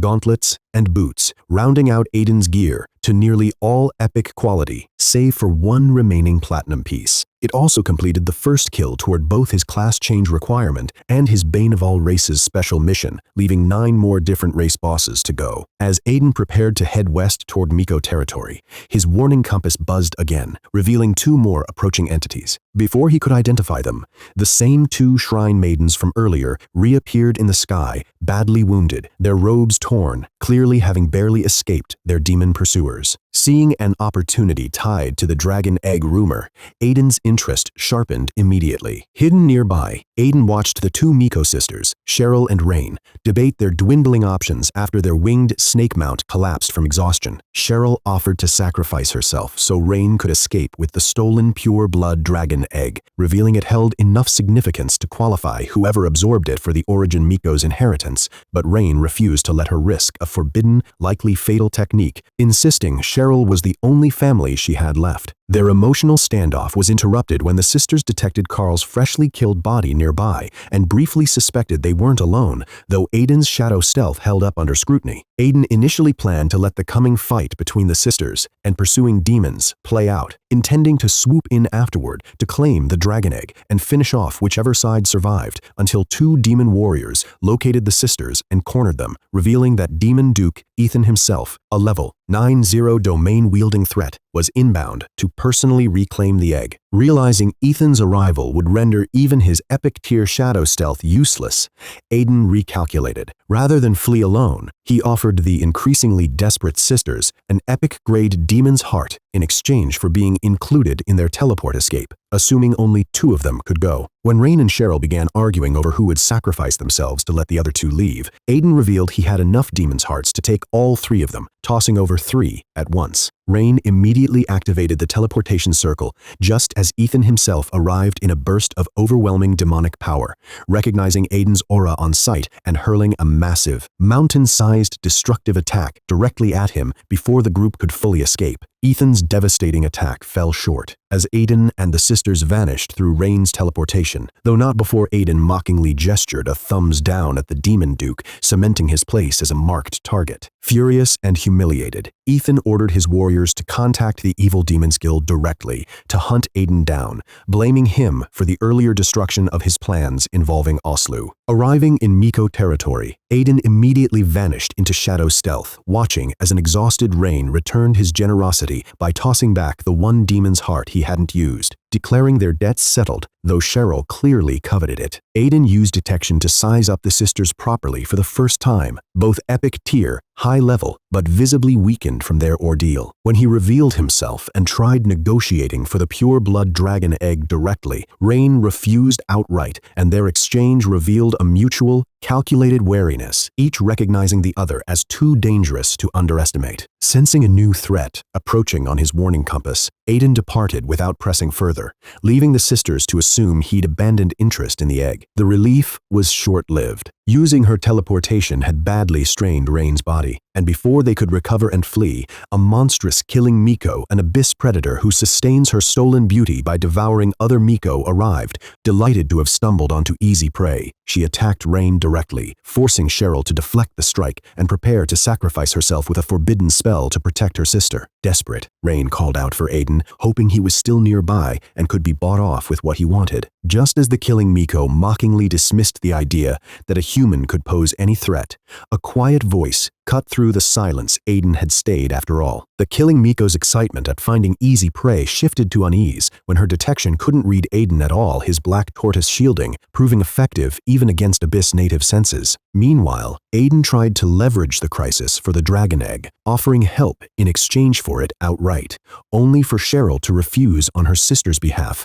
insisting she'd protect Rain herself using a forbidden spell. When Aiden pretended to leave rather than negotiate further, Rain broke and threw him the egg immediately, unable to let her sister sacrifice herself. The egg's true nature stunned Aiden, a mythic tier heaven-devouring mystic dragon egg currently dying, explaining the intensity of the pursuit by demons and Ethan alike. Recognizing Rain had deliberately withheld the hatching method as leverage, Aiden agreed to deal with the killing Miko first in exchange for that knowledge later. The killing Miko, still unaware of what she was facing, used a rare artifact to probe Aiden's identity, only to be baffled when it revealed him as merely a level 30 Starlight rank Magic Apprentice, a discovery that left Rain equally stunned, since she'd assumed some hidden power or item explained his earlier kill of Carl. Aiden ignored the confusion and, needled by the witch's casual admission that she found young humans delicious, unleashed a brutal combo, Ultimate Frost, Thunder's Wrath, shattering her defensive barrier, then Demon's Domain, Metal Element Arrow, and his Venom Gloves in rapid succession. The killing Miko, realizing too late that he was no ordinary apprentice,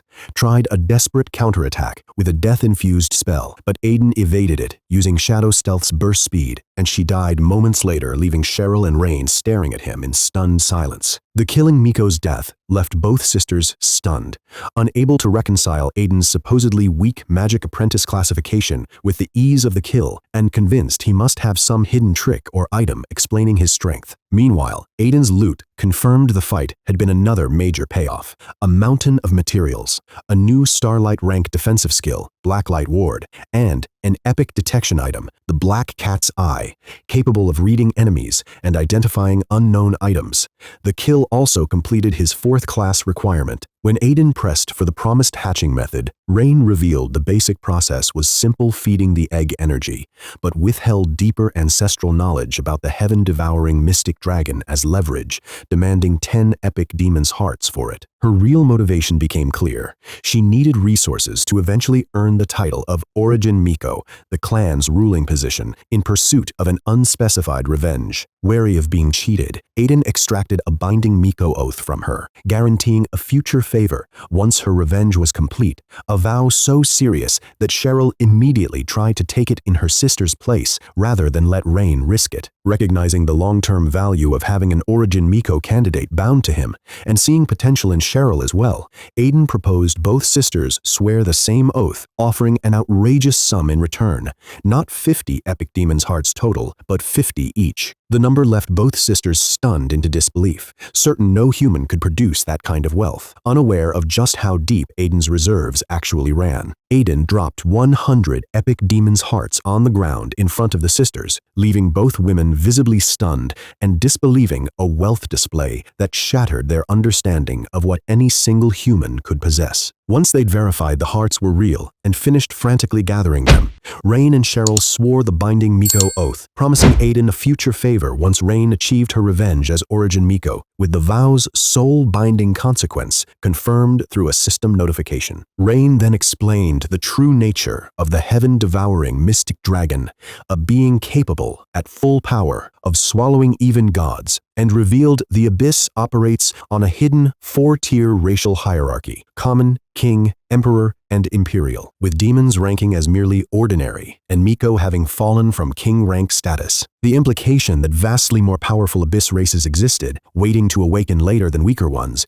left Aiden unsettled, though he took some comfort in the delay. With his class change complete, and the Bane of all races mission now a 5th finished, Aiden considered the trip an overwhelming success. New gear, a mythic dragon egg, and 2 bound Miko allies, and prepared to head back. Before he could leave, Rain's condition worsened, prompting Cheryl to rush off in search of soul essence to heal her sister, unknowingly leaving Rain alone with Aiden. When Rain realized Aiden was withholding the Slaughter Witch's soul essence he'd already collected, she attempted to negotiate for it and, lacking other leverage, began to offer something more personal instead, pulling back her cloak to reveal her shoulder. Cheryl's sudden return interrupted Rain mid-gesture, and Aiden quickly diffused the tension by handing over the Slaughter Witch's soul essences to heal her, then stepping out to give them privacy. Rain, left processing the encounter, quietly grappled with a mix of humiliation and grief tied to her family's death, resolving that the wealth Aiden had already given them meant she'd never need to offer herself again, save for his eventual binding request. After her recovery, she returned the unused soul essences, which Aiden let her keep,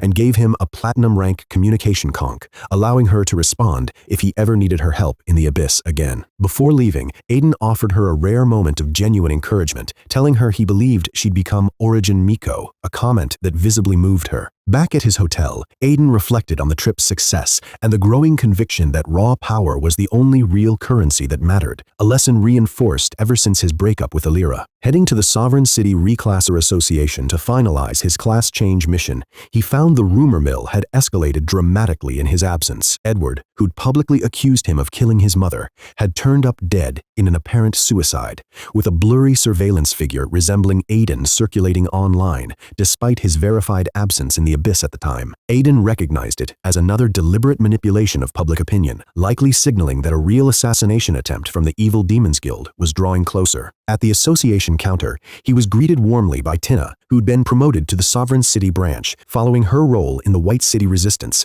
along with Lucian and Mayor Randy, both of whom had voluntarily requested assignment to a dangerous border city instead of accepting safer promotions, hoping to eventually fight alongside Aiden again. Many White City survivors, driven by grief and a desire for revenge against the Abyss, were holding off enlisting until Aiden's return, a weight of expectation he acknowledged solemnly before promising to come back soon. Before he could submit his class change mission, Logan strolled in, freshly boasting about acquiring an expensive Starlight rank pet, and immediately needled Aiden with a mocking greeting about his supposed achievements. Logan mocked Aiden's apparent ease with his class change mission, comparing it unfavorably to his own harder third-class task and touting his newly acquired Starlight rank pet as proof of his superiority heading into the college testing commentary that fueled a wave of onlookers dismissing Aiden's chances entirely. Victor, still smarting from his earlier humiliation, tried a more condescending approach, framing Aiden's class change difficulty as inherently limited by his weak class choice and offering unsolicited help, which Aiden shut down coldly by pointing back to the simulation defeat. When Tina processed Victor's own third-class mission killing a level 30-plus boss, the crowd was suitably impressed by the difficulty gap between a mythic class talent and ordinary reclassers. But the tables turned completely when Tina announced Aiden's fourth-class mission requirement: 2 different race level, 5-0 Abyss bosses, already completed, despite Aiden being only level 30, a 20-level gap that stunned Logan and left Victor visibly rattled. Tina, clearly enjoying the moment, revealed Aiden's mission difficulty had escalated with each class change, further undercutting the room's assumption that his earlier setbacks in the simulation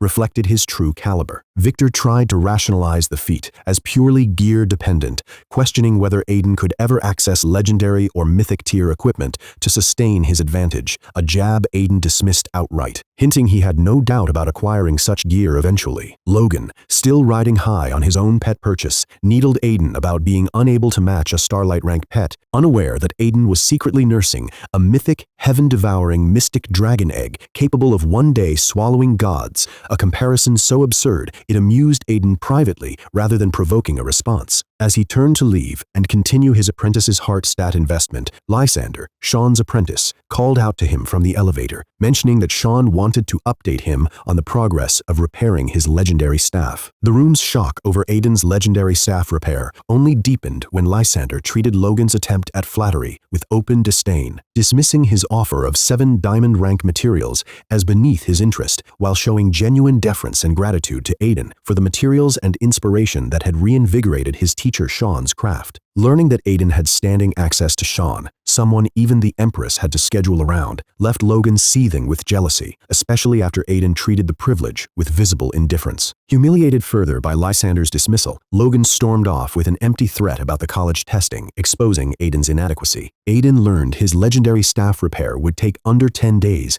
satisfied with the timeline since his current epic staff still served him well in the meantime, and privately noted he could eventually have John's trading company auction off the older weapon once it was replaced. Back at the hotel, Aiden began the process of upgrading his Magic Apprentice tier again, finding the Epic Demon's Hearts less effective at higher tiers, needing over 30 this time to guarantee success, compared to fewer in previous upgrades. The class change offered him 4 paths: an Abyss Mage route granting a tempting legendary rank skill, an Elemental Mage route adding 2 more elemental arrow types, a Spellblade hybrid combat path, or staying his current course with an improved Apprentice's Heart. Despite the pull of the legendary skill and the appeal of a frontline combat option, Aiden reasoned his incoming heaven-devouring mystic dragon would eventually cover the ally role and chose once again to preserve his apprentice's heart, scaling the backbone of his entire build as his new professional tier upgrade activated. Aiden's upgraded apprentice's heart now included a rare chance to boost a hidden charm attribute,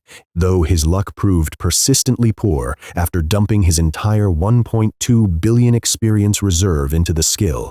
His combined stats rose to a staggering 20,000, but the gains felt disproportionately small given the investment, and he resolved to stop gambling with experience until he secured a luck-boosting item, like the twin coin. Turning to the heaven-devouring mystic dragon egg, Aiden began feeding it his stockpiled materials from the Earth Demon and Slaughter Witch kills, watching it devour everything almost instantly, with no visible progress until the combined haul finally nudged its status from near death to weak, barely registering 1% hatching progress. Undeterred by the egg's enormous appetite, he fed it materials from the flame demon Oslu as well, watching it shift from lifeless to visibly responsive, nuzzling his leg with newfound energy before settling into a digesting state, still only at 1% progress. Confident his stockpiles could sustain the feeding process and that another abyss trip could always replenish materials if needed, Aiden pocketed the egg and headed out to find Luke. At the Reclasser Association, he found Vespera and Vivi staring at him with an odd, flustered intensity neither seemed able to explain, visibly affected in a way that caught even Aiden off guard. Whatever hidden charm boost Aiden had gained from the apprentice's heart upgrade was clearly working.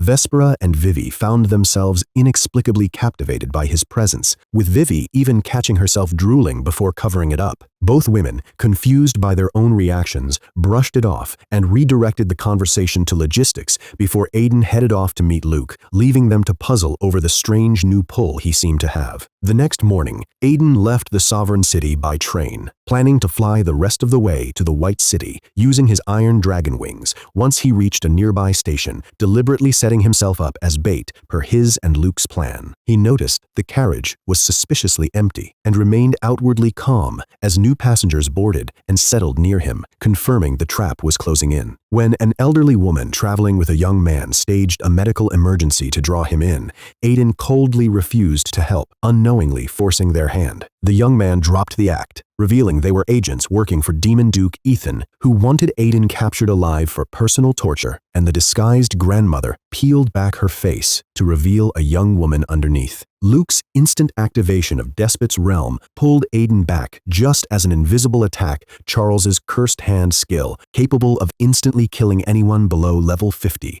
by draining their spirit, hit him without warning. Aiden's absurdly high spirit stat of 8,000, far beyond what a level 30 reclasser should have, absorbed the full assault and caused the skill to fail outright, leaving both him and Luke stunned once the numbers came out. Luke explained that Charles, a legendary rank Soul Curse priest and former Imperial genius who defected to the Evil Demons Guild, was notoriously hard to catch since he fled at the first sign of danger, and that the 3 guild members present had merely been his soul-controlled puppets rather than useful captures. When Aiden asked why Charles had betrayed the Empire in the first place, Luke went uncharacteristically quiet, hinting at some deeper injustice behind it and promising vague future retribution against unnamed parties, a mystery he refused to elaborate on. With the assassination attempt failed, and the mastermind likely to go dormant until after the heightened security of the college testing passed, Aiden resolved to keep drawing them out by staying visible, determined to eventually expose and kill whoever was targeting him. Luke, now fully aware of Aiden's staggering 20,000 combined stats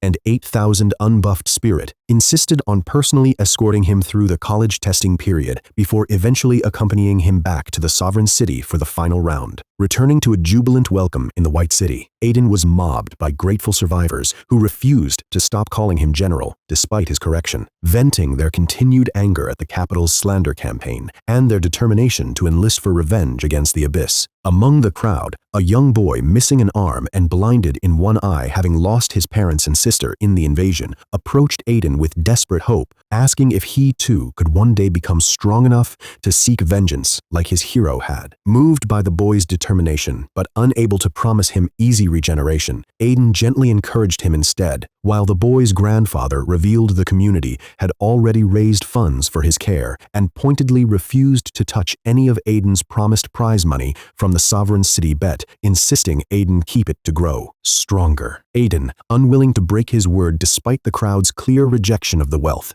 reaffirmed he'd honor the pledge anyway, prompting fierce collective loyalty from the survivors who made clear anyone badmouthing him would answer to the White City itself. Watching from above, Luke privately reflected that Aiden possessed something even he lacked, the ability to unite people around a shared cause rather than fear, and that the Empire's obsession with raw genius blinded it to what leadership against the abyss truly required. At Mayor Randy's house, Aiden reconnected with Randy and Lucien before their departure to a border city, where Lucien confessed guilt over hesitating to execute Edward's mother himself, a hesitation that had ultimately fueled the public backlash against Aiden. Aiden dismissed the self-blame and gifted both men epic demons' hearts to strengthen them for the dangers ahead, framing it as investment in their shared cause of vengeance against the abyss rather than charity. Both men, deeply moved, vowed unwavering loyalty and readiness to die on the border rather than let the White City's name be dishonored. Back at his hotel,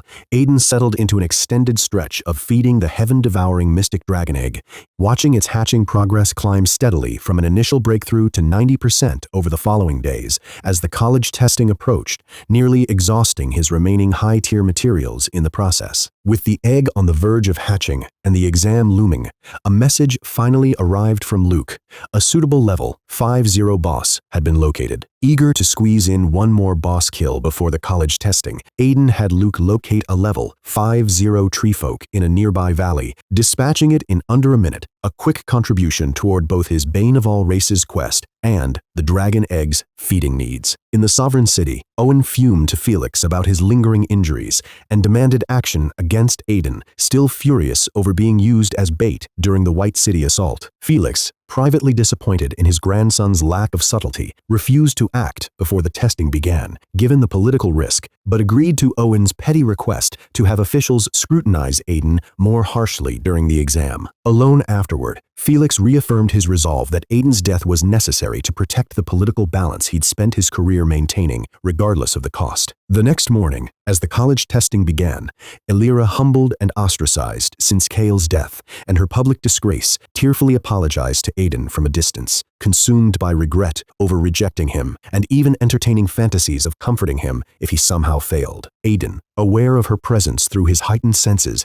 dismissed her as irrelevant and led the White City students toward the testing officials. Luke made a dramatic show of personally escorting Aiden to the exam via his massive giant dark raven, stunning onlookers and reinforcing Aiden's reputation among students and teachers alike, many of whom hadn't grasped just how feared Luke's name was outside the capital. Landing before the gathered test takers from other cities, Aiden rallied the White City students with a final call to return victorious before the exam officially began. As the first round of college testing kicked off across the Empire, online buzz centered on the staggering scores of the sovereign city's elite Logan, posting a shocking 700 points off his Starlight rank pet and inflated gear, and Victor edging closer to the all-time record with 855. Aiden brushed off the chatter entirely, uninterested in either of them as real competition since his sights were fixed solely on the national top spot. At the Iron Vale Testing Center, ordinary candidates cycled through the evaluation machine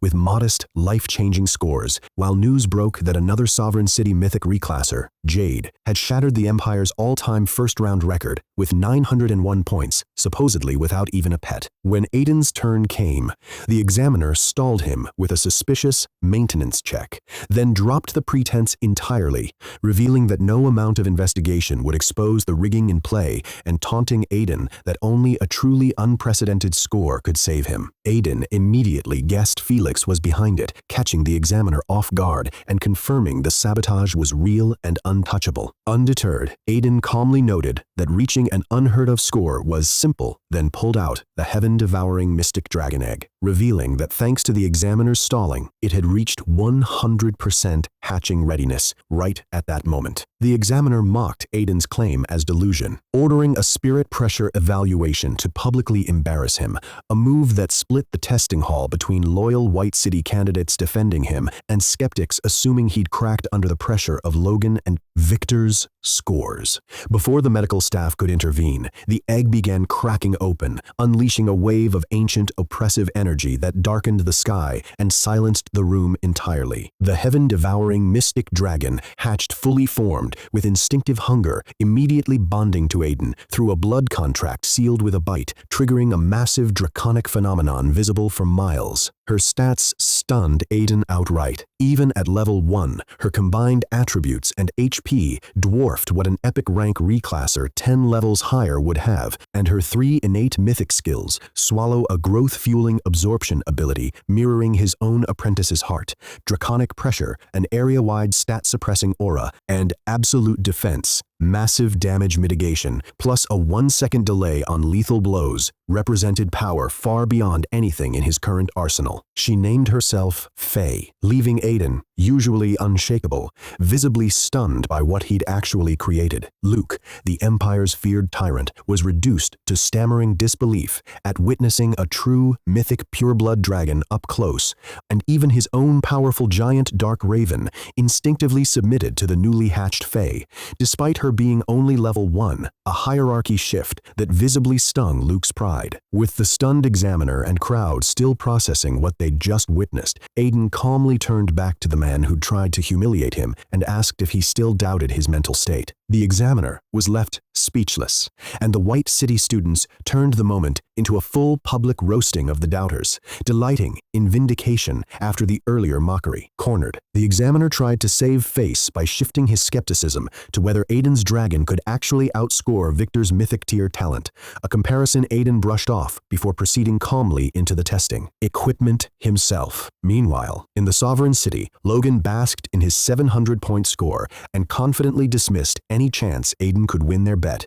while Owen reassured him that Felix's people controlled the testing centers near the White City, guaranteeing Aiden couldn't post a record-breaking score even if he tried. Their confidence shattered instantly when live footage of Faye's hatching hit the internet undeniable, unedited, and witnessed by Luke himself, sending both of them into stunned disbelief. Owen quickly pivoted to reassurance, insisting the rigged testing equipment would still cap Aiden's official score regardless of his new pet, and consoled himself with the reminder that failure at the college testing would push Aiden toward the deadly battlefield instead, potentially solving their problem entirely. The news reached the capital as well, where Empress Era's advisors interrupted her discussion of Jade's record-breaking score to report the impossible. Aiden had hatched a mythic pure-blood dragon egg. The revelation stunned the entire imperial court into silence, with even Felix reflexively insisting the report had to be a mistake. At the palace, the minister's confident dismissal of the dragon rumor collapsed. The instant footage confirmed a genuine pure-blood Dragon Clan pet. Even Atlas and James, who'd never seen one in 9 decades or countless secret realms, were floored. The military faction erupted in celebration,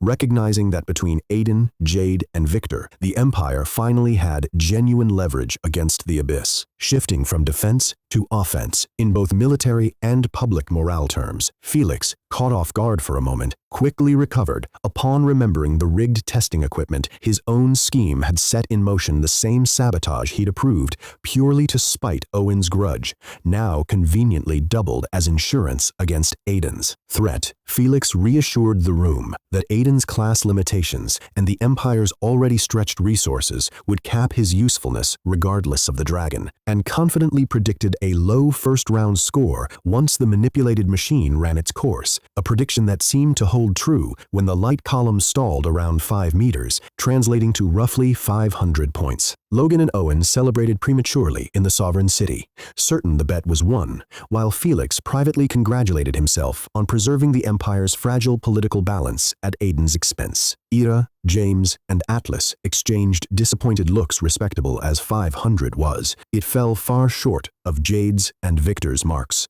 Then, the machine began visibly shaking, and shouts erupted across the live broadcast that something was still happening. The 5-meter reading turned out to be a false start. The machine convulsed before producing a light column dozens of meters tall, registering a score of 999, an unheard-of number that even Luke confirmed as consistent with Aiden's actual 20,000 combined stats. The examiner desperately insisted the equipment had malfunctioned, but Luke shut down the excuse by having a previously tested candidate repeat the exam with identical results, proving the machine was functioning correctly and that Aiden's score was real. The White City students erupted in vindicated celebration, while the historic result, surpassing even Jade's supposedly unbreakable record, went viral instantly, complete with a suspicious lip-reading video hinting at the earlier confrontation with the corrupt examiner before it was quickly scrubbed from the internet.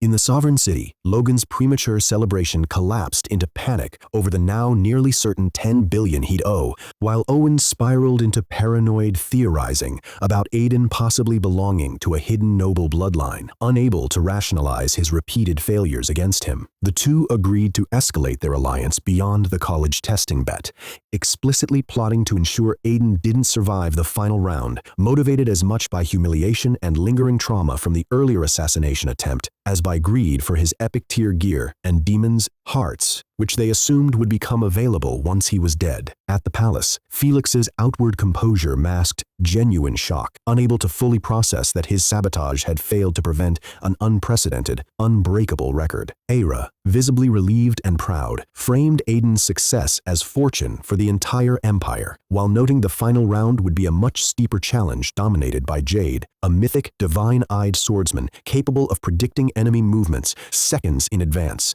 widely considered unbeatable in direct combat. Before the celebration could settle, an official burst in with urgent news. The neighboring Elephant Empire had come under large-scale attack by Abyss demon forces. News of the Elephant Empire's invasion sent Aira into immediate crisis mode, delaying the college testing's final round and calling for an emergency global response, while the palace atmosphere turned grim with worry from James and Atlas and calculating silence from Felix. Back at the test center, Luke praised Aiden's historic score, but warned that even it might only guarantee a top 3 finish given Jade's terrifying divine-eyed swordsman ability to predict attacks seconds in advance, and briefed him on Victor's fearless warrior class, which rewards sustained courage with powerful all-around bonuses, reinforcing that mythic classes operate on an entirely different tier than even legendary ones. Learning of the Elephant Empire situation deepened Aiden's unease about the growing Abyss threat, and with videos on the incident being scrubbed from the internet, he sensed the Empire was suppressing panic rather than confronting the danger openly. Back at the hotel, he reflected on his priorities securing the Twin Coin, advancing the Bane of All Races mission, leveling up, and addressing his current vulnerabilities to control effects like the Soul Curse Priest's cursed hand, while feeding Faye a stash of Starlight rank materials, discovering her growth scaled directly and reliably with what she consumed, unlike his own luck-dependent apprentice's heart. An anonymous message then warned him someone intended to kill him during the final test, and specifically to watch the examiners, though the sender refused to identify themselves and went silent afterward. The next morning, with the final round no longer delayed, Luke escorted Aiden to the gathering point before departing for the Sovereign City, given the deteriorating situation abroad. Only 6 White City examinees, including a subdued Alira, had made it into Ironvale's top 1,000. Officials explained the final test's structure: teleportation into a secret realm to earn points by killing monsters scaled to level difference, with unauthorized cooperation resulting in disqualification before Aiden stepped through the portal into the test realm without hesitation. Entering the secret realm, Aiden studied the final exam structure, a delayed special zone with a high-value boss, where killing rival examinees would net half their score, deliberately designed to keep competitors from trusting each other even in a shared threat. Equipped with standardized gear that felt laughably weak compared to his own 20,000 stat build, he began exploring, quickly dismissing a level 2-0 Gale Wolf as beneath his skills and instead using it to test whether his pet Faye could trigger his 10,000x critical system. She couldn't. The multiplier was exclusive to Aiden himself, though she still gained standard experience and materials, confirming pets grew through more conventional means rather than his broken luck mechanic. Checking the live rankings, Aiden was startled to see Jade already dominating with 50 points, and mildly surprised that Logan had actually outpaced Victor for second place. Deciding efficiency mattered more than showmanship. He began luring groups of monsters together to clear with a single area spell rather than wasting effort on individual kills, dismissing Faye back to her pet space so her presence wouldn't scare off targets. Just as he prepared to unleash Blazing Tornado on a gathered pack of Gale wolves, another examinee, an archer, intercepted the kills with well-placed shots, mockingly thanking Aiden for flushing out the prey before deliberately provoking him, clearly counting on the no-attacking rule to bait Aiden into disqualifying himself. Aiden remained unfazed, recognizing the tactic and recalling the earlier warning about a plot against him during the final test. A hovering examiner immediately zeroed in on Aiden rather than the actual instigator, ready to strike down his qualification at the first sign of retaliation, while the archer taunted him further, confident that he wouldn't be the only one sent to harass him throughout the exam. The examiner confirmed the mithril archer's harassment was technically within the rules, since only intentional attacks counted as violations, but conceded the same loophole would apply if Aiden accidentally caught the archer in an area spell while targeting a monster. Rather than simply outpacing the archer with his superior speed, Aiden chose to bait the situation further, deliberately holding back while checking the live scoreboard. Jade had rocketed to 150 points, Logan sat at 103, and oddly, Victor had vanished entirely from the top 100, his score frozen a discrepancy that struck Aiden as suspicious given how unlikely it was for a mythic reclasser to go that long without encountering monsters. Recognizing the archer's tactic was inadvertently helping him by drawing potential enemies into one location, Aiden sent Faye out to hunt in the distance, unable to be legally targeted as a pet, while Examiner Sam sneered at the growing crowd converging on Aiden's position.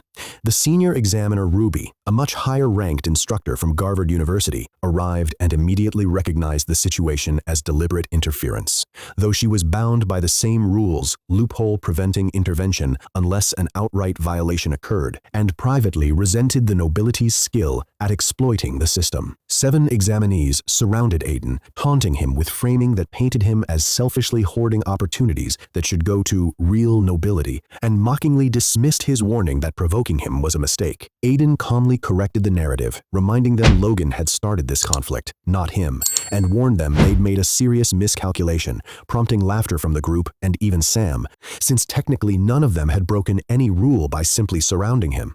But Sam's amusement curdled into unease when he noticed Aiden's mocking stare fixed directly on him, just as a stampede of monsters, driven by Faye's hunting, came crashing out of the tree line straight toward the group. As the examinees scrambled to coordinate against Aiden, he raised his staff not toward the monsters, but toward them. Aiden unleashed Blazing Tornado at devastating range and intensity, engulfing the 7 examinees, along with the incoming monster.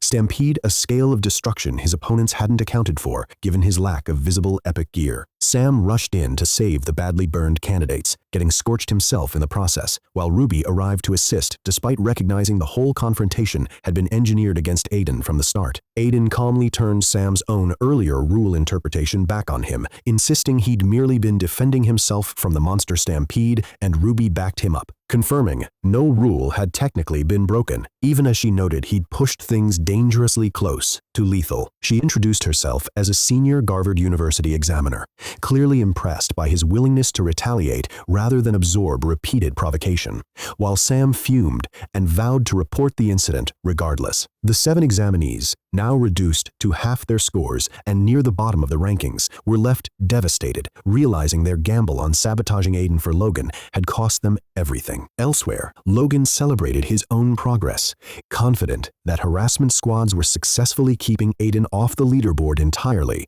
until he checked the rankings and found Aiden sitting in second place with 195 points, just 5 behind Jade. Shaken but recovering his composure, Logan reminded himself of the secret, undetectable potion he'd taken and Owen's contingency plan to have Aiden killed within the realm once the timing was right, then pushed on toward the special zone. Arriving at the assembly point where examiners guarded a massive caged boss, and not spotting Aiden among the gathered examinees like Jade and Vespera, Logan assumed he'd dropped out just as the countdown ended and the order came to release the boss. The boss reveal a level 4-0 two-headed Frostfire. Abyss Hound worth a substantial point pool prompted immediate calculation among the gathered students, who recognized cooperation was the safest path to securing at least partial credit. Before any alliance could form, Aiden struck Logan directly with Ultimate Frost from a distance, catching him off guard and inflicting severe injuries that only his hidden, undetectable potion allowed him to survive. Logan, shaken and genuinely frightened despite his bravado,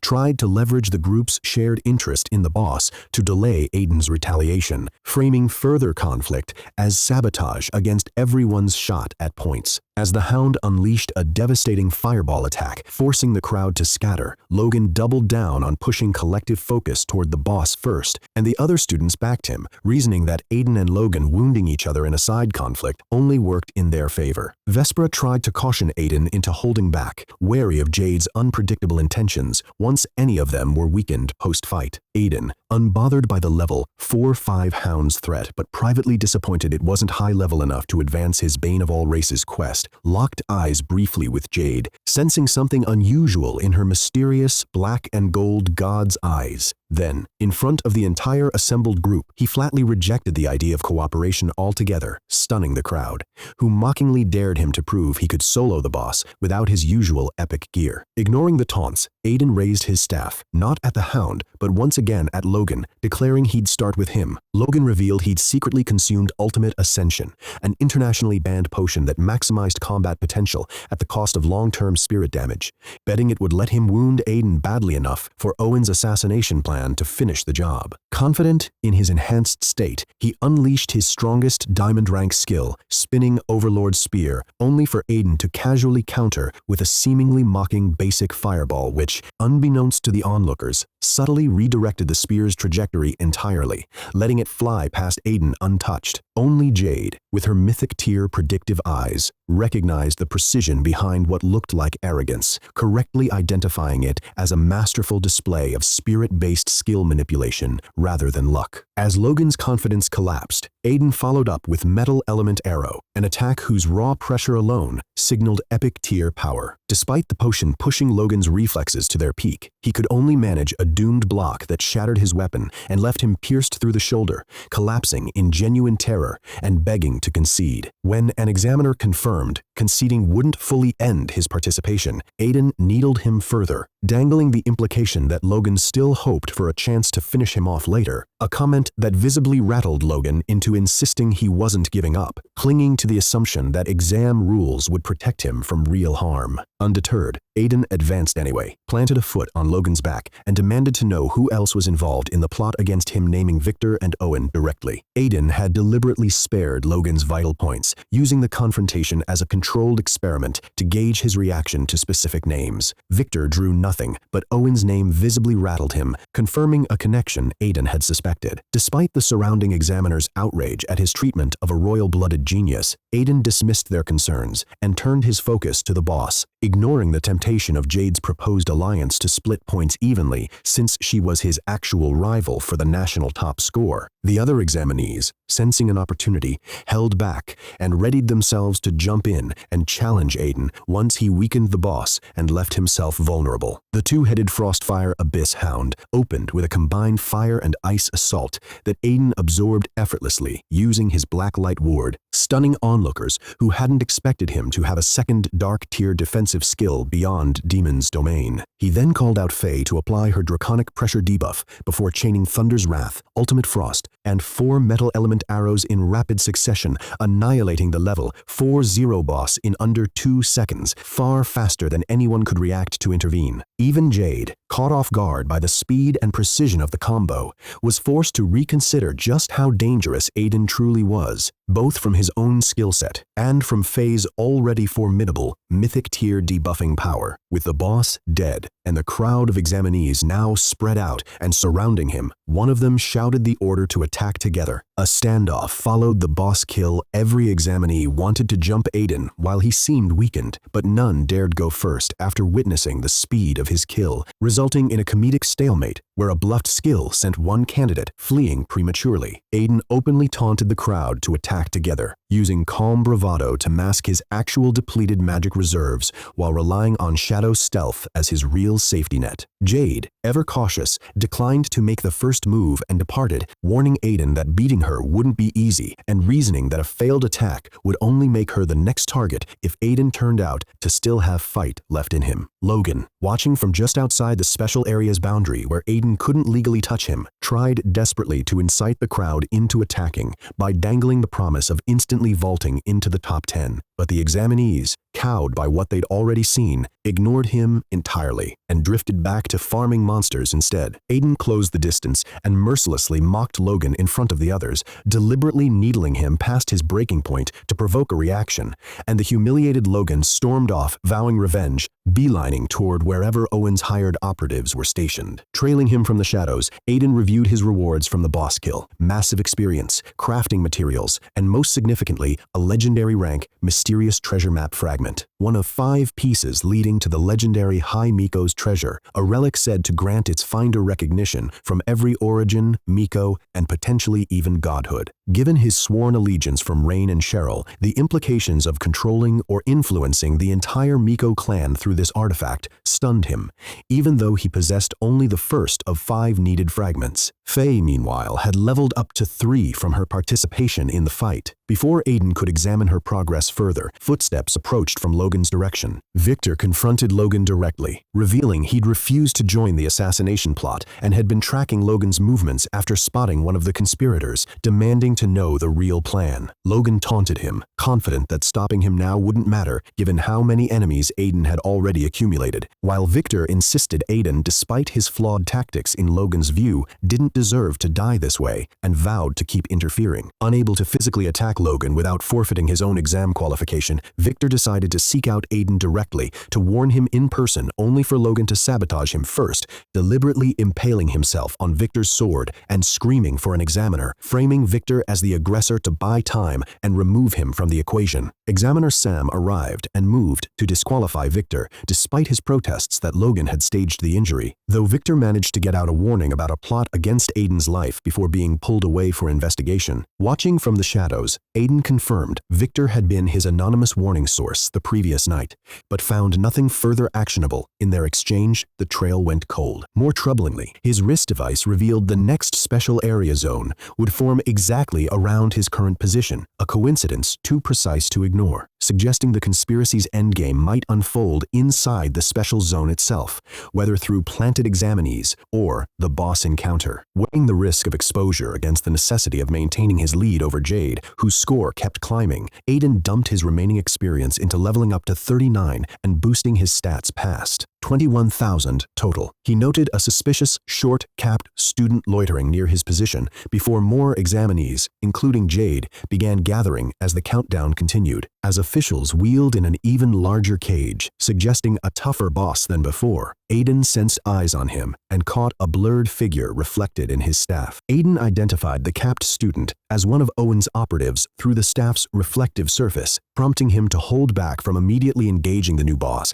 and instead scan the terrain for anything altered or tampered with. The examiners revealed the second boss, a level 50 epic Soul Eater demon serpent, carried a soul-weakening effect that could induce despair in nearby examinees. Even Ruby expressed concern about the choice, though officials insisted the 20-minute window made it safe, with Ruby privately reserving the right to end things early if trouble emerged. Jade organized a coordinated assault, claiming the killing blow for herself, while allowing others to soften the boss, and moved with effortless precision through its wild counterattacks, reinforcing to Aiden just how dangerous her divine-eyed swordsman class truly was. Meanwhile, Aiden pieced together the shape of the plot. Familiar terrain around him had been subtly altered, and combined with the boss's soul-draining ability and the capped student's fixation on his position, he realized the plan was to lure him toward a specific tampered spot, so the dying Soul Eater serpent's death throes or the student's own hidden summons could finish him off disguised as collateral damage. mirroring the same layered manipulation used in the earlier smear campaigns and Edward's staged suicide. Confirming Owen alone couldn't have devised something this sophisticated pointed again toward Evil Demons Guild involvement. To test his theory, Aiden pretended to abandon the special area outright, needling the sideline examinees for hoping to scavenge points once the boss was weakened. The capped student, panicking at the thought of losing his target before the trap could spring, broke cover and rallied the sidelined examinees to join the fight immediately, using the ticking clock and Jade's uncertain ability to solo the kill as justification for group action. The Soul Eater Demon Serpent unleashed a fear-inducing pulse of red light, stalling much of the fighting force with panic and despair, giving Alex, revealed as a rare epic-tier secret summoner, the perfect cover to persuade Aiden into staying close, flattering him as a devoted fan while subtly steering him toward the danger zone. Aiden played along convincingly, casually lobbing weak fireballs while secretly watching Alex's every move, internally marking him alongside Logan, Owen, and their unnamed backers for eventual retribution. The fight escalated as Jade proved her divine-eyed swordsman mastery, dodging effortlessly while chipping the boss's health down. And Victor broke free from Sam's restraining vines, using his fearless warrior class to physically charge toward Aiden and shout a warning, inadvertently blowing his own credibility in front of Logan, Alex, and Sam. Aiden brushed off the warning with practiced nonchalance, letting the conspirators believe he remained oblivious, while Victor, unable to stop him, resolved to stay nearby in case he could intervene. Logan, panicked by Victor's interference, followed Aiden back into the special area to make sure nothing went wrong. Jade accelerated the boss fight further by unleashing a mythic tier ability, Divine Eye's Weakness Enhancement, marking exploitable weak points across the serpent's body and rapidly draining its health toward a dying state. Alex, watching the countdown to his own strike, prepared to unleash his Soul Eater spores the moment the boss neared death, banking on the resulting chaos and soul-weakening effect to make Aiden's death appear like unfortunate collateral damage, untraceable even to witnesses like Logan and Victor. Then, right on cue, Aiden began charging Blazing Tornado, the exact skill Alex had anticipated using as convenient cover for his ambush, and just as the wind and flame began to swirl, Aiden turned his gaze not toward the boss, but toward Logan standing in the heart of the coming storm. Alex triggered his ambush the moment the boss neared death, but Aiden had already used the tornado's cover to shadow stealth behind Logan and swap positions with him, meaning it was Logan, not Aiden, who got caught in the Soul Eater Demon Serpent's Death Throw's soul-draining attack. Alex's horror was immediate and total, realizing his target had escaped while the Empire's own royal genius took the hit instead, leaving him paralyzed with the knowledge that exposing the plot now would doom his family regardless. As Logan's soul was visibly torn loose and drawn toward the dying serpent, examiners scrambled to intervene, with Aiden buying critical seconds by freezing part of the boss to block Jade's approach before finishing it off himself with Demon's Domain, Thunder's Wrath, and Metal Element Arrow, completing another kill toward Bane of all races and earning a massive loot haul, including an epic soul protection skill book and a rare skill enhancement stone, both addressing real gaps in his current build. Logan's fate proved unsalvageable. His soul damage was severe enough that only hundreds of high-grade Miko soul essences, a near impossible quantity to obtain, could restore him, leaving him functionally reduced to a vegetative state. Sam immediately accused Aiden of orchestrating Logan's death through his skill use, but Aiden calmly redirected suspicion toward Alex, who'd been caught mid-summon. Cornered, Alex broke completely, revealing himself as a true believer of the Evil Demons Guild's ideology, vowing that Aiden would never be safe from future attempts, and ranting about the Abyss's inevitable dominance, confirming to everyone present that this had been guild orchestrated all along. As examiners moved to restrain him, Alex bit down on a hidden poison capsule, preparing to silence himself before he could be questioned further. Aiden intercepted Alex's suicide attempt just in time, shattering his jaw before he could bite down on the poison capsule, a move drawing on lessons learned from his time with Luke. Sam tried once more to implicate Aiden as untrustworthy, given his proximity to a captured Evil Demons Guild member, but the surrounding examiners shut him down, pointing out Aiden had just prevented the man's suicide, rather than facilitated it. Ruby arrived to formally close out the situation, confirming Aiden's runaway lead, made further competition from Jade moot, and asking him to simply wait for the incoming investigators. Jade confronted Aiden privately about whether he'd deliberately stolen her kill during the chaos, and though he admitted it outright, he also revealed he'd identified a genuine weakness in her divine-eyed ability.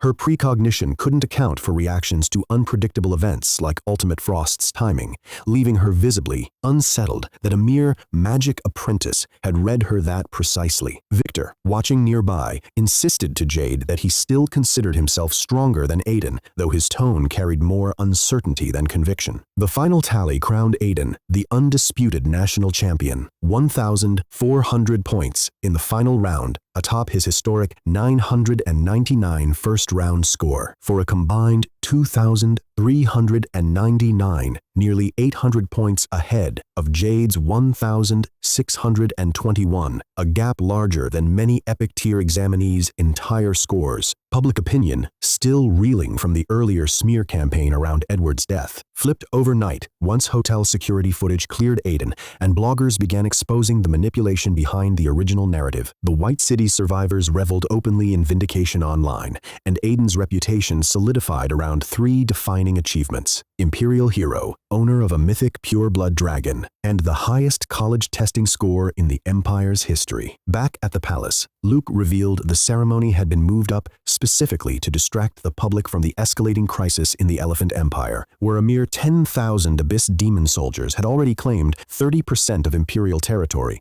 a ratio that deeply alarmed Aiden given how outmatched even a major military power seemed to be. Before Aiden could process the implications for his own long-term safety and the world's, a furious voice erupted from outside, demanding his death by name. Logan's father, Henry, a legendary rank Arhat warrior enraged over his son's vegetative state, forced his way into the palace, demanding Aiden's death, clashing violently with Luke, who shifted into his full tyrant cleric combat form to hold him off. The confrontation escalated to the point of nearly destroying the room before General James intervened with overwhelming presence, his mere proximity conjuring visions of mass death and carnage that unsettled Aiden more than anything he'd faced yet, including Demon Duke Ethan, revealing James as a level 9-5, venerable, a tier of power Aiden hadn't previously known existed. James forced Henry to stand down, reminding him of Era's standing order confining him to his estate, though Henry left with an explicit threat to reduce Aiden to the same vegetative fate as Logan if he ever stepped outside the palace's protection. Alone with Luke afterward, Aiden learned the scale of the power gap separating him from the Empire's true elites.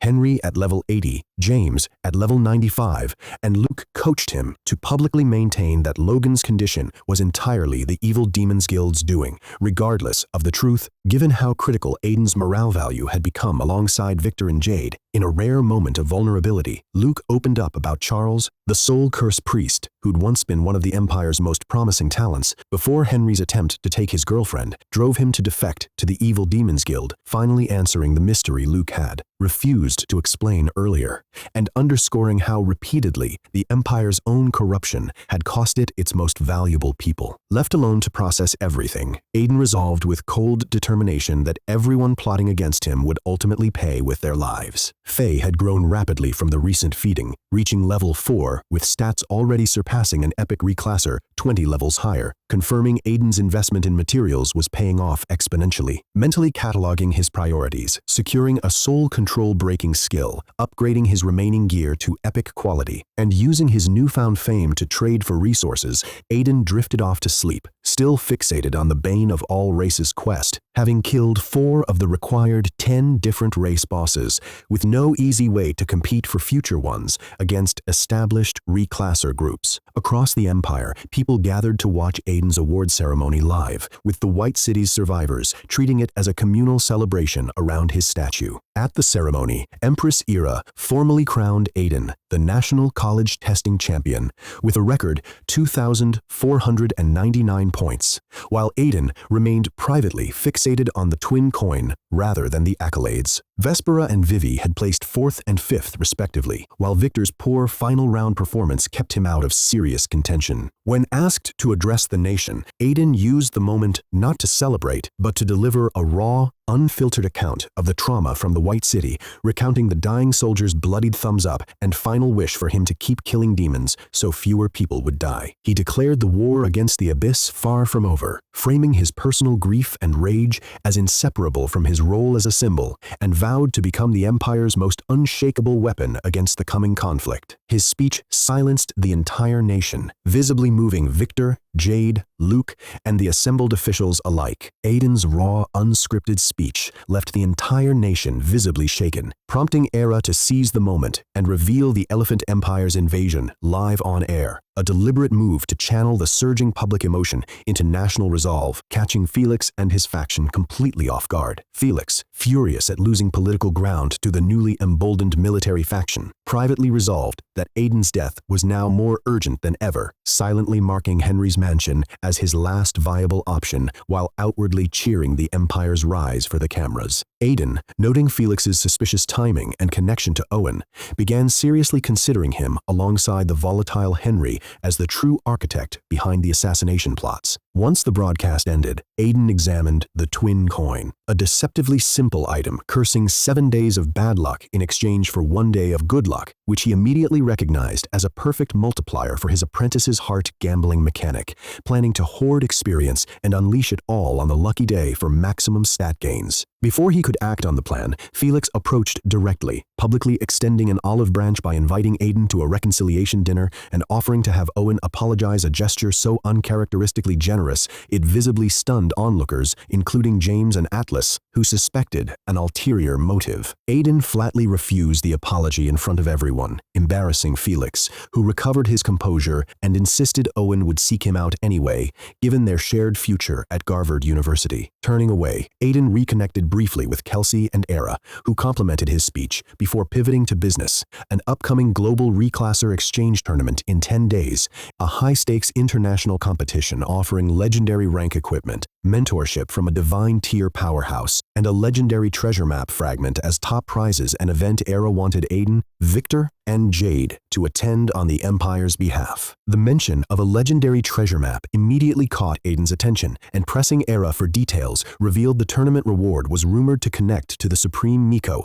a being said to surpass even gods, whose long-vanished authority the Miko clan still honored above all else. Learning that two Origin Miko currently ruled with ongoing internal conflict gave Aiden fresh context for Rain's ambitions, and the possibility that this prize was the second fragment of the map he already carried made his decision instant. He agreed to represent the Empire in the Global Reclasser Exchange Tournament, an international event born from rising panic over the Abyss Demon invasion, capped at level 55 to keep the playing field competitive among the world's other rising talents. The moment Era departed, Aiden was mobbed by business representatives and media outlets, desperate for his attention, a stark reversal from his early treatment in the Sovereign City, now openly mocked by bystanders who remembered how coldly the city's elite had once regarded him. Atlas and James openly competed for his time in front of the crowd, an unprecedented display given their usual status, before John humbly stepped forward with an offer far more valuable than networking. Lodging at the Hawthorne family's legendary fortified villa, engineered by a level 90+ formation specialist to withstand near-apocalyptic threats, along with a personal invitation from his father,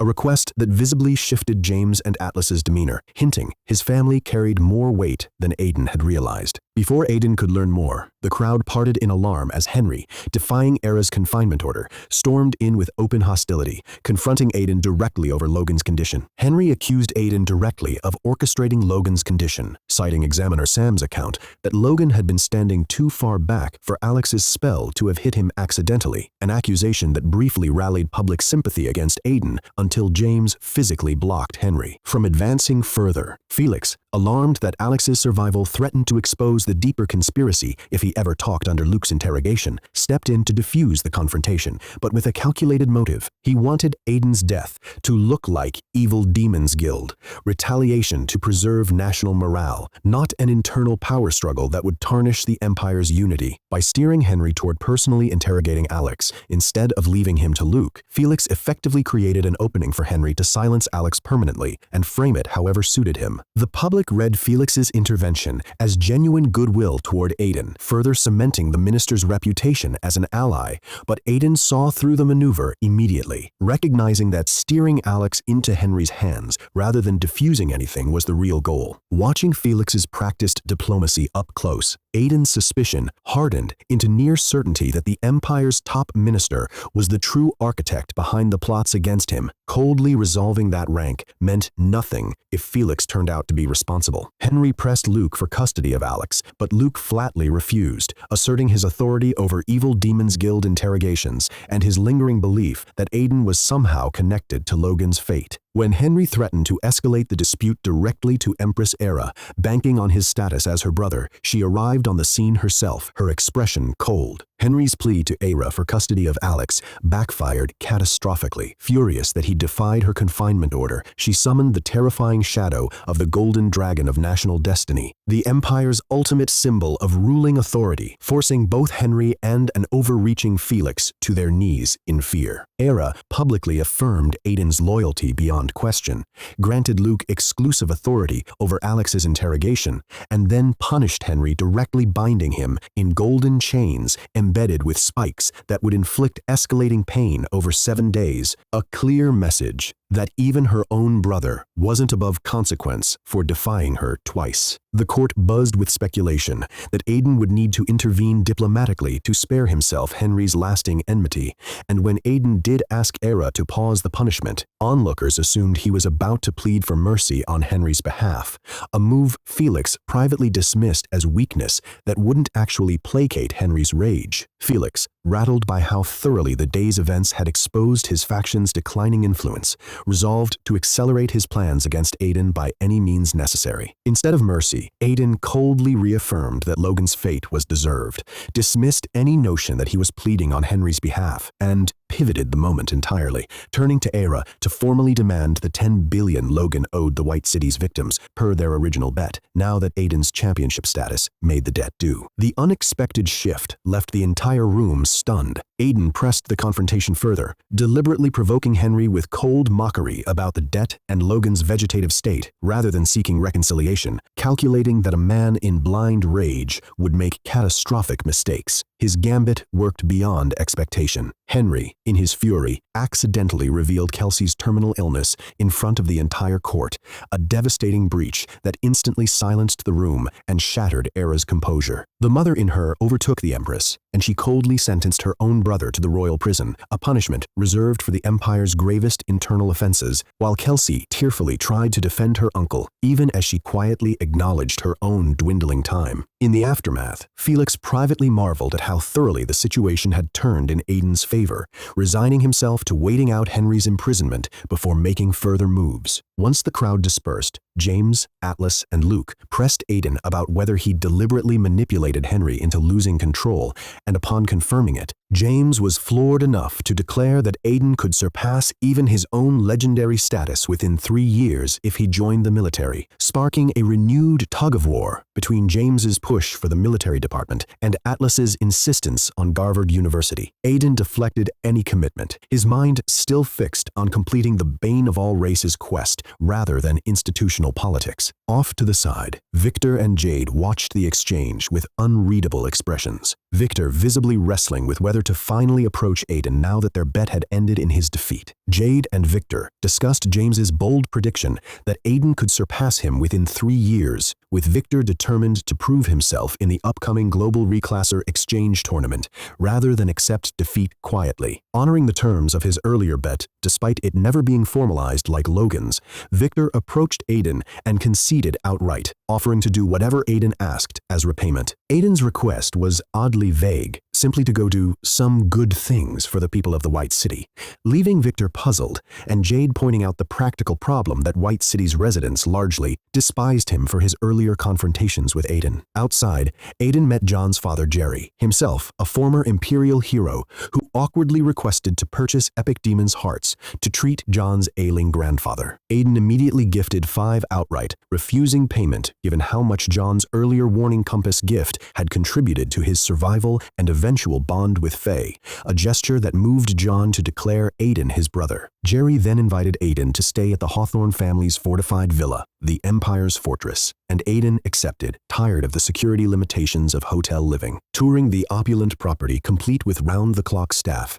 a starlight rank chef, and formidable defensive protections capable of holding off anything below level 90 for an hour, Aiden was amused when Faye, presented with a platinum rank meal specially prepared for her, dismissively noted it wasn't good enough and offered to eat less to avoid inconveniencing anyone, leaving the household staff stunned at what baseline standard the young dragon had apparently grown accustomed to. Aiden simply smiled and handed her an epic-grade material instead. Faye's casual mention of previously eating multiple epic materials daily before the current shortage forced a downgrade from lower-tier diamond and starlight materials left Luke and John reeling, both slowly grasping just how staggering Aiden's material wealth actually was, treating rare crafting resources as expendable pet food on a scale neither the Reclasser Association nor the Hawthorne Trading Empire could match. The revelation retroactively explained Aiden's earlier casual gifting of epic demons' hearts, and both men could only laugh it off with growing disbelief as the meal continued, with the villa's staff increasingly captivated by Aiden's presence,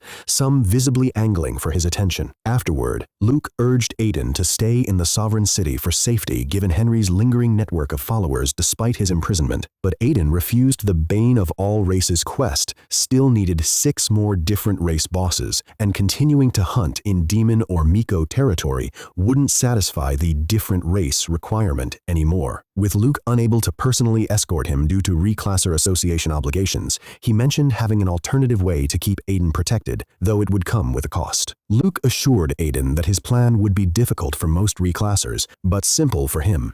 He revealed that he had a level 83 legendary rank friend who could temporarily serve as Aiden's bodyguard. Hearing that immediately caught Aiden's attention, and he asked what the plan involved. Luke explained that his friend was a rare money warrior. Unlike ordinary reclassers, her abilities consumed valuable items instead of relying only on strength. The more valuable the item she used, the more powerful her skills became.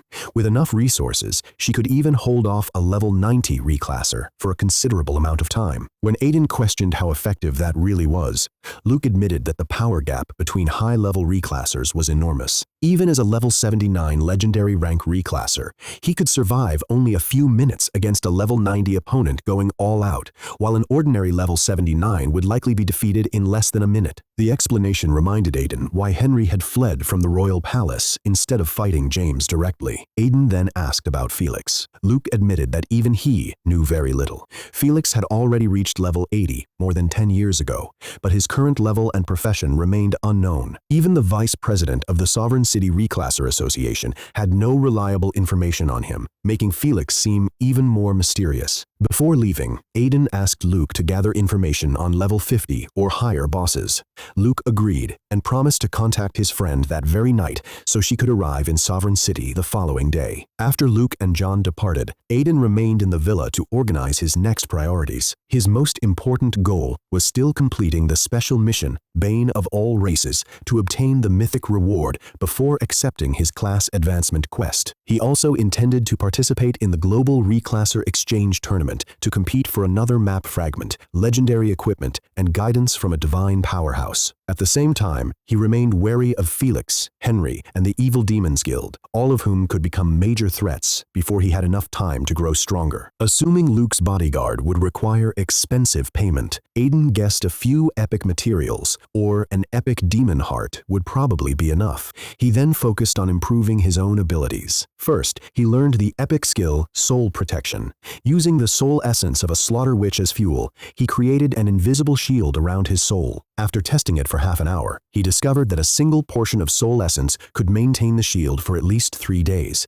making it both efficient and practical. Next, Aiden used his epic skill enhancement stone on Demon's Domain, upgrading it from Starlight rank to epic. The strengthened skill now dealt increasingly deadly damage, converted half of its damage into true damage after 2 seconds, reduced an enemy's physical and magical defenses, and could expand into a much larger area by consuming additional mana. Finally, Aiden decided to activate the twin coin instead of hiding for 7 days. Time was too valuable with the global reclasser exchange tournament approaching. The moment the coin touched his forehead, the curse took effect. Almost immediately, the villa's massive crystal chandelier began swaying violently before crashing onto the sofa where Aiden had been sitting only moments earlier. Several maids rushed over in alarm, and the blonde maid quickly checked that he was unharmed before introducing herself as Cecilia Wright, whom everyone called Leah. Aiden calmly explained that it was simply bad luck and later headed for a relaxing bath. However, the curse struck again. As soon as he settled into the bathtub, the lights flickered and the water pipes suddenly burst, flooding the bathroom. Hearing the explosion, Leah called from outside and hurried over to check if Aiden was safe. Aiden was just about to answer when the bathroom lights suddenly flared brightly before another loud explosion echoed through the room. Without waiting any longer, Leah rushed inside. The moment she entered, a burst pipe drenched her from head to toe. Her soaked maid uniform clung tightly to her body, while Aiden stood in the bathtub with only water covering him. Embarrassed by the awkward situation, Aiden explained that the pipes and lights had suddenly broken. Leah immediately offered to help and grabbed a towel, but the slippery floor caused her to lose her balance. She fell straight into the bathtub, and Aiden instinctively caught her before she was hurt. The accident left them pressed closely together, creating an extremely awkward atmosphere. Flustered, Leah repeatedly apologized, as both of them struggled to regain their composure. Although the situation became increasingly intimate, Aiden remained clear-headed.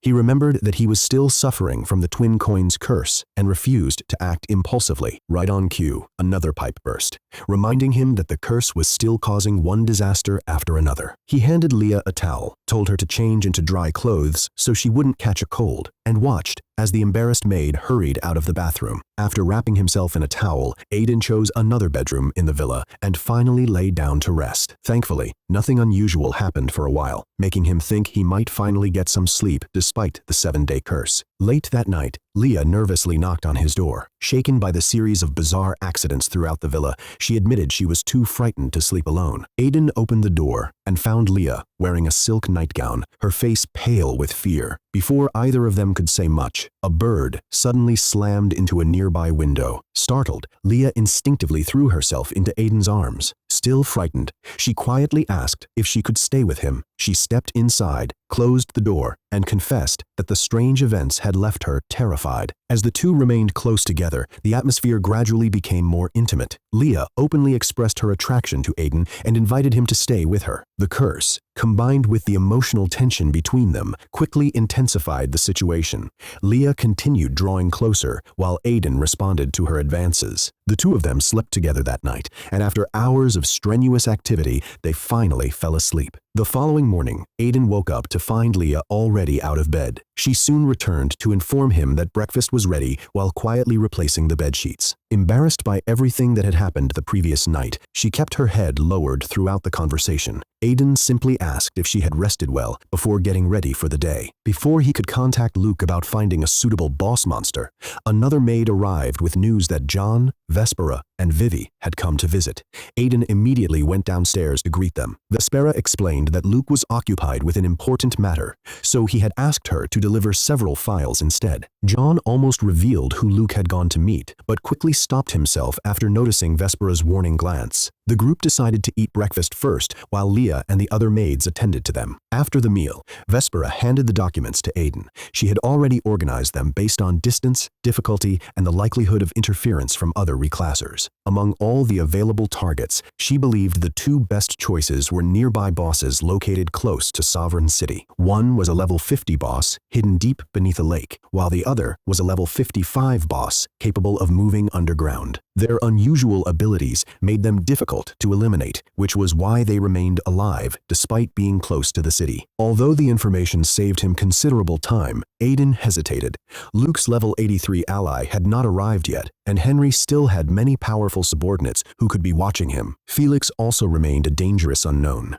Vespera reassured him that no one else was targeting those bosses at the moment, and she had already arranged for people to monitor them. If anything changed, they would receive immediate updates. Vivi confidently added that she, John, and Vespera could accompany Aiden if necessary. With the support of the Taylor family, the Wexley family, and the Hawthorne business group, very few people would dare attack them openly. Even so, Aiden reminded them not to underestimate the evil demons guild, whose recent silence could mean they were preparing something larger. Deciding caution was the better choice, he chose to wait for Luke's ally before making his move. As time passed, Aiden continued suffering from the twin coins curse, enduring one bizarre accident after another, including collapsing furniture and electrical appliances suddenly catching fire. Eventually, Luke finally sent him 2 messages. The first confirmed that his ally had arrived and assured Aiden that even Henry himself would not be a threat with her protection. The second informed him that Alex was still being questioned, but the incident involving Logan would not be traced back to Aiden. Not long afterward, a security guard announced that someone claiming to be connected to Luke's assistant had arrived. Aiden, along with Vespera, John, and Vivi, went outside to meet the visitor. Waiting, there was an ordinary-looking young woman dressed casually in a hoodie and baseball cap.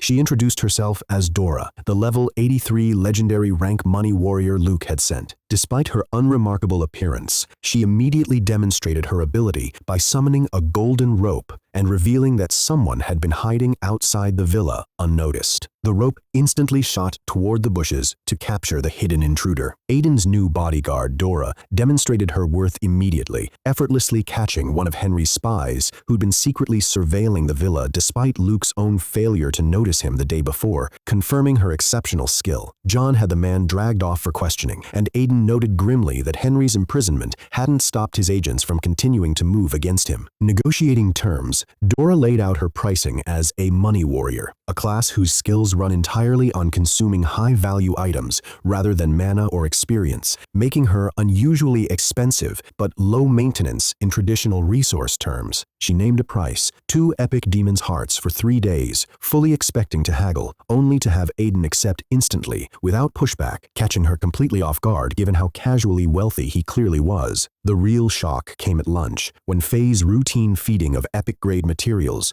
treated as utterly mundane by Aiden and the household, left Dora stunned into silence. Despite years traveling and working across countries, she'd never seen wealth handled so carelessly, especially once she learned Faye would be fed again that same night. The chapter ends with her incredulously asking just how much the young dragon eats in a single day. Dora was floored to learn Faye's daily diet 4 or 5 epic materials, framed casually by Aiden as not much, confirming she was dealing with a client of unimaginable wealth. Despite her fearsome reputation, Dora proved surprisingly frugal in person, insisting on using her own gold-tier material to fuel a flight skill rather than call a taxi, and meticulously logging every expense in a notebook to make sure Aiden would reimburse her, even for something as minor as the flight itself. Her actual power showed once airborne. Her golden wings let her break the sound barrier, ferrying Aiden to a lake outside the sovereign city in moments. At the lake, before Aiden could dive in to hunt the boss beneath the water,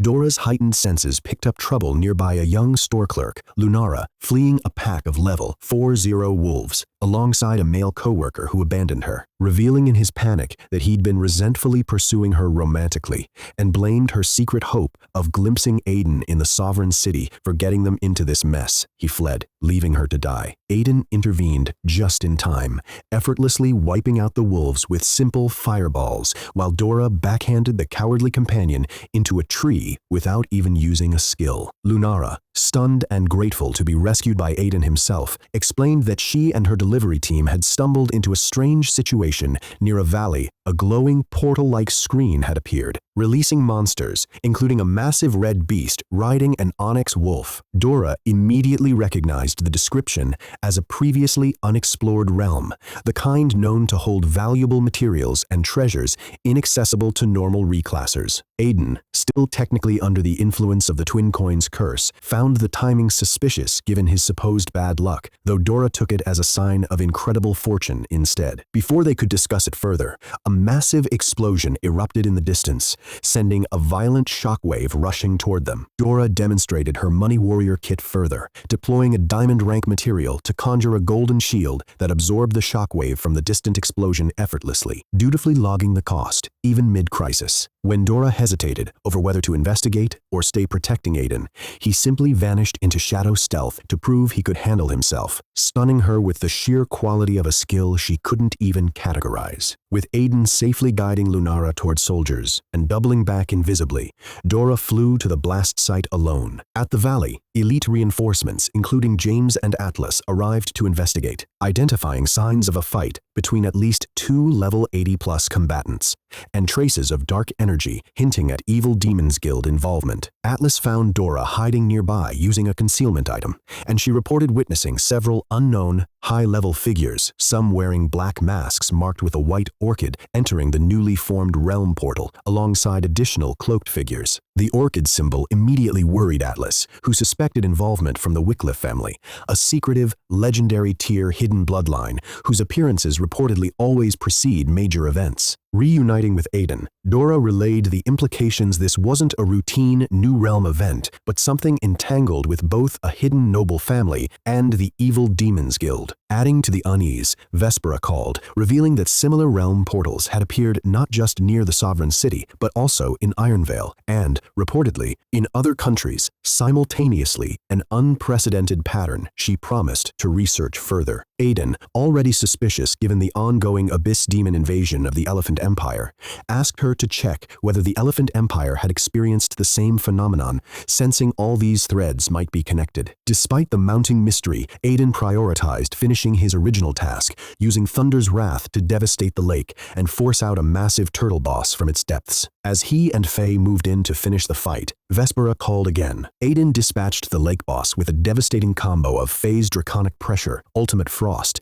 and Demon's Domain, while simultaneously fielding Vespera's call, casually multitasking in a way that stunned her once she heard the boss's death scream mid-conversation. She reported that no new realm had appeared in the Elephant Empire's current territory, prompting Aiden to speculate that the Abyss Demons might be specifically targeting land where a realm existed, and further, that all the scattered light curtain portals appearing worldwide might be entrances to a single, massive, shared realm. Impressed and slightly unsettled that Aiden had connected dots even Atlas and James had missed, Vespera relayed his theory to her father before he moved on to hunt his next required boss. Back at the villa, Aiden pressed forward on his Bane of All Races quest, despite 2 recent kills yielding no bonus multiplier due to their low tier, driven by growing unease about the unfolding crisis. Vespera confirmed her father's investigations were underway both in the Elephant Empire and the newly formed realm near the Sovereign City, while admitting Aiden's insight had outpaced even the Empire's top strategists. When Atlas, James, and Luke arrived with confirmation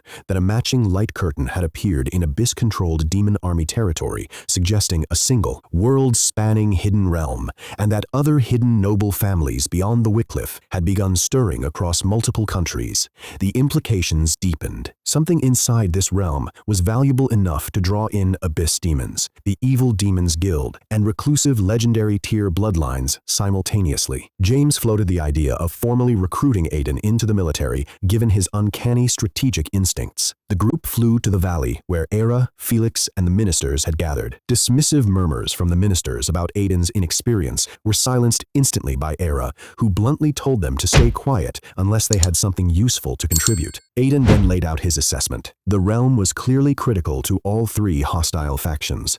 Other countries might be facing identical circumstances, and the explosion proved at least one hidden family was in conflict with the Evil Demons Guild, rather than allied with them. He proposed a coordinated international strategy, sealing all realm entrances to trap those inside and force information out of the hidden families by attrition. The room fell into stunned silence, with even Felix visibly shaken by the clarity of the plan. John admitted to Vespera and Vivi that he barely understood Aiden's plan, and Vivi confirmed even partial comprehension was an achievement, underscoring how far ahead of the room Aiden's thinking had run. When skeptical ministers pressed for clarification, Aiden explained the deeper logic. Sealing the realm entrances would force trapped hidden family members to either break out by force or emerge through the Abyss demon-controlled side, and either outcome conflict or peaceful passage would reveal whether the families were allied with the demons or merely coexisting uneasily near them. The room's confusion gave way to grudging admiration, even from Era. Felix pushed back, warning the plan risked alienating the hidden families and wouldn't win support from countries unwilling to get entangled with them, a real strategic concern, but one that also revealed his deeper belief that humanity's fractured self-interest made unity impossible, reinforcing his commitment to stability over Aiden's more idealistic vision. Aiden, watching Felix closely, used the moment to further test his suspicions about the minister's true loyalties, though he had no way to prove anything concrete. Ira, unmoved by Felix's objections, ordered a global summit to be convened, then withdrew to a private tent to process the day's events. While Aiden's friends admitted their limited grasp of his reasoning, Felix approached with unsettling praise, wistfully comparing Aiden's brilliance to his own disappointing grandson Owen, a comment whose motive Aiden couldn't quite parse before a masked figure emerged from the realm's light screen, wearing the same black mask and white orchid insignia Dora had described. James, Atlas, and Luke moved instantly to confront him, and Felix's fingers twitched almost imperceptibly, catching Aiden's attention. The masked man identified himself as Gareth of the Wycliffe family, greeting Ira with practiced diplomacy while refusing to explain his purpose, hoping to avoid confrontation and return home quietly. When Ira invoked the intimidating presence of the Golden Dragon of National Destiny and demanded answers, Gareth reluctantly conceded he'd have to say something. Aiden, noticing Gareth lingering suspiciously close to the portal rather than committing to leave, quietly pointed out to James that 3 people had originally entered together, meaning Gareth's partner was still unaccounted for, likely trapped or in trouble inside. The observation visibly rattled Gareth, and when he turned his intense gaze on Aiden, the pressure radiating from him triggered an overwhelming sense of mortal danger in Aiden, though he forced himself to stand firm given the powerful allies surrounding him. Gareth, impressed by Aiden's composure under his piercing scrutiny, mistook him for Victor, the Empire's other celebrated genius. James called Gareth's bluff, revealing that his terrifying venerable domain was actually a masterful illusion crafted by combining his eye technique with an unfinished level 9-4 approximation of a true venerable's power, a distinction only a genuine level 9-5 venerable like James could detect. James privately credited Aiden's earlier interaction with tipping him off, since Gareth's use of his eye technique on Aiden had exposed the deception before things escalated to a fight that could have devastated the nearby sovereign city. With Gareth forced to cooperate, James deferred the questioning to Aiden, whose composure under the earlier illusion attack had clearly earned real trust. Gareth revealed the secret realm was called the Place of the Fallen God, that his companion was trapped inside after some kind of accident, and that a central floating city within the realm had already triggered something called the Bonding Trial, with entry now locked for a month, requiring a young, powerful genius reclasser to qualify for the next attempt. He warned that even level 9-0 reclassers could die inside. Aiden, piecing together the timeline, recognized that Gareth's group, despite being among the first parties into the realm, had still arrived after someone else had already reached the floating city, given how quickly they'd returned relative to the realm's described scale. Since Gareth's account hadn't mentioned the Evil Demons Guild reaching the city first, Aiden deduced a 4th, unaccounted-for party must have gotten there ahead of everyone. When he voiced this directly, Gareth was visibly impressed, remarking that even within his own family, few possessed that level of deductive sharpness, and asked how Aiden had caught the inconsistency in his story. James's initial, meaningless question about Gareth's family affiliation turned out to be a test, but even with Gareth's face concealed by the mask, no one could detect any deception, leaving Aiden to admit he'd found nothing off about that particular answer, which earned him genuine, rare praise from Gareth, who noted Aiden's tactical mind would rival Wycliffe family geniuses if not for his low-tier class. Aiden brushed off the backhanded compliment, confident his Magic Apprentice class and Apprentice's heart skill made tier irrelevant to his actual growth. Pressed further, Gareth revealed the mysterious group that beat everyone to the floating city was likely the Dawn Society, an organization so secretive that even his own hidden family knew almost nothing about them, except that their members were uniformly level 9-5 venerables or higher, and that a full-scale war between races was approaching. He also described the floating city itself as a mythic tier artifact capable of killing any reclasser below level 100 once sufficiently powered, information that visibly shook even James despite his own venerable status. Gareth then vanished into the sky, leaving the group reeling. Era reacted decisively, ordering the top college testing examinees gathered for elite training, key universities to identify their strongest talents, James and Atlas to monitor the evil Demons Guild members still trapped in the realm, and word to be sent to other nations about the floating city's danger, recognizing that such a weapon falling into hostile hands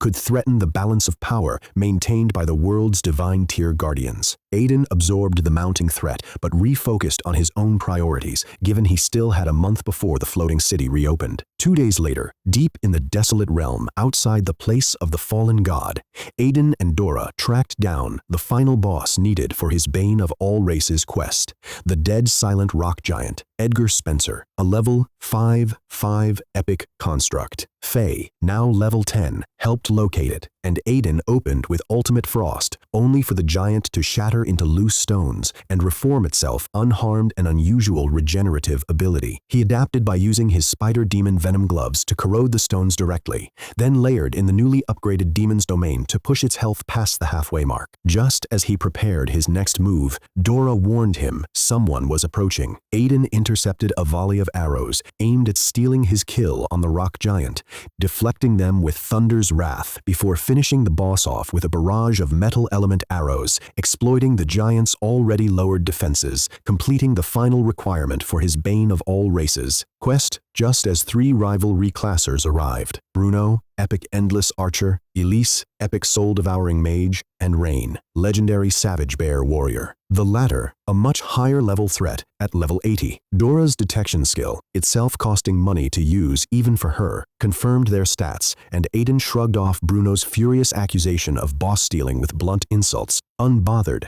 that the fight had technically been his the whole time. When Bruno's follow-up shots failed to breach Aiden's blacklight ward, the group shifted from bluster to open threats, demanding Aiden's staff and gear in exchange for letting him and Dora go, with Elise quietly suggesting to Bruno that they should kill them afterward, regardless, to prevent future retaliation. Dora considered retreating to avoid burning resources, but the situation escalated once the trio revealed their origin.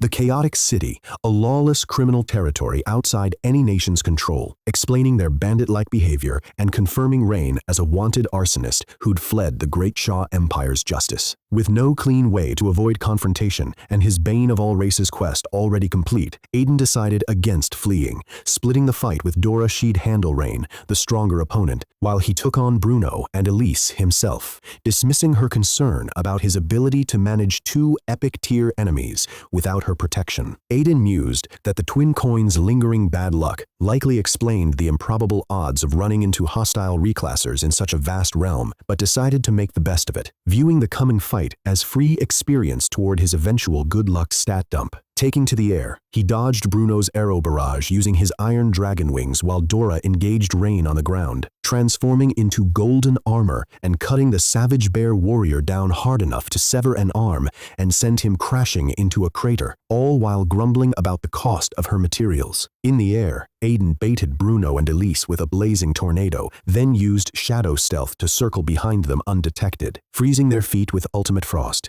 He finished both off instantly with a volley of metal element arrows through the chest and skull, killing them before they even hit the ground, dismissively noting they'd proven far weaker than Dora's warnings about Chaotic City fighters suggested. Turning to watch Dora's ongoing fight with Rain, Aiden checked his rewards from the rock giant kill: a massive experience payout, a full set of epic materials, a new Earth Elemental Arrow skill book, 2 Starlight rank skill enhancement stones, and most importantly, confirmation that he'd triggered the 1000x critical multiplier and fully completed the Bane of All Races quest. His reward was a mythic tier Bane of All Races ring, though the completion also unlocked a punishing follow-up task, killing 10,000 level 50+ demons to progress further, a goal Aiden decided to shelve for, now given the danger of provoking Demon Duke Ethan again in Abyss territory. He resolved to instead pursue his newly available 5th class quest. Before he could examine the ring further, chaos erupted on the battlefield. Rain, engulfed in black smoke with a monstrous tentacle sprouting from his severed arm, had lost all coherence and begun attacking indiscriminately in a screaming frenzy.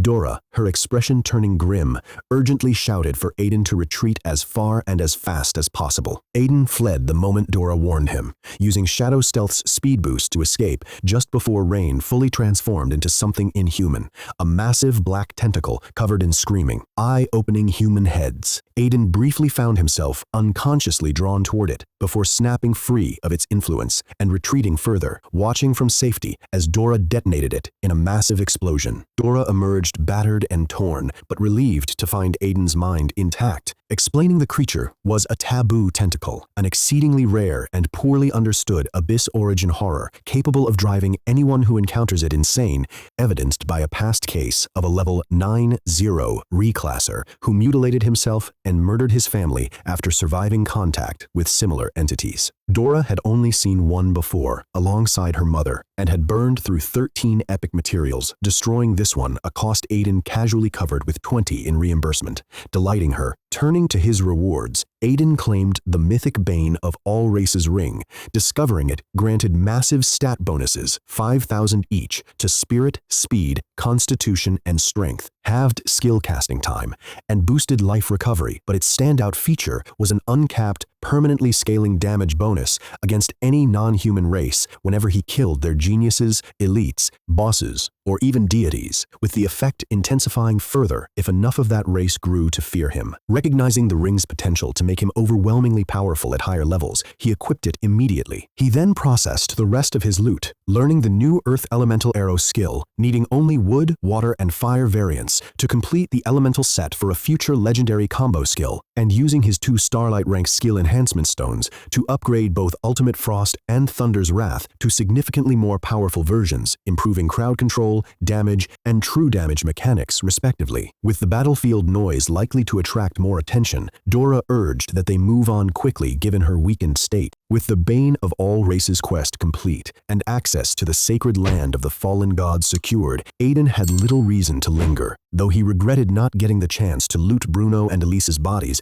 before the taboo tentacle chaos interrupted everything. As he and Dora prepared to head back, a dark energy column erupted deep within the realm, which Dora identified as Abyss Demon Power. Already rattled by a string of dangerous coincidences since meeting Aiden, the Wycliffe, Evil Demons Guild clash, the Chaotic City ambush, and now this, she suspected her luck had genuinely soured since taking his contract and urged retreat. Before they could leave, a second surge of energy revealed Luke's unmistakable Despot's Realm signature, and Aiden immediately abandoned his plan to avoid trouble, handing Dora a stack of epic materials to power up fully and rushing to help, reasoning that Luke's safety was worth the detour even with his own priorities elsewhere. At the battle site, Luke faced off against the Shadow Assassin and a force of Abyss Demon soldiers alongside several bosses, having come to rescue a group of Empire reclassers led by a woman in black and her cocky young student, Miles. Despite owing Luke their rescue, the group resisted joining the fight directly. The woman cautioned against confronting a numerically and individually superior enemy, and Miles openly doubted Luke's ability to beat the Shadow Assassin given the level gap, prompting Luke to coldly order them to hold off the lesser demons while he engaged the assassin personally. The Shadow Assassin mocked humanity's inability to unite, even in crisis, prophesying inevitable submission to the Abyss until he spotted Dora and Aiden arriving. Dora's reputation preceded her. The Shadow Assassin visibly retreated upon recognizing her, recalling a past beating at her hands,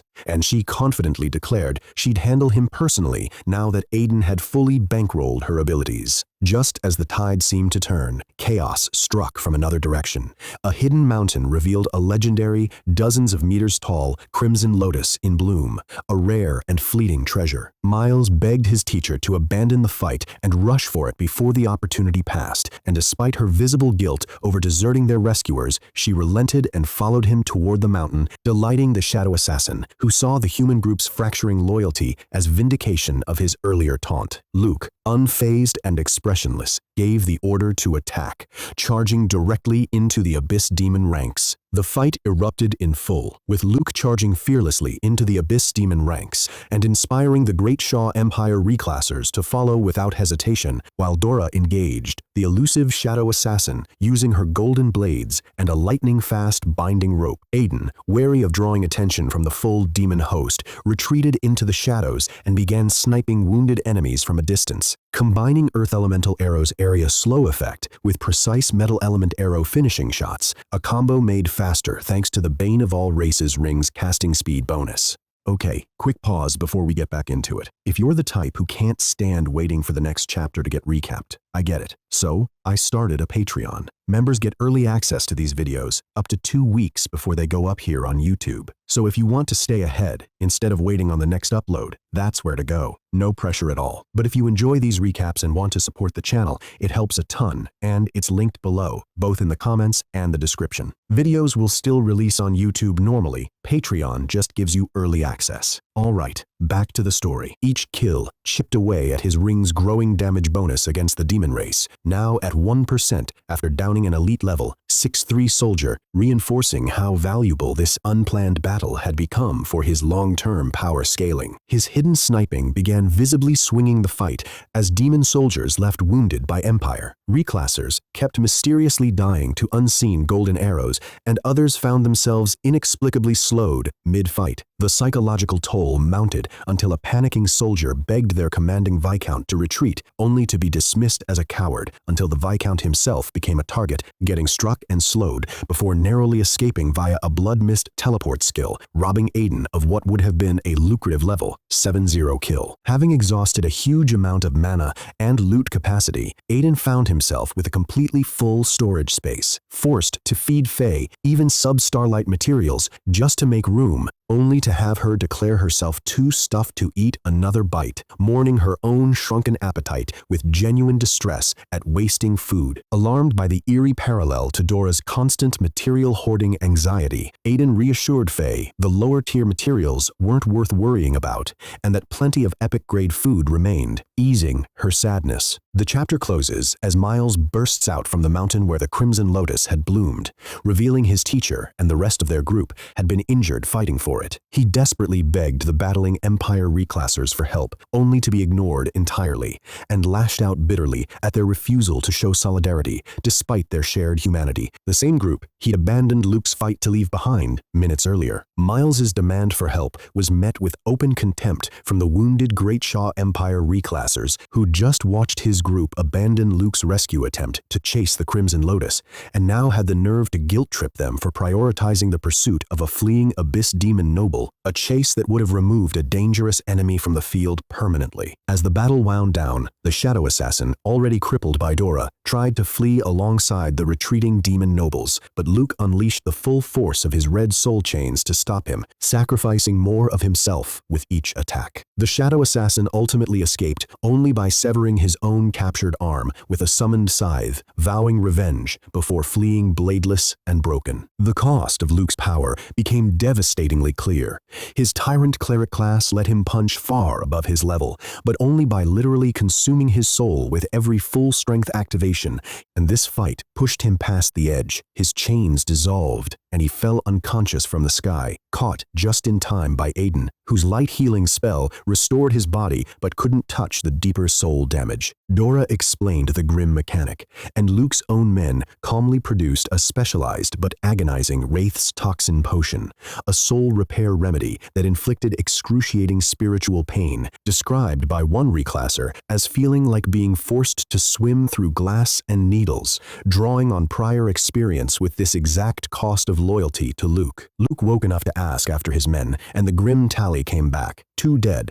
The rest of the elite Abyss Demon soldiers wiped out, with heavy credit going to Aiden's unseen sniping, while the Shadow Assassin and remaining demon nobles escaped. Luke, racked with guilt and exhaustion, insisted on staying to finish the fight and only reluctantly accepted the potion, his mind clearly replaying how close total victory had been if only they'd had more manpower. a bitter contrast to Miles's group abandoning the fight for personal gain. Aiden, sensing Luke's unspoken anger, reassured him that the coming Floating City conflict would offer another chance against both the Evil Demons Guild and the Abyss Demons. The moment was shattered when Miles burst back in, now furiously accusing the entire group, freshly grieving two of their own dead, of cold-blooded cowardice for not immediately rushing to save his injured teacher and fellow Azure Cloud Empire reclassers, the same group that had abandoned the fight moments earlier. Before he could finish his tirade, Aiden appeared directly in front of him. Miles, revealing himself as the celebrated top scorer of the Azure Cloud Empire's college testing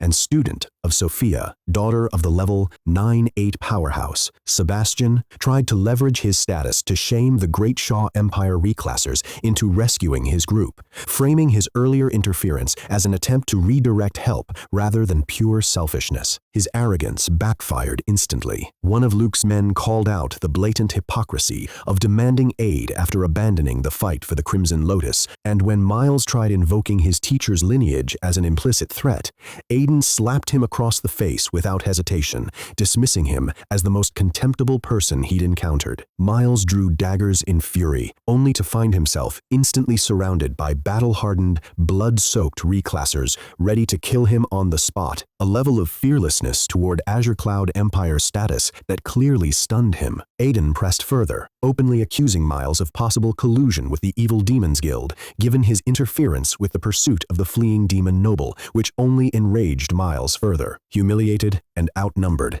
Miles fled with threats of revenge and public exposure, vowing to confront Aiden again at the upcoming global reclasser exchange competition. Dora explained that Azure Cloud Empire elites like Miles weren't unintelligent, just bred into an arrogance born from their empire's outsized dominance on the world stage. Turning back to Luke, Aiden wondered if his stockpile of over 900 portions of Slaughter Witch soul essence, which had healed Rain before, could help repair Luke's soul damage instead of the agonizing Wraith's toxin potion. Luke explained regular grade essence wouldn't suffice. Only diamond rank Miko soul essence could do the job, and Miko were too intelligent and cautious to be easily farmed for it, often self-destructing rather than be captured. Before he could finish recounting a past attempt of his own, a massive tremor erupted from the hill where Miles's group had vanished. Luke, sensing danger, quickly downed the Wraith's toxin potion despite the visible pain it caused, and the group fled the area moments before the hill exploded, revealing a colossal, three-headed, nearly level 9-0 dragon serpent hybrid, risen from consuming the Crimson Lotus, a creature so powerful Aiden's detection skill returned nothing. Luke, recognizing the potential for a dragon soul drop that could fully restore his own soul, wavered for a moment before deciding the group was too wounded to risk the fight and calling for retreat. As the other exhausted reclassers hesitated, tempted to stay and fight anyway, Aiden stepped in, revealing he might have another way to heal Luke's soul instead. Aiden's promise of a soul-healing solution drew immediate skepticism from the battle-weary reclassers,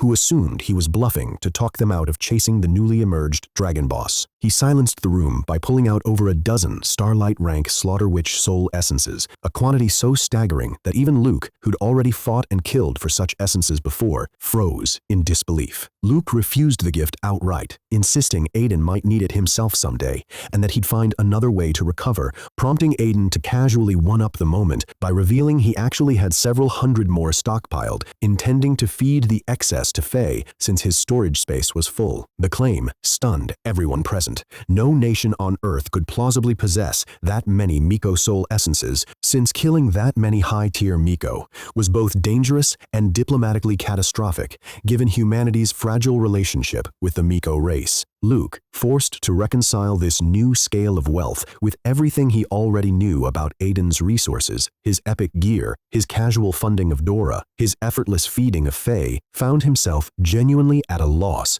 for how to repay such generosity, a novel and uncomfortable position for a man used to being courted rather than indebted. Aiden brushed off the moment, tossing him the soul essence directly, and reminding him that Luke's earlier defense of him during Logan's investigation had already more than balanced the scales. Luke accepted with quiet, serious gratitude, vowing to repay the favor someday, and the group prepared to leave the volatile fallen god's land before more enemies arrived. Before they could depart, chaos erupted again. Sophia, badly wounded, with her Azure Cloud Empire companions unconscious around her, cried out for Luke's help against the three-headed dragon that had emerged from the Crimson Lotus, offering to let the group claim the boss kill entirely if they saved her. As a massive black energy beam bore down on her position, she desperately conjured an ice wall that barely held against the attack, and pleaded with Luke on the basis of shared humanity, a plea that visibly gave him pause, despite his group's earlier abandonment by her own student, Miles. Miles's escape attempt paid off when he returned with Calvin, a level 8-9 mythic reclasser from the Azure Cloud Empire with divine powerhouse potential, whom Luke immediately flagged as dangerous given his fierce protectiveness over his people. Calvin, having heard Miles's twisted version of events, arrived furious and immediately unleashed a devastating fire sea on the three-headed dragon before turning his fury on the Great Shaw Empire group, accusing them of refusing to help and deliberately blocking Miles from seeking aid, a complete inversion of what actually happened. Aiden caught Miles silently mouthing a taunt,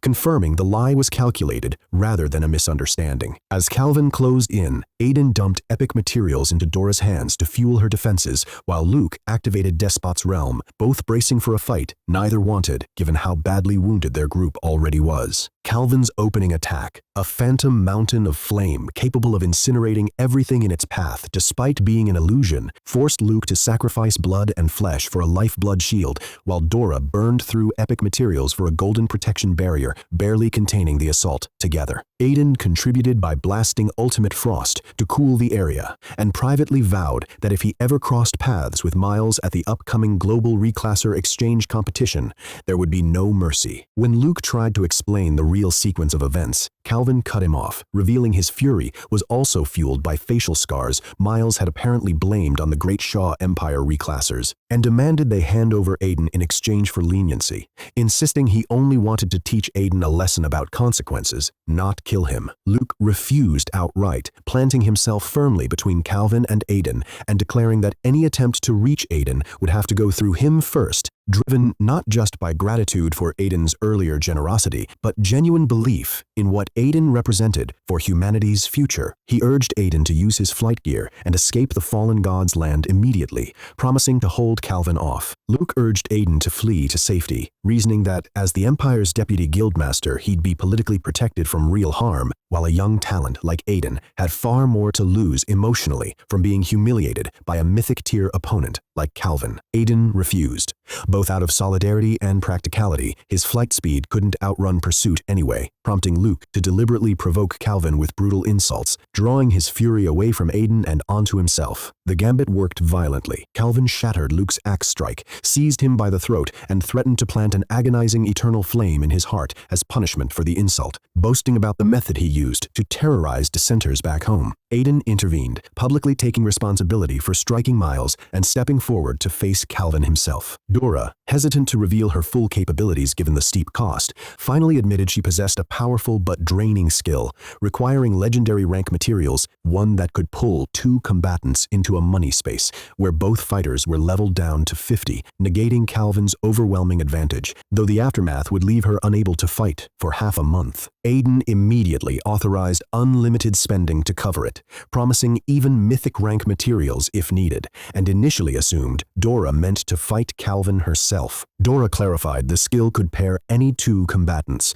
meaning Aiden himself could face Calvin under equalized conditions, with gear, items, and potions still fully allowed. Realizing this was actually Aiden's best shot, given how outmatched everyone else was, both in level and battle readiness. Dora grew genuinely hopeful watching Aiden's confidence as he studied Calvin's growing flame technique aimed at Luke's heart. Without hesitation, Aiden approved the plan, and Dora sacrificed 2 pieces of precious legendary rank material to activate the skill, declaring, "Under money, all are equal," as she pulled Calvin and Aiden into the special money space. Dora's money space activated instantly, trapping Aiden and Calvin together in a golden-tinted pocket dimension that forcibly leveled both combatants to 50, dropping Calvin from his mythic tier dominance while boosting Aiden up 11 levels. Calvin, unfamiliar with the skill, quickly confirmed there was no other trick beyond the level cap and dismissed the danger, confident his raw class power would still crush Aiden even at a reduced level. Outside the space, Sophia and Miles watched with total confidence in Calvin's inevitable victory, dismissing Aiden's college testing achievement as either fabricated or evidence of the Great Shaw Empire's overall decline, reasoning that any real genius would already be a known quantity like Victor or Jade, and that a true prodigy wouldn't still be sitting at Magic Apprentice. Miles, still stinging from the slap, gloated openly, anticipating Aiden's humiliation. Meanwhile, the Great Shaw Empire reclassers panicked over Aiden's chances against a near-divine opponent, only to be stunned when Luke calmly told them not to worry about Aiden at all, a level of confidence that left them questioning whether their deputy guildmaster actually expected Aiden to win. The fight opened with Calvin nearly derailed by shock at spotting Faye, marveling that a mere magic apprentice possessed an actual pure-blood Dragon Clan pet, and lamenting the waste of such a treasure being wielded by someone he considered unworthy, even admitting he himself couldn't afford to raise one to full maturity. Refocusing, he activated his signature mythic ability, Flame Control, four-armed form, manifesting a spear, shield, and bow from living flame to cover every combat range simultaneously, and fired an opening arrow meant to end the fight instantly. Aiden countered by raising Blacklight Ward to absorb the hit,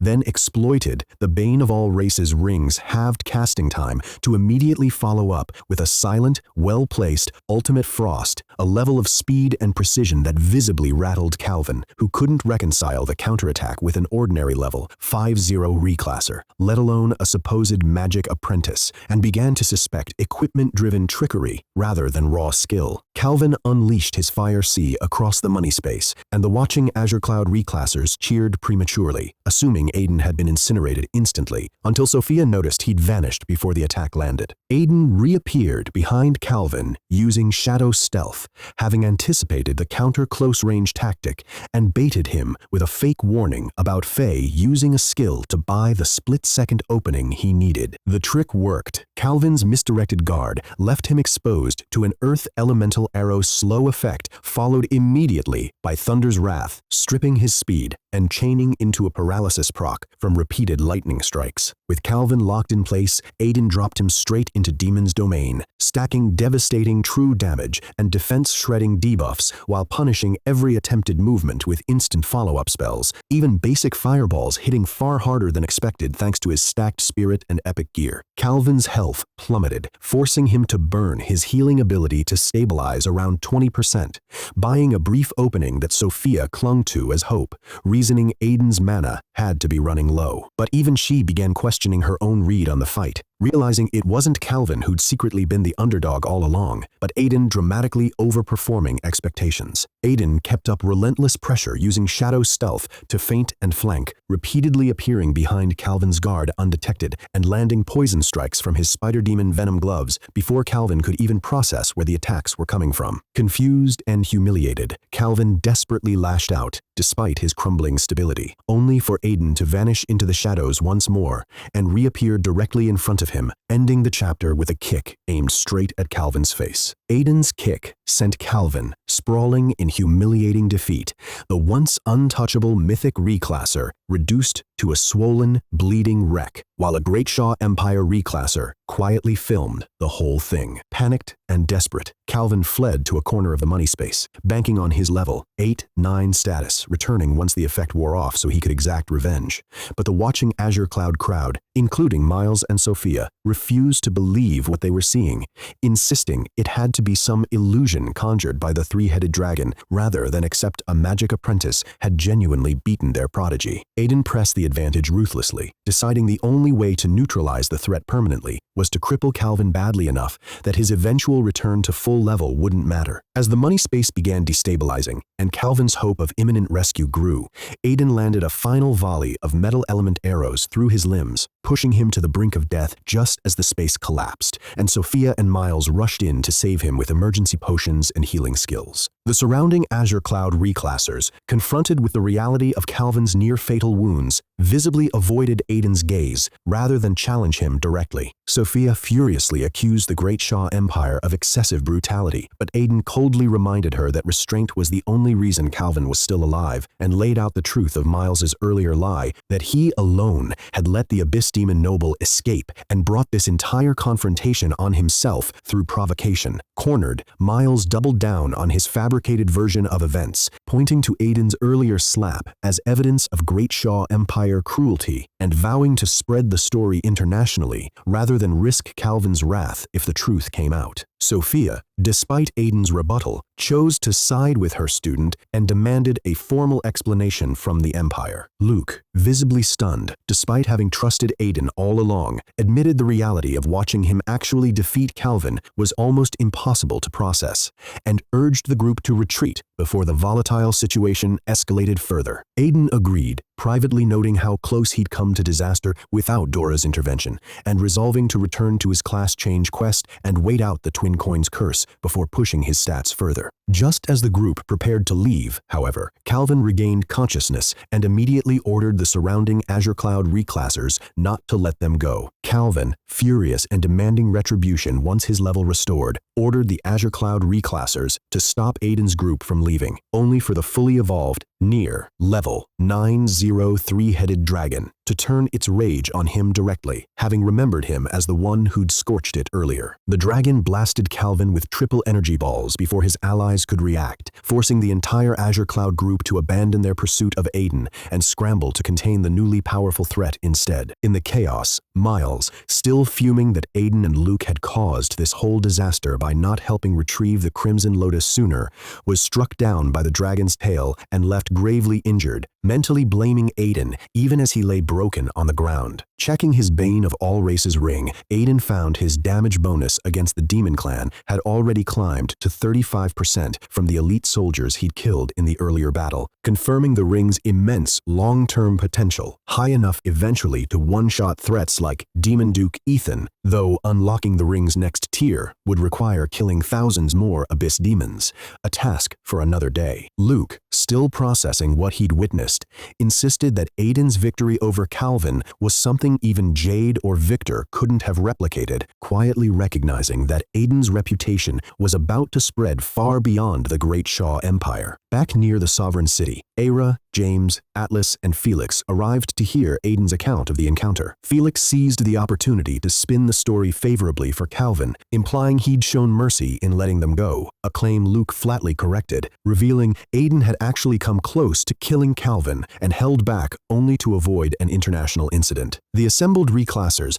backed Luke's account enthusiastically, describing Aiden's brutal beatdown in vivid detail, though Felix remained skeptical, insisting Calvin's near-flawless Mythic Flame controller class made the outcome implausible, even accounting for the level 50 restriction. As the debate escalated, one of the reclassers pulled out his phone. The video evidence silenced all doubt, watching Calvin's beating unfold in real time. Felix privately despaired at the political fallout, knowing this would strengthen pro-war sentiment and undermine his own conservative faction, reinforcing his resolve to move forward with plans once Henry was released from the royal prison. Aira, visibly stunned, turned to James for his read on the situation, and he confirmed what she suspected. Aiden's win came down to raw composure and stat superiority rather than just gear, made all the more remarkable given Calvin's 15-year head start in age and experience. James predicted Aiden's reputation would only grow further once the global reclasser exchange competition began. Aira offered Aiden a stream of Imperial support, training alongside Victor and Jade, dozens of Starlight rank materials for Faye, more time with Kelsey, only for Luke to gently reveal that Aiden's own resources already vastly outclassed anything the Empire could offer, having personally received enough soul essence to fully heal his own soul and having fed Faye exclusively epic-grade materials. As a matter of course, Aira was floored at the scale of casual wealth on display, quietly recalibrating her understanding of just how far beyond ordinary genius Aiden had grown. When Felix tried to guilt Aiden over skipping group training given the resources invested in talented reclassers, Aira shut him down immediately, affirming her belief that Aiden operated on an entirely different tier, deserving of trust rather than obligation. Back at the villa, Aiden rewarded Dora with 50 epic-tier Demon's Hearts as bonus pay for her money space sacrifice,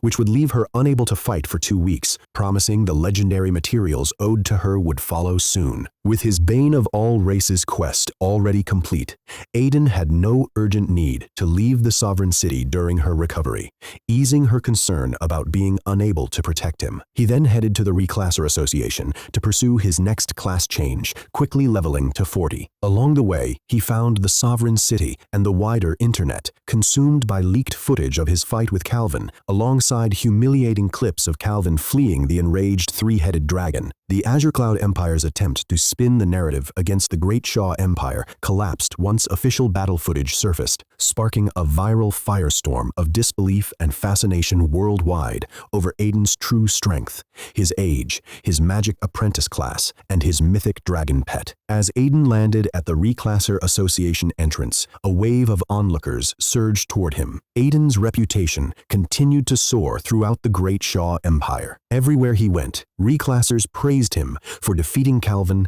and exposing the truth behind the Azure Cloud Empire's accusations. By the time he arrived at the Sovereign City Reclasser Association, such a massive crowd had gathered that he could barely reach the entrance. With help from the association's security staff, he finally managed to make his way inside. At the front desk, Tina happily greeted him and helped him activate his next class change quest. However, the new mission was far more difficult than any of his previous ones. To unlock his 5th class advancement, Aiden had to enter the territory of the Abyss Miko clan, locate the Lost Miko City, find the Miko Temple, and defeat a level 55 or higher temple guard. The quest immediately concerned him. Not only was the destination completely unfamiliar, but he was also still suffering from the Twin Coins curse. If his bad luck slowed him down, he could even miss the upcoming Global Reclasser Exchange Tournament. Deciding not to rush in blindly, Aiden planned to gather information before entering the Abyss. That evening, back at his villa, he searched the Reclasser Association's records, but found absolutely nothing about the Lost Miko City, the Miko Temple, or the Temple Guards. Since humanity had barely explored the Abyss, the lack of information wasn't surprising. Realizing there was only one option left, Aiden decided to contact the 2 Miko sisters he had met before. He retrieved the Platinum rank Abyss Message Conch, which allowed communication with its matching conch within a limited range. With less than 5 days remaining before the global tournament, Aiden planned to enter the Abyss as soon as possible, speak with the sisters, learn everything he could about the Miko territory, and then decide how to complete the quest. The only thing he still needed was an Abyss Pass, which John had already promised to obtain. While Aiden rested in the villa, Leah offered to help him relax after his exhausting day. She mentioned that all the maids had watched his battle with Calvin and were amazed by his strength, admitting she had stopped the others from coming to greet him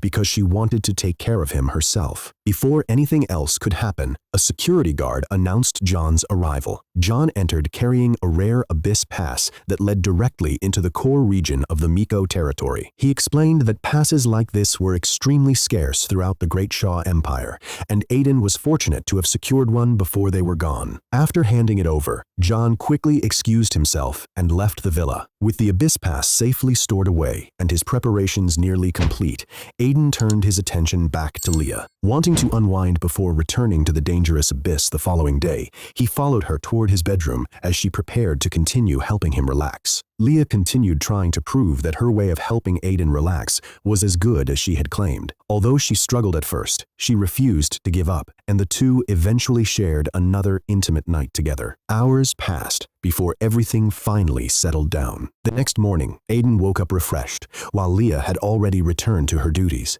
She and the other maids prepared breakfast, but it was obvious the atmosphere among them had changed. Ever since Aiden's victory over Calvin spread across the internet, his fame had exploded throughout the Empire. The maids all admired him, and several of them clearly wished to get closer to the Empire's newest hero, while Leah had already gained an advantage over the others. After breakfast, Aiden gave Leah a few instructions before returning to his room. With everything prepared, he took out the rare Abyss Pass that John had delivered the previous night and activated it. A moment later, Aiden was transported into the Abyss, arriving in the core region of the Miko territory. The area was covered with piles of monster bones, rotten flesh, and dried blood, creating an overwhelming stench. Remembering that the twin coin's curse was still active, he immediately became cautious and activated his Starlight rank warning compass. The item consumed a small amount of spirit in exchange for detecting abyss powerhouses within 25 kilometers. After confirming there were no nearby enemies within its detection range, Aiden relaxed slightly. His next objective was to contact the Miko sisters. He activated the abyss message conch, but no response came. Realizing they were probably outside its communication range, he decided to head west, where the ground appeared less dangerous, hoping to find intelligent life and try contacting them again later. After traveling for about an hour, Aiden suddenly reached an area filled with green grass, flowing water, and a peaceful forest that looked almost identical to Earth. The scenery immediately made him suspicious. Just as he considered investigating, the abyss message conch finally began glowing. Cheryl answered first, followed by Rain, who immediately asked whether Aiden needed their help. Aiden quickly asked about the Lost Miko City and the Miko Temple. Rain revealed that the Lost Miko City was a forbidden place for the Miko clan, while the Miko Temple was inaccessible to ordinary Mikos. However, as one of the candidates competing for the primordial Miko inheritance, she was qualified to enter it herself. When Aiden described his surroundings, Rain's tone instantly changed. She urgently warned him to run, explaining that the beautiful landscape was actually the lingering domain left behind after the death of a level 95 or higher Miko. She recognized his location immediately and told him to hide while she and Cheryl rushed to his rescue. She also warned him about the terrifying wraith shards left behind by venerable level Mikos. Aiden then described a ghostly woman in a white robe with black eyes floating toward him. Rain confirmed his fears. It was exactly the wraith shard she had warned him about. Before she could say anything else,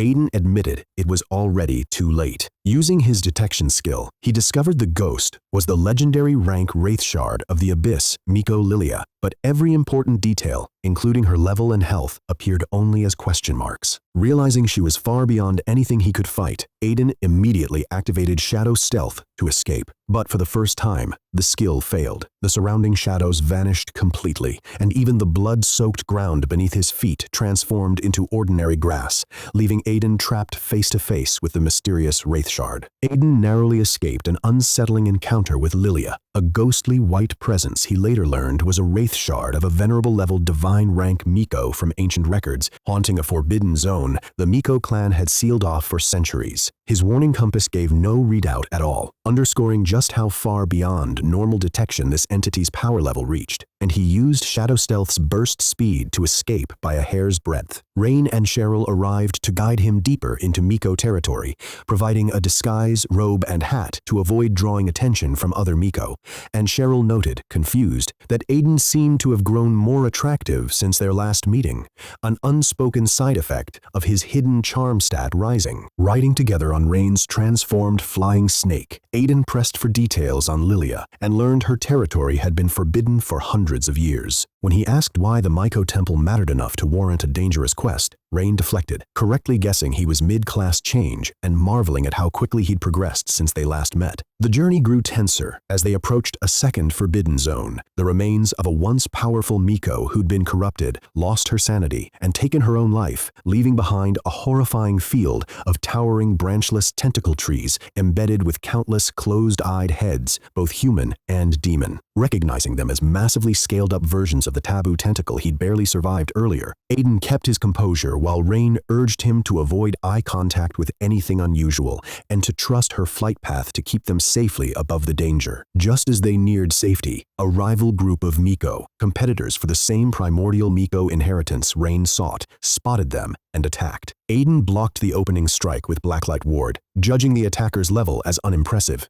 But the real danger emerged when the commotion stirred the dormant tentacle field below, causing several to lash out toward their mount. With a rival Miko taunting Rain about claiming the title of the century's third primordial Miko, Aiden readied his metal element arrow and told Rain to focus on controlling their flight while he handled the threat. Rain deftly maneuvered their shared flying snake to dodge the tentacles, while Aiden's earth elemental arrow shattered against Sylvia, a rival Miko Miko from a powerful old family, slowing her down just enough for the trio to escape as the disturbed tentacles turned on her instead, forcing her to teleport away in a panic. Rain explained. Sylvia's family resources likely explained why Aiden's warning compass had failed to detect her earlier. Aiden downplayed his help as mutual self-interest given their aligned goals, though he noted Rain had trusted him instantly without hesitation, prompting a telling, wordless rise in her body temperature. 3 hours later, the group paused near the lost Miko city, and Aiden pushed to continue immediately, despite the risk.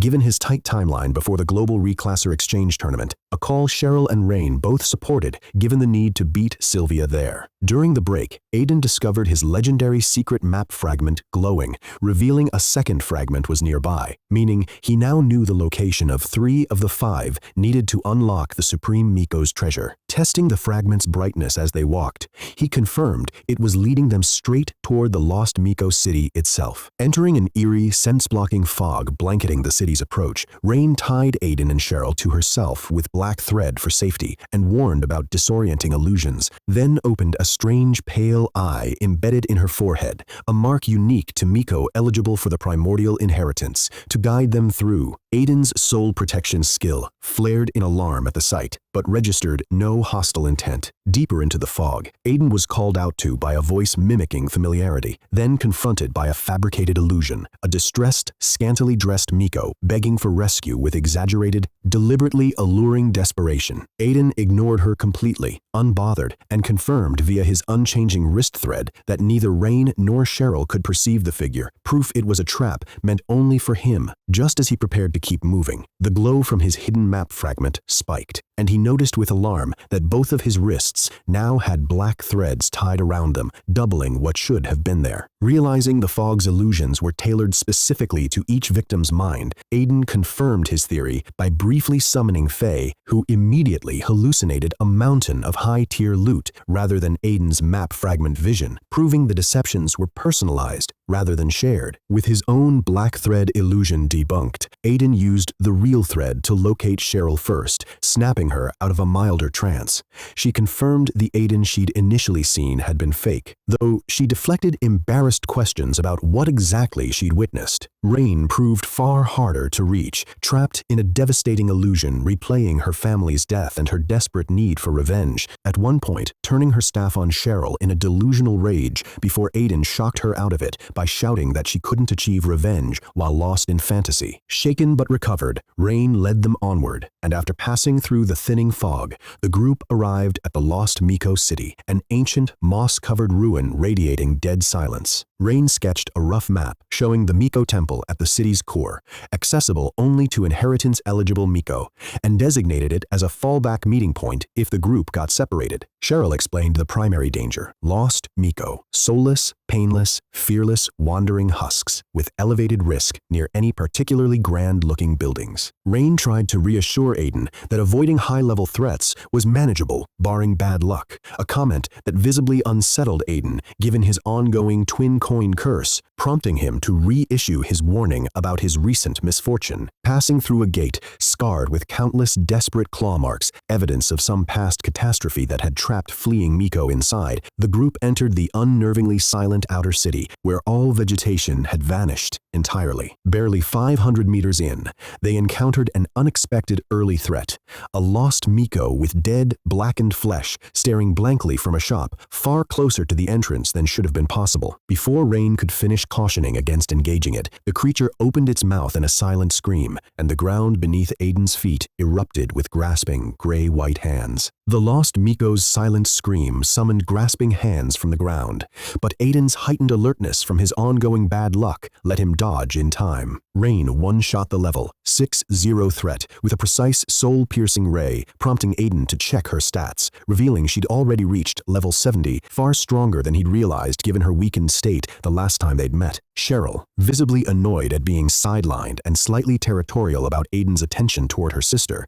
took point for future encounters, eager to prove herself in melee. An hour of unnervingly lost Miko-free travel, Ray raised alarms. This deep into the city, encounters should have been common, suggesting something had driven the usual threats away. Then a disembodied laugh began cycling between each of them, heard by everyone except the person nearest to its apparent source, revealing they were being subtly manipulated. Aiden's soul protection shattered under an unseen assault, briefly hijacking his facial expression before he broke free and reinforced his soul defenses with a fresh dose of soul essence. Rain identified the culprit, an abnormal, lost Miko, a bodiless entity composed of merged writhe shards, capable of briefly puppeting the living, its stats unreadable even to Aiden's detection skill. Rain trapped it, using her Origin Eye ability and a binding ritual circle, but its residual soul-based screeching overwhelmed Cheryl's unprotected defenses, knocking her unconscious. Aiden carried her to safety, while Rain confirmed the entity couldn't be killed through direct combat and required a proper soul attack skill instead. Once safe, Aiden handed over 50 more soul essences to help Rain heal her sister,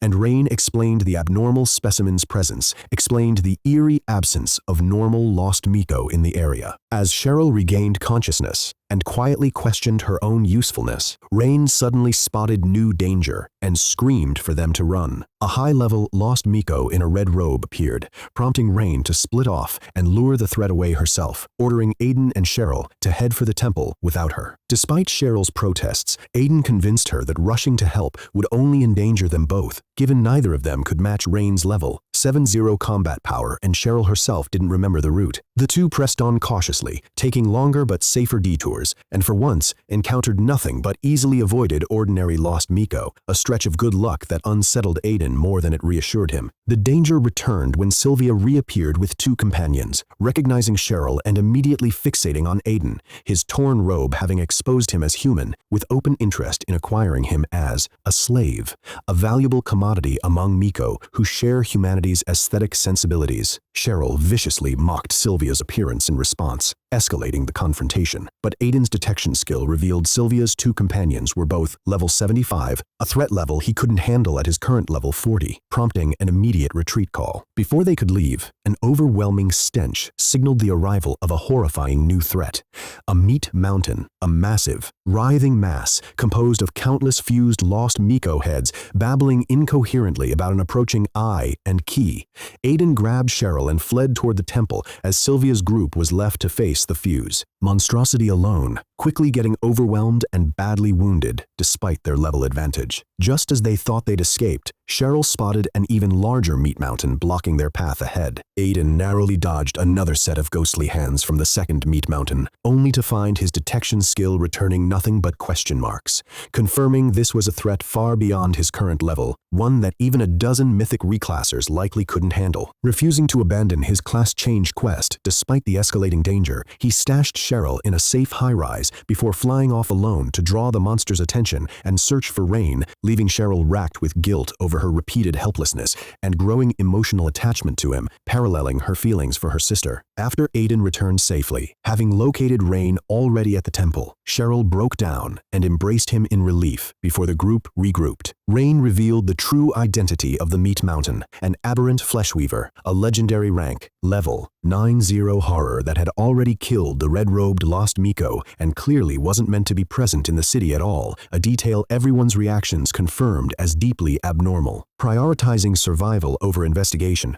Rain used her forehead's white eye to unlock the temple's hidden entrance, and the group descended inside just before the entryway sealed shut behind them, with Rain confirming alternate exits existed. Inside, Rain explained the stakes of Aiden's plan to kill a temple guard. While browsing the temple's trials was safe, harming even one guard would provoke the entire temple's defenses. She proposed securing her own inheritance trial first, before finding a separate opportunity for Aiden's kill, a plan he had no objection to, given his total unfamiliarity with the location. Rain proceeded alone into an egg-shaped trial chamber, while Aiden and Cheryl waited outside, and Aiden studied the hall's murals, depicting a once thriving, joyful Miko city the now familiar white fog, and finally, a stark, ominous painting of a two-eyed entity radiating pure destruction. When Aiden asked about the accompanying Miko text, Cheryl translated it simply, "It's coming. It has come again." Cheryl's translation of the mural, "It has come. It has come again," hit Aiden hard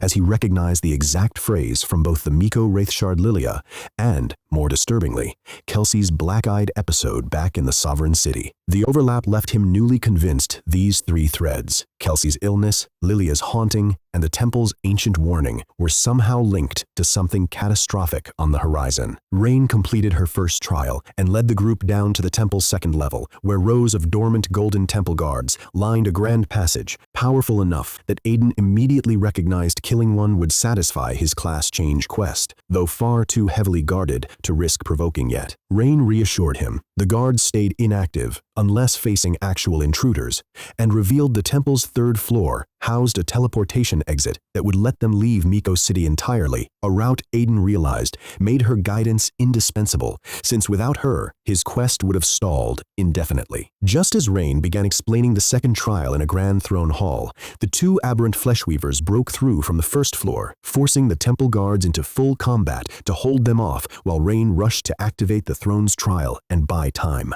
A ghostly phantom materialized on the throne, revealing self-aware, fading consciousness, and fixating strangely on Aiden, claiming a mysterious connection to something he carried and cryptically offering to help him complete an unprecedented trial before dissolving him into a portal. It then coldly assessed Cheryl as talentless and unqualified, only to relent when she knelt and begged for a chance to grow strong enough to protect the people she cared about, sending her through a portal of her own. Alone afterward, the phantom mused ominously about an unstoppable myriad races rank war returning, hinting that whatever force lay behind the temple's dread prophecy hadn't been fully contained. Aiden awoke in an entirely different location, a hellish landscape of black soil, lava, and sulfurous smoke, confronted by a massive 100-meter demon statue and a prompt revealing he'd entered a special trial space tied to the legendary Supreme Miko, with completion promising her personal blessing. Realizing the phantom might have been the Supreme Miko herself, Aiden approached the statue and reached out to touch it. The trial presented 4 difficulty tiers, and Aiden immediately recognized the special option, killing 10,000 level 50 to 60 demon soldiers, as a perfect opportunity to simultaneously advance his stalled Bane of All Races follow-up quest and grow his ring's damage bonus, despite the brutal stakes of permanent death if he failed. He chose the hardest option without hesitation, prioritizing efficiency over caution. As demon soldiers and dark mages began pouring out from the statue in the opening wave, Aiden sent Faye to draw off the melee soldiers while he used shadow stealth to close in on the more dangerous ranged dark mages, wiping out over 100 of them in seconds with a devastating combo of Ultimate Frost, Thunder's Wrath, and a lava-enhanced Blazing Tornado. Checking Faye's updated stats mid-fight, Aiden was stunned to see her combined attributes had already reached 18,500 at just level 15, reinforcing how absurdly fast a mythic pure-blood dragon scaled, and she teased that a new skill awakening felt imminent, further cementing her rapid growth trajectory. With the dark mages eliminated, Aiden retreated to high ground atop the demon statue and picked off the returning, less aerially agile demon soldiers using area skills and earth elemental arrows slowing effect, clearing the entire first wave within 10 minutes. Though the kills only triggered a modest 100x critical multiplier given the enemy's diamond rank tier, the sheer volume of experience and materials gained was substantial. With the wave cleared, Aiden paused to restore his mana and finally check what loot, if any, had dropped from the slaughter. Aiden's post-wave loot proved excellent. He learned Mana Spring, a passive skill boosting mana capacity, regen, and potion efficiency by significant margins, finally solving his chronic issue of having far more skills than mana to cast them, and picked up a new fire elemental arrow skill, leaving him just water and wood, short of completing the full elemental set needed for the legendary tier combo skill. He also found a piece of Starlight rank demon trial set gear, a bracer boosting spirit spirit, strength, and skill damage, and a space gourd offering 1,000 cubic meters of extra inanimate storage, solving his overflowing inventory problem. The finds sparked a new idea, recruiting a personal team of reclassers to leverage his massive material stockpile and handle logistics he currently managed alone, though he shelved the concept for later consideration. The second wave introduced demon assassins alongside the usual soldiers and dark mages, including a standout level 6-0 epic tier elite assassin whose rarity promised a guaranteed 1000x critical multiplier if killed. Tempering Aiden's excitement with caution given the trial's permanent death stakes, he repeated his effective strategy, sending Faye to split enemy attention while deliberately exposing himself to bait the dark mages and assassins into overextending, then unleashing his full skill rotation, Ultimate Frost, Blazing Tornado, Earth Elemental Arrow, Thunder's Wrath, Demon's Domain, Elemental Arrows, and finally his Venom Gloves to grind down the elite assassin and the rest of the wave before they could close the distance. Faye, meanwhile, continued gorging on diamond rank materials while complaining they no longer satisfied her increasingly refined palate, and predicted her next skill awakening around level 20. The wave ended in another lucrative haul, massive experience, starlight and epic materials, and a bonus epic skill enhancement stone, setting up a 10-minute buffer before the third wave arrived. Aiden continued mining the battlefield for loot, picking up the epic rank True Sight skill, a detection ability revealing enemy weaknesses, capped only against epic tier shielding or level 9-0+ targets, and a second demon trial set piece boots, granting speed, stealth, and slow resistance, leaving him one item away from unlocking the full set bonus. With Faye still gorging on the epic demon's hearts stockpiling further, Aiden mused whether a legendary tier demon might eventually appear, though the trial's level 5, 0 to 60 range made that unlikely for now. The third wave arrived far larger and more dangerous than before, roughly 2,000 demons led by Skara, an epic rank demon knight commander backed by knights, mages, and assassins. Using his newly learned True Sight, Aiden immediately identified exploitable weaknesses. The common knights had poor soul defense, and Skara himself would lose control once dropped below 50% health. Recognizing that a direct confrontation against this many enemies risked instant death if he got controlled or overwhelmed, Aiden adopted a hit-and-run strategy built around Shadow Stealth's mobility, retreat when they advance, harass when they stop, strike when they tire, chase when they flee. Faye chose this moment to reveal she'd leveled up to 22 and grown noticeably larger, unlocking a powerful new mythic skill, Soul Impact, a wide-radius soul shock roar capable of stunning and disorienting any enemy level 80 or below for 1.5 seconds, bypassing most resistances. Delighted with her progress and her genuine desire to be useful beyond simply eating, Aiden praised her before diving back into the fight. Faye's Soul Impact instantly incapacitated Skara and staggered the surrounding demons, giving Aiden the opening to chain Ultimate Frost, Thunder's Wrath, and Demon's Domain, wiping out the weaker mages and assassins before a devastating Blazing Tornado finished clearing much of the remaining force. Skara rallied a full cavalry charge once he recovered, hurling spears at Aiden's position, only for Aiden to vanish via shadow stealth moments before impact, leaving Skara and his knights scrambling to locate him. When Aiden reappeared behind their formation with his staff already raised toward the survivors, Skara panicked and screamed for his remaining knights to turn back. Aiden's hit-and-run tactics continued devastating the remaining forces, with Skara growing increasingly desperate and unhinged as his soldiers died one by one, unable to land a single hit on his elusive opponent. In his rage, Skara mockingly demanded a face-to-face fight, and when Aiden reappeared to accept, he used the confrontation to press home the human cost of demon invasions, drawing directly on his memories of White City's civilian casualties before methodically dismantling Skara using his newly acquired Wood Elemental Arrow, a vine-trapping crowd control skill alongside his existing combo, exploiting Skara's rage state weakness to finish him off. The kill delivered massive rewards, a huge experience payout, a mountain of epic materials, and, remarkably, a legendary rank skill book, Reverse Fate Sacrifice. The skill's steep cost, permanently sacrificing levels and stats on each use, would normally make it a desperate last resort for most reclassers.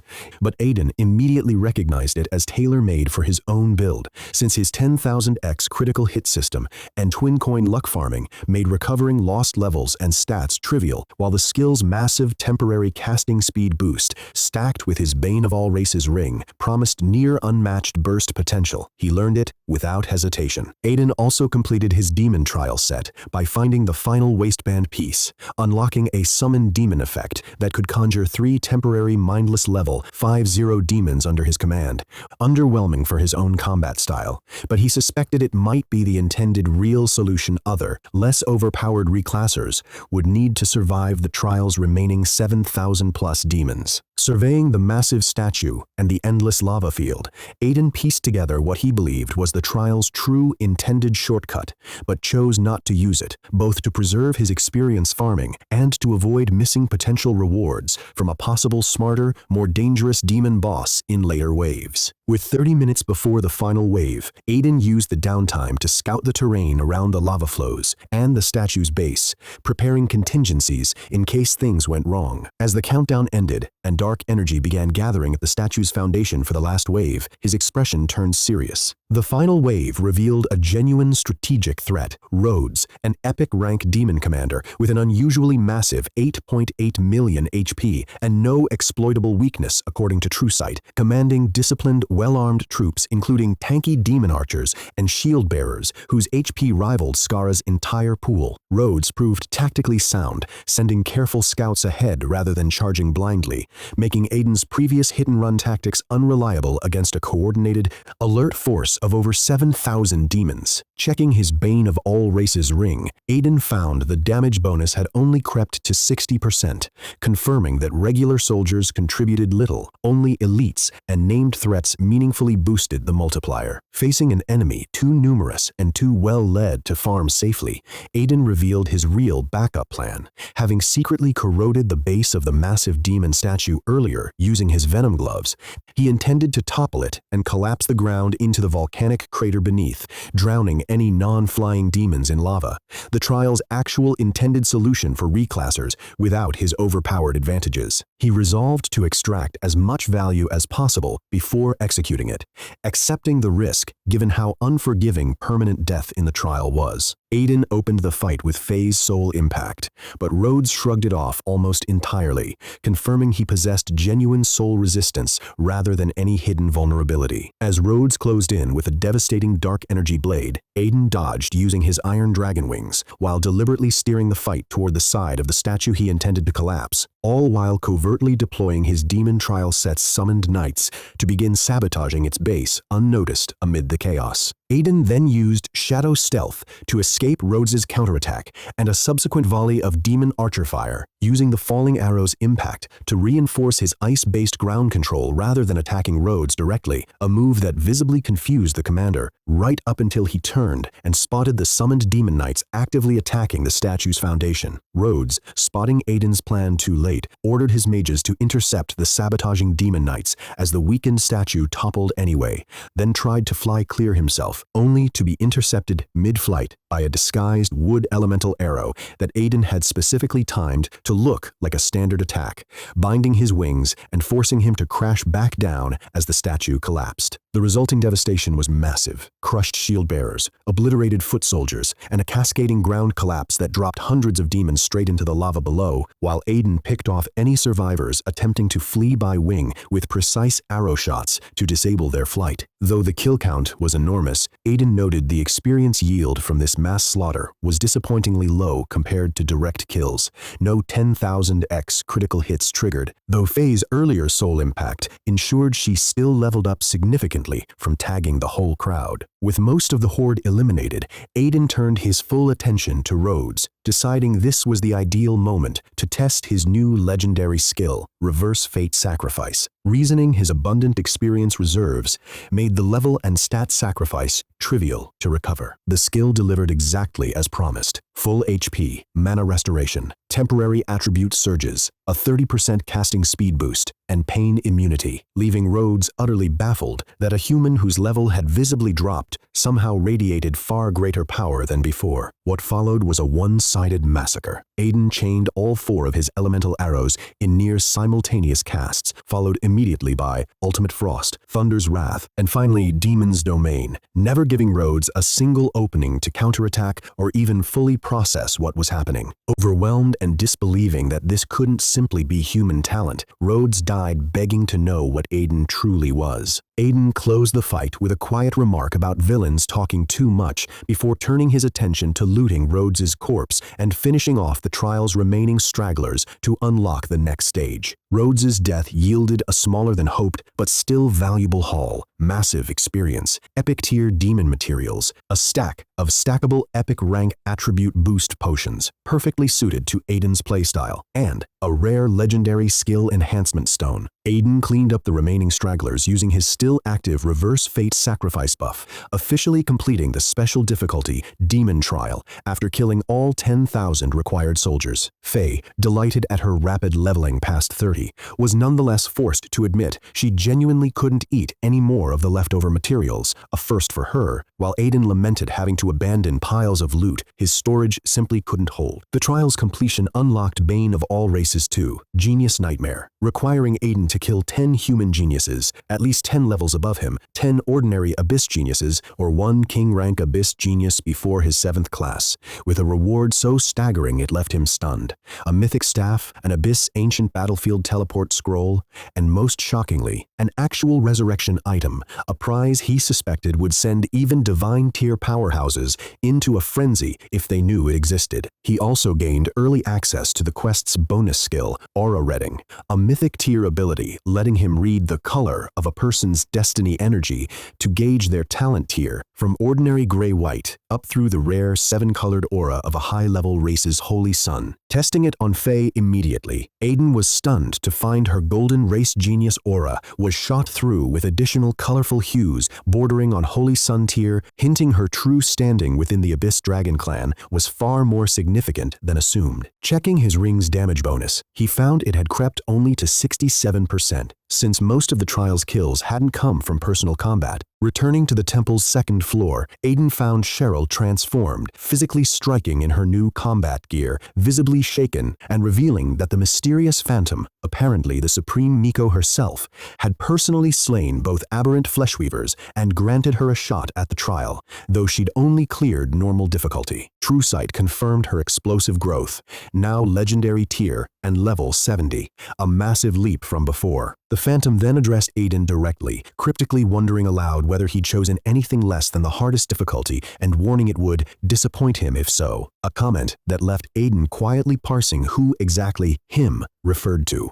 When Aiden confirmed he'd taken the special difficulty, the surrounding air fell suddenly, tensely silent. Cheryl was stunned to learn her own trial had only offered easy, normal, and hard tiers, meaning Aiden's special difficulty option and its reward tier were entirely unique to him. The Supreme Miko's Wraith Shard, equally surprised he'd not only chosen but survived the hardest possible trial, deflected his direct question about the mysterious him she'd referenced earlier, warning only that revealing it now would make him a target in the coming War of the Myriad Races, and that his best path forward was rushing toward divine tier power to eventually learn the truth himself. She granted his reward regardless of proof, seemingly indifferent to whether he'd actually completed the hardest trial, a mythic tier ring called the Supreme Miko's Blessing, offering substantial all-damage vampirism, mana recovery from nearby deaths, brief total invincibility, invisibility, and long-range random teleportation as an escape option. Aiden equipped it immediately, recognizing its immense value as an emergency survival tool.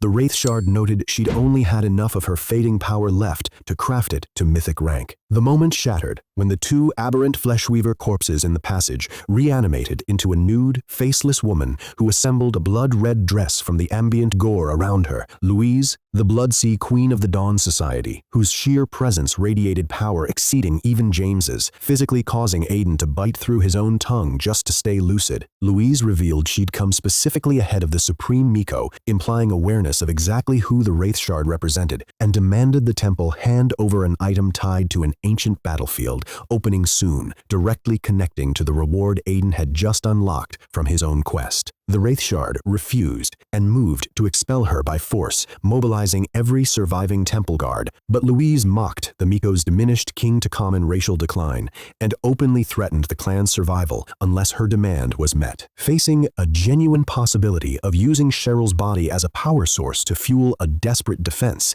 the Wraith Shard revealed the temple's depleted reserves needed legendary or mythic tier materials. Thousands of epic tier ones wouldn't suffice. Aiden, unbothered by the scale, casually offered up his own vast stockpile of epic rank materials to cover the gap. Aiden's casual offer to cover the material shortfall proved staggering in scale, pouring out thousands of epic rank materials from his spatial gourd like water, leaving Cheryl frozen in disbelief, and even the Wraith Shard of the Supreme Miko visibly shaken, since resources this abundant hadn't existed among any Abyss race in the current era of scarcity following prior rounds of the Myriad Races War. Even armed with this windfall, Louise refused to back down until she tore open her own chest and sacrificed her heart to summon reinforcement. Orin, a genuine divine powerhouse of the mysterious Six-Eyed Winged clan and member of the Dawn Society, whose power was so far beyond Aiden's perception that he registered as entirely unreadable, like an ant trying to comprehend a human. Orin fixated suspiciously on Aiden, sensing something familiar and hated buried in his aura that he couldn't quite place.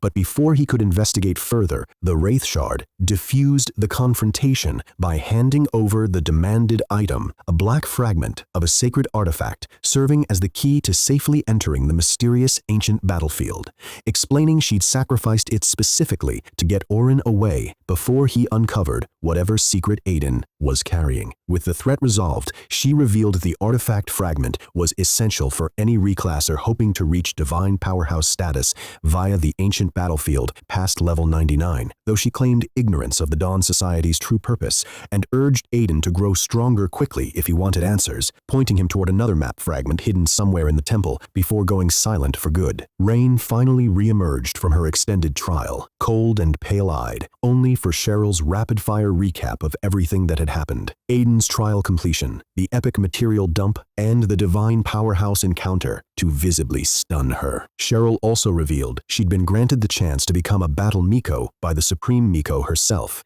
prompting Rain's worried reaction before being redirected back to focus on Aiden. As Aiden mentally connected the dots between the Dawn Society's early arrival in the Fallen God's realm and their possible knowledge of the ancient battlefield and other sacred fragments, a sudden loud noise erupted from the second-level passage entrance. Sylvia stumbled back into the temple, terrified to find both aberrant fleshweavers dead and desperate to salvage her failed expedition by asking Rain if her third trial chance for the primordial Miko inheritance still stood. When Cheryl mentioned offhand that Rain had already secured the inheritance, Sylvia refused to believe it. No one had reached the temple's third level or seen a legendary high Miko in centuries. While privately confused, jealous emotions stirred in Cheryl over Aiden and Sylvia's earlier attempt to claim him. Sylvia, invoking her mother's connections as protection, threatened both sisters, unaware that killing her would let a Miko read her final memories and expose everyone's secrets. Aiden used this leverage to volunteer for the kill himself,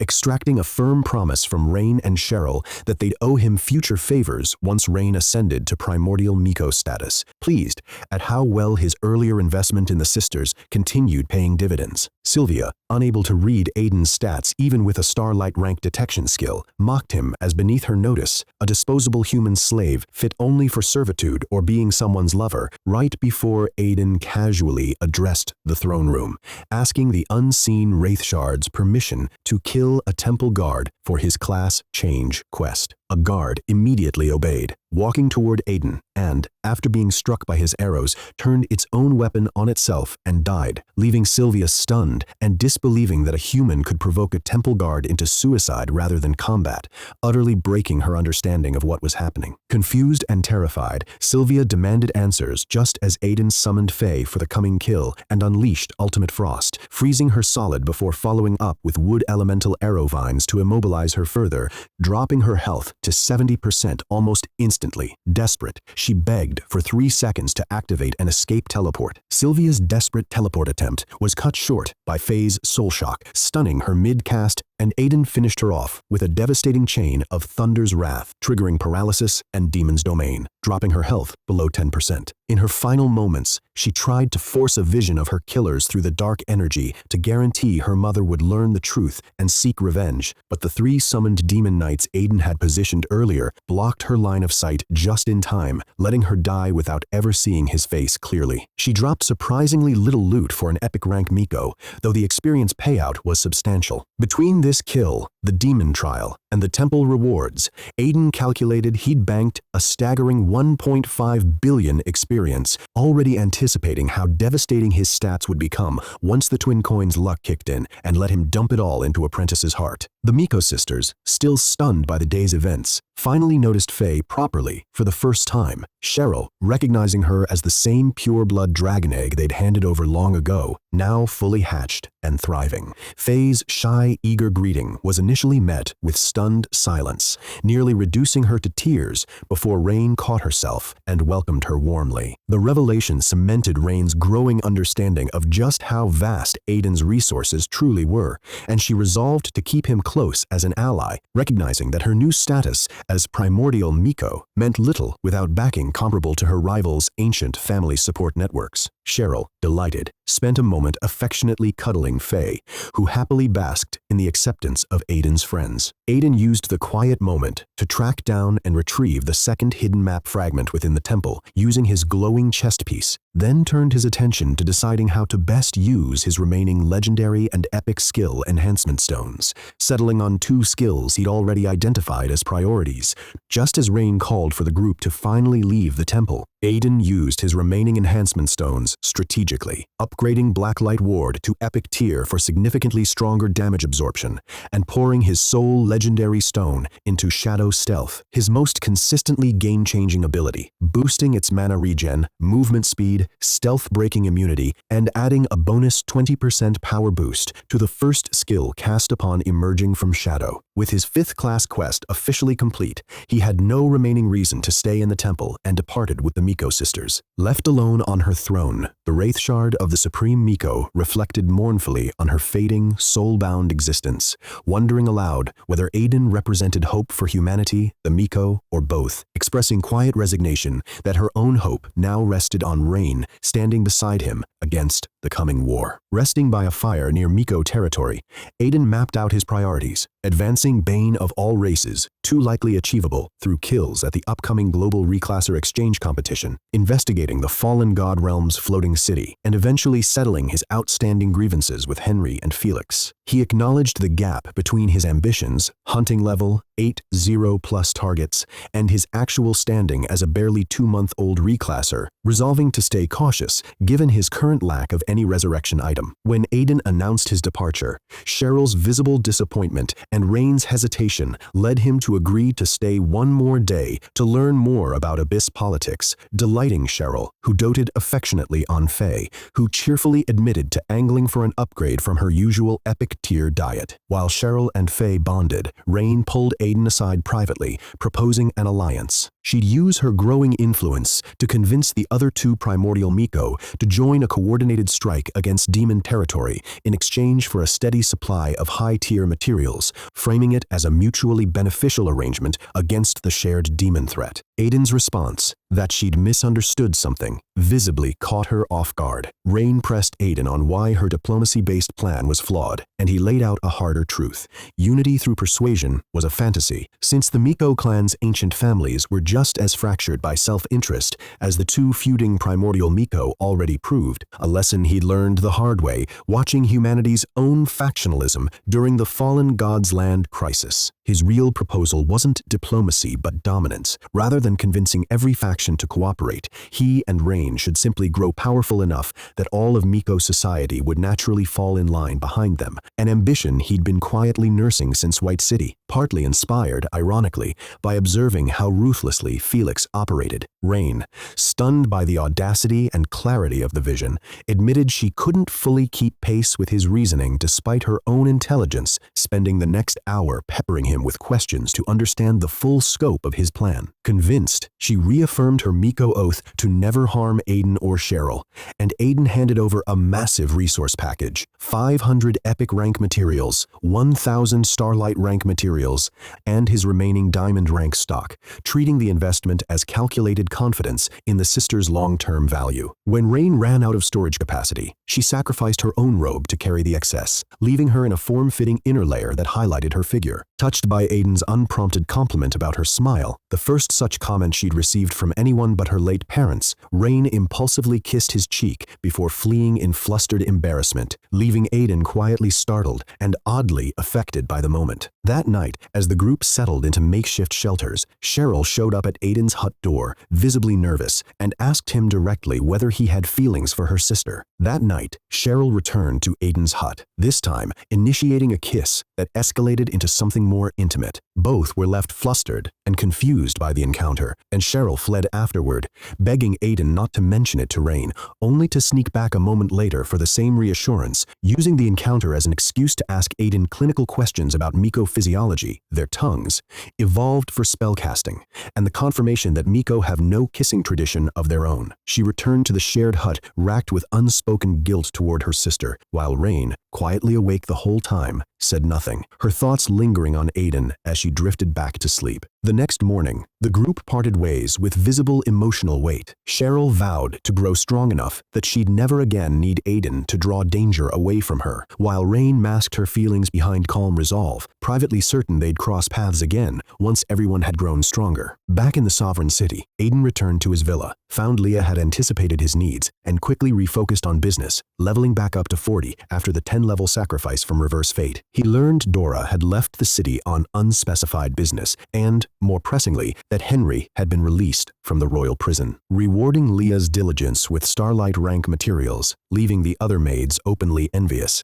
Aiden headed for the Reclasser Association, only to find Henry, visibly worn down from his imprisonment, dropping in on a massive, two-headed bird, radiating fresh fury and declaring he'd been waiting for Aiden to reappear. Aiden confronted Henry outside the Reclasser Association, unbothered by his simmering rage since the Supreme Miko's blessing left him effectively untouchable, and calmly needled him about his inevitable downfall. Before things escalated, Vance, Deputy Commander of the Imperial Guard and Era's personally assigned watchdog for Henry, intervened, warning that any further aggression toward Aiden would send him straight back to the royal prison. Vance's pointed reminder of Henry's failed palace assault and lucky escape from serious consequences only deepened Henry's humiliation, especially given his son Logan's still vegetative state weighing on him as a father unable to act. Aiden brushed past the confrontation to focus on his class change quest, privately resolving that waiting for Henry to actually harm him before retaliating would be foolish. He intended to deal with the threat proactively rather than reactively. Henry, still trailing him, used the moment to pressure Vance about accessing Soul Essence for Logan's treatment, subtly framing Ira's restrictions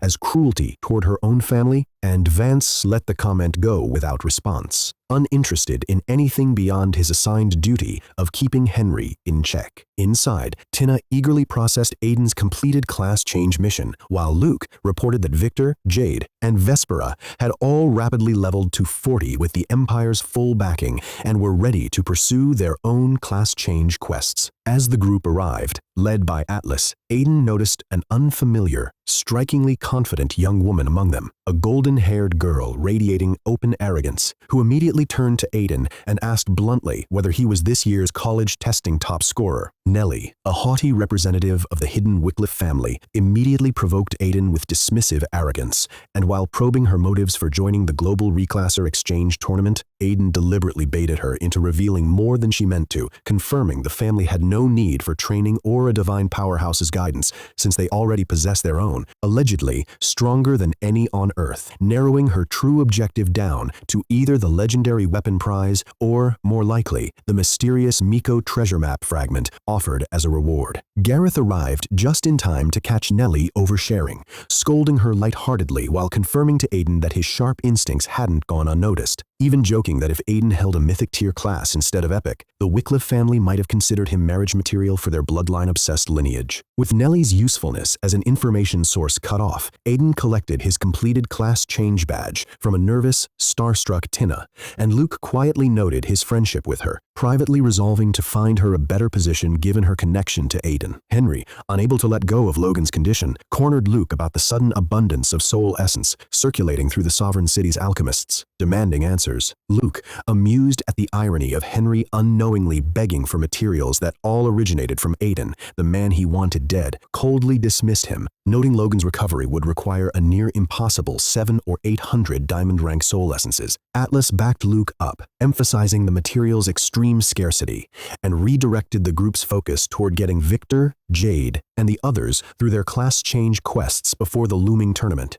given that Aiden and Victor now represented the Empire's real future. As Luke turned to leave, Henry dropped a bombshell to force his hand. Evelyn, presumed dead, and seemingly tied to Charles's backstory as the soul curse priest who'd betrayed the Empire after Henry once tried to take his girlfriend, was still alive. The revelation shattered Luke's composure instantly. He seized Henry by the collar, transformed into his full combat state, with blood-soaked chains tearing into his own flesh, and demanded to know Evelyn's location, directly accusing Henry of being the reason Charles turned traitor in the first place. The confrontation escalated dangerously as Luke, consumed by rage over Evelyn's fate, prepared to execute Henry outright, a move Atlas forcibly stopped, using a silver thread binding skill to disarm and restrain Luke before he could commit an act with catastrophic diplomatic consequences. Henry, secure in his royal immunity, refused to reveal Evelyn's location unless Luke disclosed his soul essence source,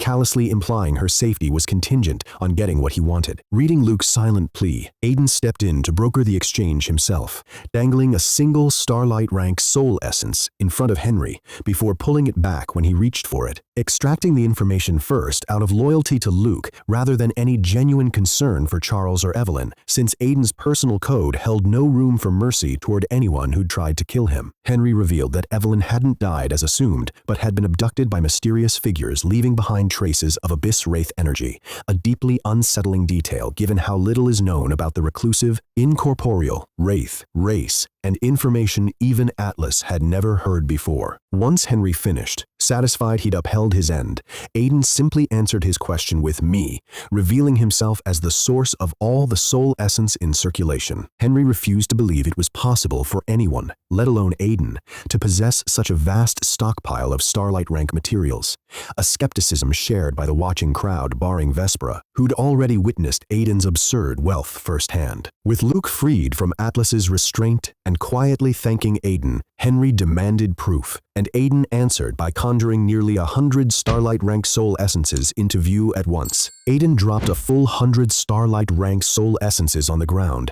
instantly sending the crowd into stunned disbelief, with bystanders whipping out phones to record and even joking about pinching each other to confirm they weren't dreaming. When Henry moved to claim them for Logan, Aiden coldly clarified they weren't a gift and then fed the entire stockpile to Faye instead, mocking Henry's status as a prince, too proud to admit he lacked something so trivial. Faye, unimpressed by the low-quality starlight rank offering, ate anyway, further stunning the onlookers, many of whom half-jokingly begged to become Aiden's next pet, given the sheer scale of wealth on display. Nellie's earlier boasting about the Wycliffe family's own starlight rank abundance collapsed the moment Vespera casually mentioned Faye's normal diet consisted of epic rank materials, a revelation that visibly rattled even Gareth, who admitted genuine respect for Aiden, mixed with concern that raising a mythic pureblood dragon to full maturity was a financially unsustainable path, even for his own hidden family, privately writing off Aiden's choice as impressive, but ultimately doomed. Henry, unable to watch Logan's potential cure being devoured by a dragon, snapped and physically lunged at Faye to stop her, prompting Aiden to casually invite Luke to intervene on his behalf. Luke needed no further encouragement, decking Henry through a wall with a single punch. Henry retaliated with his Vajra Arhat technique, summoning a massive golden fist aimed at Aiden and Luke, but Atlas intercepted it with a silver thread barrier before binding Henry completely in a storm of restraining silver light, publicly calling out his blatant assault on Aiden's property as indefensible. With Henry immobilized and humiliated in front of the gathered crowd, Aiden approached him coldly, dismantling his claim to nobility by pointing out he'd never even honored the 10 to billion debt owed to White City's victims, and flatly stated the obvious mutual truth between them. Henry wanted him dead, and the feeling was entirely mutual. Henry tried once more to bargain, offering a painless death in exchange for the soul essences, a threat Aiden dismissed outright, casually taunting him by holding a single essence just out of reach. Luke, still armed and ready, delivered his own chilling ultimatum. If Henry ever moved against Aiden again, he'd kill not just Henry, but Logan and every other child he had, a threat delivered with total sincerity rather than dramatic bluster. Atlas, alarmed by the growing crowd filming everything, tried to defuse the situation and shield Luke from political fallout, aware that Felix and the conservative faction would weaponize any of this against him later. Henry, visibly rattled by Luke's genuine capacity for violence despite his royal immunity, tried to negotiate a truce, offering to drop his vendetta in exchange for the soul essences, but Aiden flatly refused, making clear he had no interest in a ceasefire. For Aiden, tolerating a known threat simply because it hadn't succeeded yet was fundamentally unacceptable. Unlike others who might move away from danger, he intended to eliminate it permanently. Henry, unable to comprehend why Aiden wouldn't take the reasonable deal, stormed off with empty threats about future regret, only to be mocked by the crowd once he was out of earshot, with bystanders debating whether he'd actually dare move against Aiden given the public backlash it would trigger. Atlas quickly redirected the group toward finishing their class change quests before departing to handle the fallout personally, while Nellie, still processing what she'd witnessed, questioned whether Aiden was hiding real power or simply reckless given the massive level gap with Henry. Gareth, unfazed, expressed quiet confidence that Aiden could survive even a direct attack from someone as powerful as Henry, a claim that visibly startled Nellie given the steep power curve between reclasser levels. Back at the villa, with his class change complete, Aiden retreated to his room to begin using his epic demon's hearts to push his professional tier forward. Curious what changes his next apprentice's heart upgrade would bring, Aiden burned through nearly 200 epic rank demon's hearts to guarantee his class change success, given the diminishing returns at his tier, and once again chose to remain a magic apprentice over 3 tempting legendary tier alternatives, trusting his apprentice's heart scaling over any class-specific bonus. The upgraded skill now guaranteed a stat gain on every use, eliminating the risk of wasted experience, and introduced a new, extremely expensive mechanic, Soul Strength, costing a staggering 55 million experience for a mere 110 points, a ratio so poor Aiden assumed he'd misread it, though his 1.5 billion banked experience meant he could theoretically use it 30 times regardless. Bringing the mystery to Luke, Aiden was met with immediate, intense alarm. Luke violently warned him to kill anyone who ever offered to help boost his soul strength before catching himself and explaining calmly that soul strength was a genuinely critical endgame tier stat alongside a powerful spirit attribute. It determined whether a level 90 plus reclasser could unlock the venerable field and become a true venerable versus remaining a powerful but capped almost venerable. It was even rumored, per divine tier sources, to influence whether someone could eventually ascend to godhood itself. Sensing unresolved tension in Luke's earlier violent reaction, Aiden pressed for the real story, and Luke, visibly troubled, agreed to show him directly rather than explain, warning that what he was about to witness represented humanity's darkest, most disgusting side. He led Aiden into a hidden, heavily secured underground section of the Reclasser Association, where an unseen, powerful presence spoke directly into Aiden's mind, dismissing him as too young and inexperienced to be shown what lay beyond, urging him to return only once he'd seen more of the world. Luke stopped outside the mysterious silver corridor and admitted that Aiden was still too young to enter. He revealed that when he first stepped inside, he completely broke down and needed 2 weeks to recover. Even the strongest reclassers had struggled there. An old voice also urged Aiden to turn back, warning that the experience could permanently damage his mind. Instead of leaving, Aiden stood his ground, a frail old man named Arthur slowly emerged from the corridor. Although he looked like an ordinary elder, Luke immediately greeted him with great respect. Arthur examined Luke first, warning that his soul had deteriorated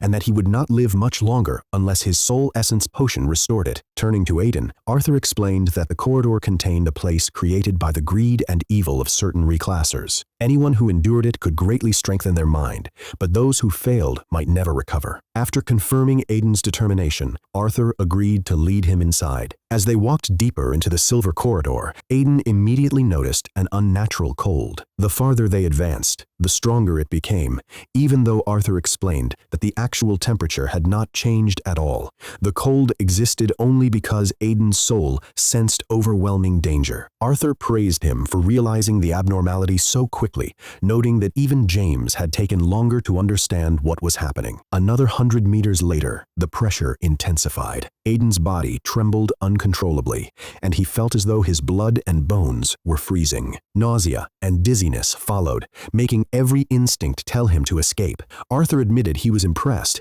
because Aiden's soul was far stronger than most reclassers at the same level. Even James had performed worse during his first visit. Arthur warned him once more that he could still turn back, but Aiden refused. He had already realized how important soul strength truly was and believed giving up now would only waste the opportunity. Eventually, they reached a massive white wooden door. As the door slowly opened, Arthur and Luke remained outside while Aiden stepped through alone. Luke admitted he had no idea how long Aiden could endure and expected Arthur might have to rescue him at any moment. Beyond the doorway was an enormous dark chamber. At first, Aiden noticed what appeared to be a strange statue. When he walked closer, he realized it was not a statue at all, but the body of a child that had been horribly deformed. As he looked farther ahead, he found more children whose bodies showed signs of unimaginable cruelty. Then, the darkness was illuminated. The light revealed countless children's bodies stretching across the chamber, filling the entire area as far as Aiden could see. The horrifying sight left him frozen in place. As he struggled to process what he was seeing, thin gray-white wisps began rising from every body. Instead of drifting away, they all gathered together. One of the nearest wisps suddenly broke away from the others and shot straight toward Aiden at incredible speed. The moment the gray-white wisp reached him, Aiden instinctively tried to escape. But before he could react, he realized another version of himself was standing where he had been. Looking down, he discovered that his own body had also become gray and white. Only then did he understand the truth. His soul had left his real body, and the wisp had pulled him into the memories of one of the children's deaths. When Aiden regained consciousness, he found himself trapped in total darkness. The space was narrow, damp, and surrounded by rough walls. Looking at his tiny hands, he realized he had become the little girl whose body he had seen earlier. A faint clicking sound echoed ahead as the walls slowly began closing in. Unable to use any of his skills and possessing only the strength of a young child, Aiden searched desperately for an escape, but found nothing. As the walls continued moving closer, he understood exactly how the girl had fought to survive. She had scraped at the stone until her fingers were torn apart, but it had made no difference. The crushing force continued until every breath became agony. Aiden experienced every moment of her hopeless death before darkness claimed him once again. When he opened his eyes, he had become another child, this time strapped to a table. He could only endure the unbearable suffering, while an unseen figure mocked him, taking pleasure in his despair and claiming that the pain was necessary before stealing his soul. Time lost all meaning as the torment continued, leaving death as the only release. The darkness returned yet again. This time, Aiden experienced the final moments of another child, forced to endure unimaginable suffering before everything faded into silence once more. Outside the white wooden door, Arthur grew increasingly uneasy. Nearly 10 minutes had passed, yet Aiden's body and soul showed no signs of collapse. Luke explained that the chamber contained the vengeful corpses of countless children who had been sacrificed by powerful reclassers through horrifying rituals. The hatred left behind by those deaths was so overwhelming that ordinary reclassers could barely withstand even a small portion of it. Luke himself had nearly lost his mind after experiencing only 2 of the victims' memories and had lasted less than 5 minutes. Arthur hesitated to intervene. Although forcing Aiden out might save him, it could also damage his soul. At the same time, enduring the experience without breaking would greatly strengthen his soul strength. Another 10 minutes passed. Then another. 30 minutes after entering the chamber, Aiden still showed no sign of mental collapse. Even James, one of the Great Shaw Empire's strongest warriors, had endured only 15 minutes during his first visit. Arthur could hardly believe what he was seeing. Unsure whether waiting any longer would put Aiden in irreversible danger, he finally decided the situation had gone beyond his judgment. Without wasting another second, he activated a special communicator to summon James and Empress Aira. Only a minute later, both of them arrived.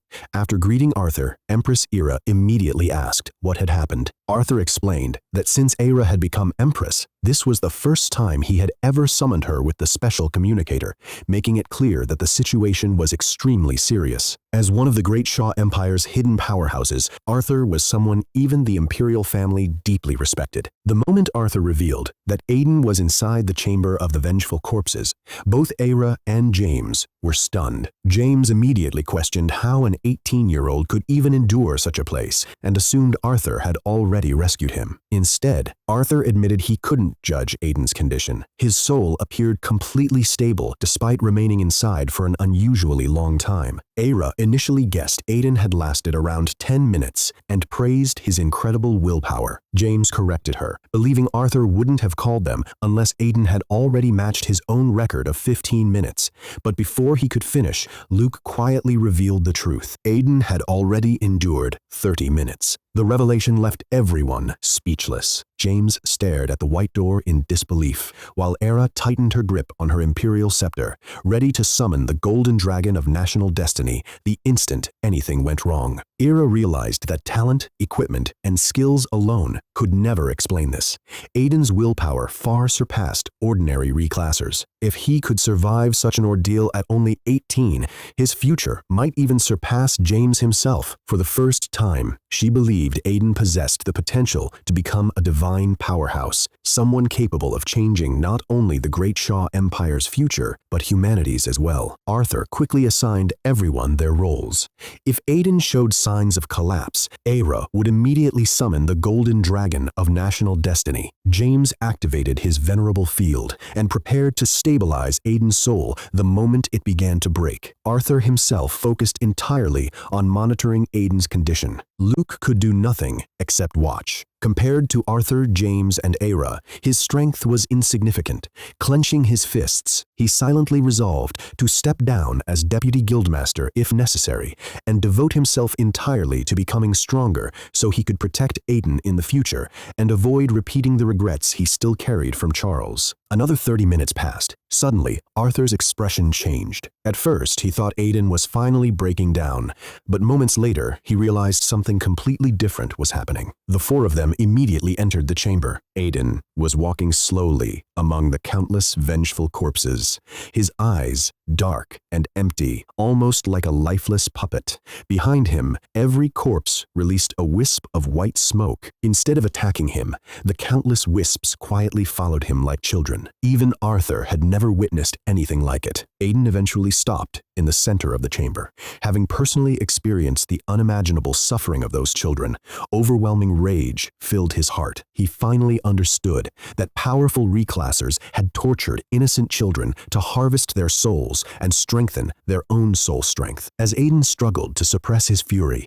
the countless white wisps gathered together, forming the blurry figure of a child. The child slowly reached out a small hand, revealing a slowly beating black heart resting in its palm. Then, thousands of voices spoke as one. They begged Aiden to help them, and finally free them from their endless suffering. Aiden looked at the child formed from gray smoke and asked what he could do to help. After experiencing the unbearable suffering of countless innocent children, he could no longer suppress the anger burning inside him. The child begged him to save them so they could finally be free from their endless pain. Then it stretched out its hand, offering Aiden a slowly beating black heart. Using true sight revealed nothing, so Aiden remembered the unused epic item in his storage, the black cat's eye. When he activated it, the item's true identity finally appeared. The heart was the grudge heart, an epic rank, only hidden quest item. It had been created from the hatred of thousands of vengeful corpses. Besides increasing magic and health recovery, it could trigger the unique hidden quest, the punishment of the vengeful once its conditions were met. It could also inflict a death filled with unbearable pain that weakened a victim's soul. Realizing this might be the only way to avenge the children, Aiden accepted the grudge heart. The instant he touched it, it transformed into black light and merged into his body. The smoky child quietly hugged Aiden's legs one last time, softly asking him to free them from their suffering before fading away into countless wisps that disappeared among the children's bodies. Only then did Arthur finally approach, completely stunned by what he had witnessed. In all the years he had guarded this place, nothing like this had ever happened. Aiden explained that after reliving countless deaths, he had nearly forgotten who he was. At the very end, he remembered seeing countless children's hands reaching out and pulling him back before he regained consciousness. Arthur could not understand it. The vengeful corpses should have been driven only by hatred, yet somehow they had accepted Aiden. Ira, James, and Luke quickly joined them, asking if he was all right. Aiden admitted he was mentally exhausted before asking the question weighing on his heart. Were all these children murdered, so powerful reclassers could harvest their souls? Ira sadly confirmed it. Children's pure souls could be used in forbidden rituals to strengthen another person's soul strength. The truth was kept secret because exposing it could inspire others to imitate the practice. Aiden then asked whether there was any way to avenge them. James reluctantly admitted it was almost impossible. The people who performed these rituals were usually extremely powerful reclassers, especially those above level 90. The victims came from remote regions across the Empire, leaving almost no evidence behind. Even if they wanted to investigate, the Empire lacked enough elite fighters because most of its strength had to remain focused on defending humanity against the Abyss demons. James then confessed a harsh reality. Compared to the threat of the Abyss demons, many officials believed this tragedy simply wasn't the highest priority. Silence filled the chamber. Looking at the sorrow and helplessness on everyone's faces, Aiden couldn't help wondering whether some people had accepted sacrificing innocent children if it meant creating stronger reclassers. If that were true, those people were no different from demons wearing human skin. After studying everyone's expressions, Aiden finally broke the silence. He asked a single question. If we could identify every reclasser responsible for torturing these children and stealing their souls, what would you do? James answered without the slightest hesitation. We'd kill them. Seeing the hesitation on Empress Aira's face, Aiden briefly feared that the Empire might secretly tolerate sacrificing innocent children to strengthen powerful reclassers. But Aira quickly explained that, if the culprits were found, she would rather force them to fight on the front lines against the Abyss demons than execute them immediately. James firmly disagreed. He believed those who could torture children for personal power had already abandoned their humanity. Keeping them alive would only create greater danger, and only the harshest punishment could deter others from committing the same crimes. Luke added another problem. Even if they suspected someone, there was no reliable way to identify the guilty reclassers or gather enough evidence. Without proof, accusing high-level reclassers would only spread panic throughout the Empire. Arthur then turned to Aiden, sensing he had something in mind. Aiden admitted he had no solution yet, but he believed one might exist in the future. Just then, Aira started mentioning the mysterious black heart that had entered Aiden's body. Before she could continue, Arthur deliberately interrupted, dismissing Luke, James, and Aira while asking Aiden to stay behind. Once they were alone, Arthur praised Aiden's exceptional soul strength. He explained that although evil rituals were one way to increase soul strength, there were also legitimate methods. Arthur then summoned a small black stone from his cane. It was a legendary rank treasure called the Soul Stone, an incredibly rare item with fewer than 10 existing on the entire planet.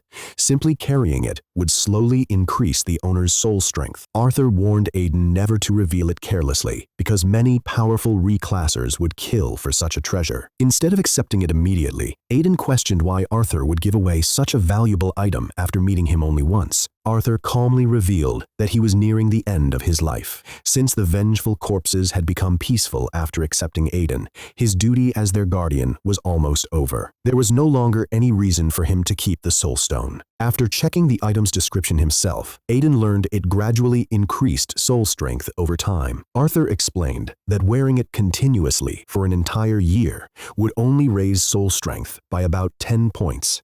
Although that sounded small, Arthur stressed that soul strength was far harder to improve than normal attributes, and was one of the most important factors for reaching the venerable rank and eventually becoming a divine powerhouse. Aiden accepted the soul stone, realizing just how valuable his apprentice's heart ability truly was compared to ordinary methods of increasing soul strength. Arthur then turned the conversation back to the mysterious grudge heart. He confirmed that it was an extremely rare item known only through an old friend. He promised to keep its existence secret because if the reclassers responsible for murdering those children ever discovered Aiden possessed it, they would certainly try to silence him. Finally, Aiden asked the question that had been bothering him. Arthur confirmed that the grudge heart reacted to the very reclassers who had tortured and absorbed the children's souls. Before Aiden could ask anything further about the hidden quest connected to it, Arthur suddenly gripped his cane. A thin sword shot out from inside it, and countless blades of light instantly spread through the room, forming a mysterious magical circle around them. Before Arthur could answer Aiden's questions about the grudge heart,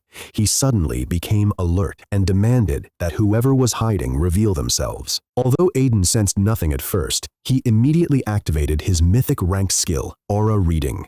The world around him lost all color, leaving only a mass of thick black energy where Arthur was staring. A strange masked figure slowly emerged from the darkness. Half of its body was male and dressed in a black suit, while the other half was female and wore a white dress. Even its voice constantly shifted between a man and a woman. Arthur instantly recognized the intruders as Mourner Gary and Jester Lily, two powerful members of the mysterious Dawn Society. Gary and Lily claimed they only wanted to talk, but the moment they spoke, an invisible wave spread across the area. Aiden was suddenly overwhelmed by unbearable sadness, as though all hope had vanished. Before he could lose himself completely, another emotional wave replaced the despair with unnatural excitement, allowing him to regain control. Only then did Aiden realize the twins possessed an incredible ability to manipulate emotions rather than directly attacking the mind or soul. Arthur showed no intention of negotiating. He unleashed countless sword lights that surrounded the entire battlefield and declared that if the intruders wanted a fight, they would get one. Lily casually admitted they had come to obtain a relic shard hidden within the Great Shaw Empire. She believed Arthur was already dying and claimed that she and Gary could kill him before taking it. Arthur answered with action. His frail body suddenly transformed into that of a tall, youthful warrior. The wrinkles disappeared, his gray hair returned, and his entire presence became overwhelmingly powerful. At the same time, the battlefield itself transformed into his venerable domain, Infinite Swordfield. The ground beneath everyone's feet revealed itself to be an enormous sword, while countless floating sword lights became real blades surrounding the entire domain. Arthur calmly declared that although this battle would cost him the rest of his life, he remained invincible against anyone below the level of a divine powerhouse. With only a glance, he sliced open Lily's clothing without even touching her body. The display instantly erased all of Lily's confidence. She realized Arthur had not been bluffing. If the battle continued, both she and Gary would almost certainly die. Immediately abandoning their mission, Lily desperately tried to negotiate. She even offered valuable information about the Demon Duke in exchange for the relic shard. Arthur refused without hesitation,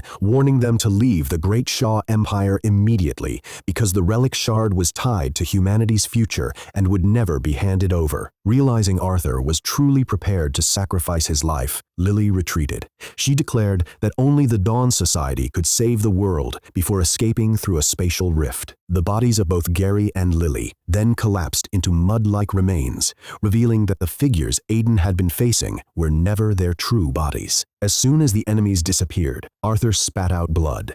The infinite sword field collapsed, his youthful appearance vanished, and he rapidly aged back into his frail old form. Despite his weakened condition, Arthur calmly assured Aiden that he was fine and explained that if Gary and Lily had stayed any longer, they would have died. Still shocked by everything he had witnessed, Aiden immediately asked Arthur about the relic shard the Dawn Society sought and the mysterious ancient battlefield they had mentioned. Aiden immediately connected the Dawn Society's latest appearance with what had happened at the Miko Temple, where Louise had also been searching for holy relic shards. Hoping to finally learn the truth, he asked Arthur about both the relic shards and the mysterious ancient battlefield. Arthur explained that holy relics were treasures that existed above mythic rank, so rare that very few reclassers even knew they existed. Even a single holy relic shard possessed power comparable to a mythic rank item. He revealed that the Great Shaw Empire's golden dragon of national destiny had been created using one such shard. If the Empire ever lost it, the golden dragon would gradually disappear within a month, weakening the Empire and even causing natural disasters to become far more frequent. Arthur then described the ancient battlefield.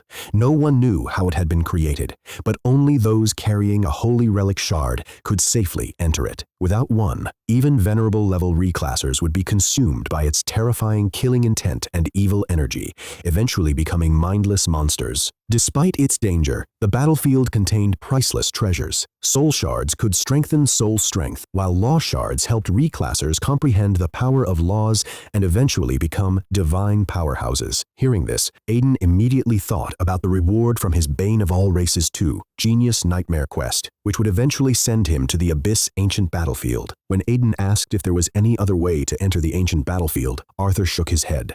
Even if another method existed, surviving without a holy relic shard would be nearly impossible. Arthur soon began coughing blood. He admitted he had very little time left, explaining that the corruption of the laws had already consumed his life force. No potion, skill, or ordinary treasure could save him.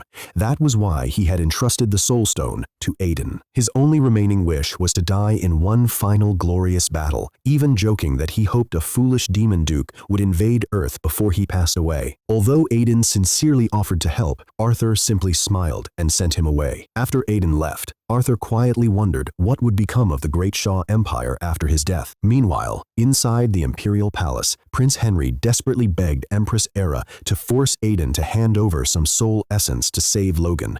Era coldly reminded him that he had once tried to kill Aiden himself. When Henry continued pleading, she lost her patience, declared that Aiden's importance far exceeded Logan's, and warned that if Henry ever targeted Aiden again, he would spend the rest of his life imprisoned. She then ordered the guards to drag him away. Once Henry was gone, Era revealed to herself that she had only spared him because members of the royal bloodline could one day be sacrificed to empower the golden dragon of national destiny. What she truly could never forgive was Henry openly wishing for Kelsey's death. Back at his villa, Luke left after escorting Aiden home. Lying on his bed, Aiden planned how to spend his 1.5 billion experience points and decided to wait until the Twin Coin's luck effect activated before investing them, hoping for a better result than last time. His thoughts were interrupted when Leah announced that Sean had arrived. Realizing his repaired legendary staff should finally be ready, Aiden immediately welcomed him inside. Sean proudly revealed that not only had he repaired the Abyss Flame Demon Staff, but he had also improved it after discovering new forging techniques during the process. Aiden thanked Sean before taking the staff and preparing to inspect its new attributes. After examining the repaired Abyss Flame Demon Staff, Aiden immediately realized how much stronger it was than his Iron Dragon Magic Staff. Besides greatly increasing his attributes, the legendary weapon granted a powerful burning effect that ignored both physical and magic defense, causing enemies to continuously lose health for 30 seconds. Its most valuable ability, however, was King of Flames. By sacrificing 20% of both his mana and health, Aiden could become immune to most fire attacks for 20 minutes. Even better, touching flames during that time would restore both his health and mana while dramatically increasing his movement speed and resistance to negative effects. Aiden quickly realized the ability could perfectly combine with Shadow Stealth. Together, the two skills would grant incredible speed and mana regeneration, making his fighting style feel more like an assassin than a traditional mage. After equipping the legendary staff, Aiden sincerely thanked Sean for restoring it. He then asked whether enough epic materials could be forged into legendary equipment. Sean became interested immediately, but Lysander reminded him that he had to leave for an artificer convention in the Azure Cloud Empire the next day. Sean apologized, but promised that repairing the legendary staff had improved his forging skills, and after returning, his chances of successfully creating legendary equipment would be even higher. Hearing that, Aiden couldn't help wishing he could forge equipment himself. Sean explained that becoming an artificer required exceptional talent, proper training, and years of experience. However, there was another path. If Aiden could earn the approval of the Red Dwarves in the Abyss and obtain an incredibly rare second job scroll, he could become an artificer without abandoning his current class. Lysander warned him that the Red Dwarves were extremely hostile and that second job scrolls were even rarer than legendary equipment. Aiden quietly remembered both pieces of information for the future before seeing Sean and Lysander off. Leah then congratulated him on obtaining a legendary weapon and invited him to celebrate with a special dinner prepared by the villa's chefs. Aiden politely postponed the celebration until the following night because he planned to make full use of the twin coin's luck effect the next day. Returning to his room, Aiden opened his phone and found a video sent by Jiang Xingzhou. The moment it started, Miles appeared on screen, claiming that the Great Shaw Empire had deceived the public. He blamed Aiden for Calvin Lord's injuries and insisted that Aiden and the Great Shaw Empire had deliberately refused to rescue him and Sophia. He even accused Aiden of attacking him. To strengthen his claims, Miles agreed to answer questions while connected to a lie detector.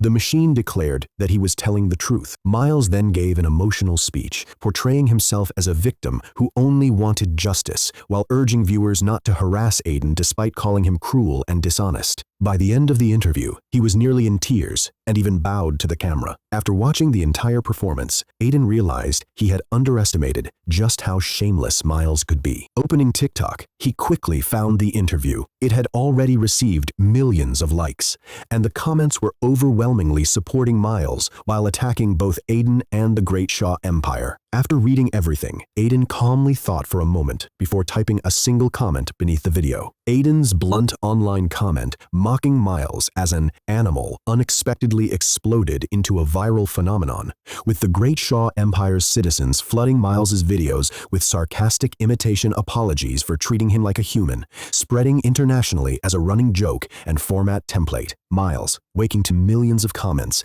initially assumed it was overwhelming support before realizing he'd been thoroughly mocked, smashing his phone in a rage. Back at the villa, Aiden tested his coin flips to confirm the twin coin's good luck phase had kicked in, then fielded a call from John reporting he'd gained 10 million followers overnight purely from the viral comment, a development Aiden found more annoying than exciting given his past experiences with overwhelming public attention. With 3 days left before the global reclasser exchange tournament, he set aside the social media chaos entirely, focused on his real priority. Using Apprentice's heart under the luck boost, Aiden was stunned by the dramatically improved returns, nearly double his previous rate, netting roughly 2,830 total stats per 100 million experience spent versus his prior baseline. After dumping a full billion experience points into his 4 main stats and health, he'd gained over 30,000 combined stat points and 25 bonus charisma, bringing his total to 35, pushing his overall power to unprecedented heights,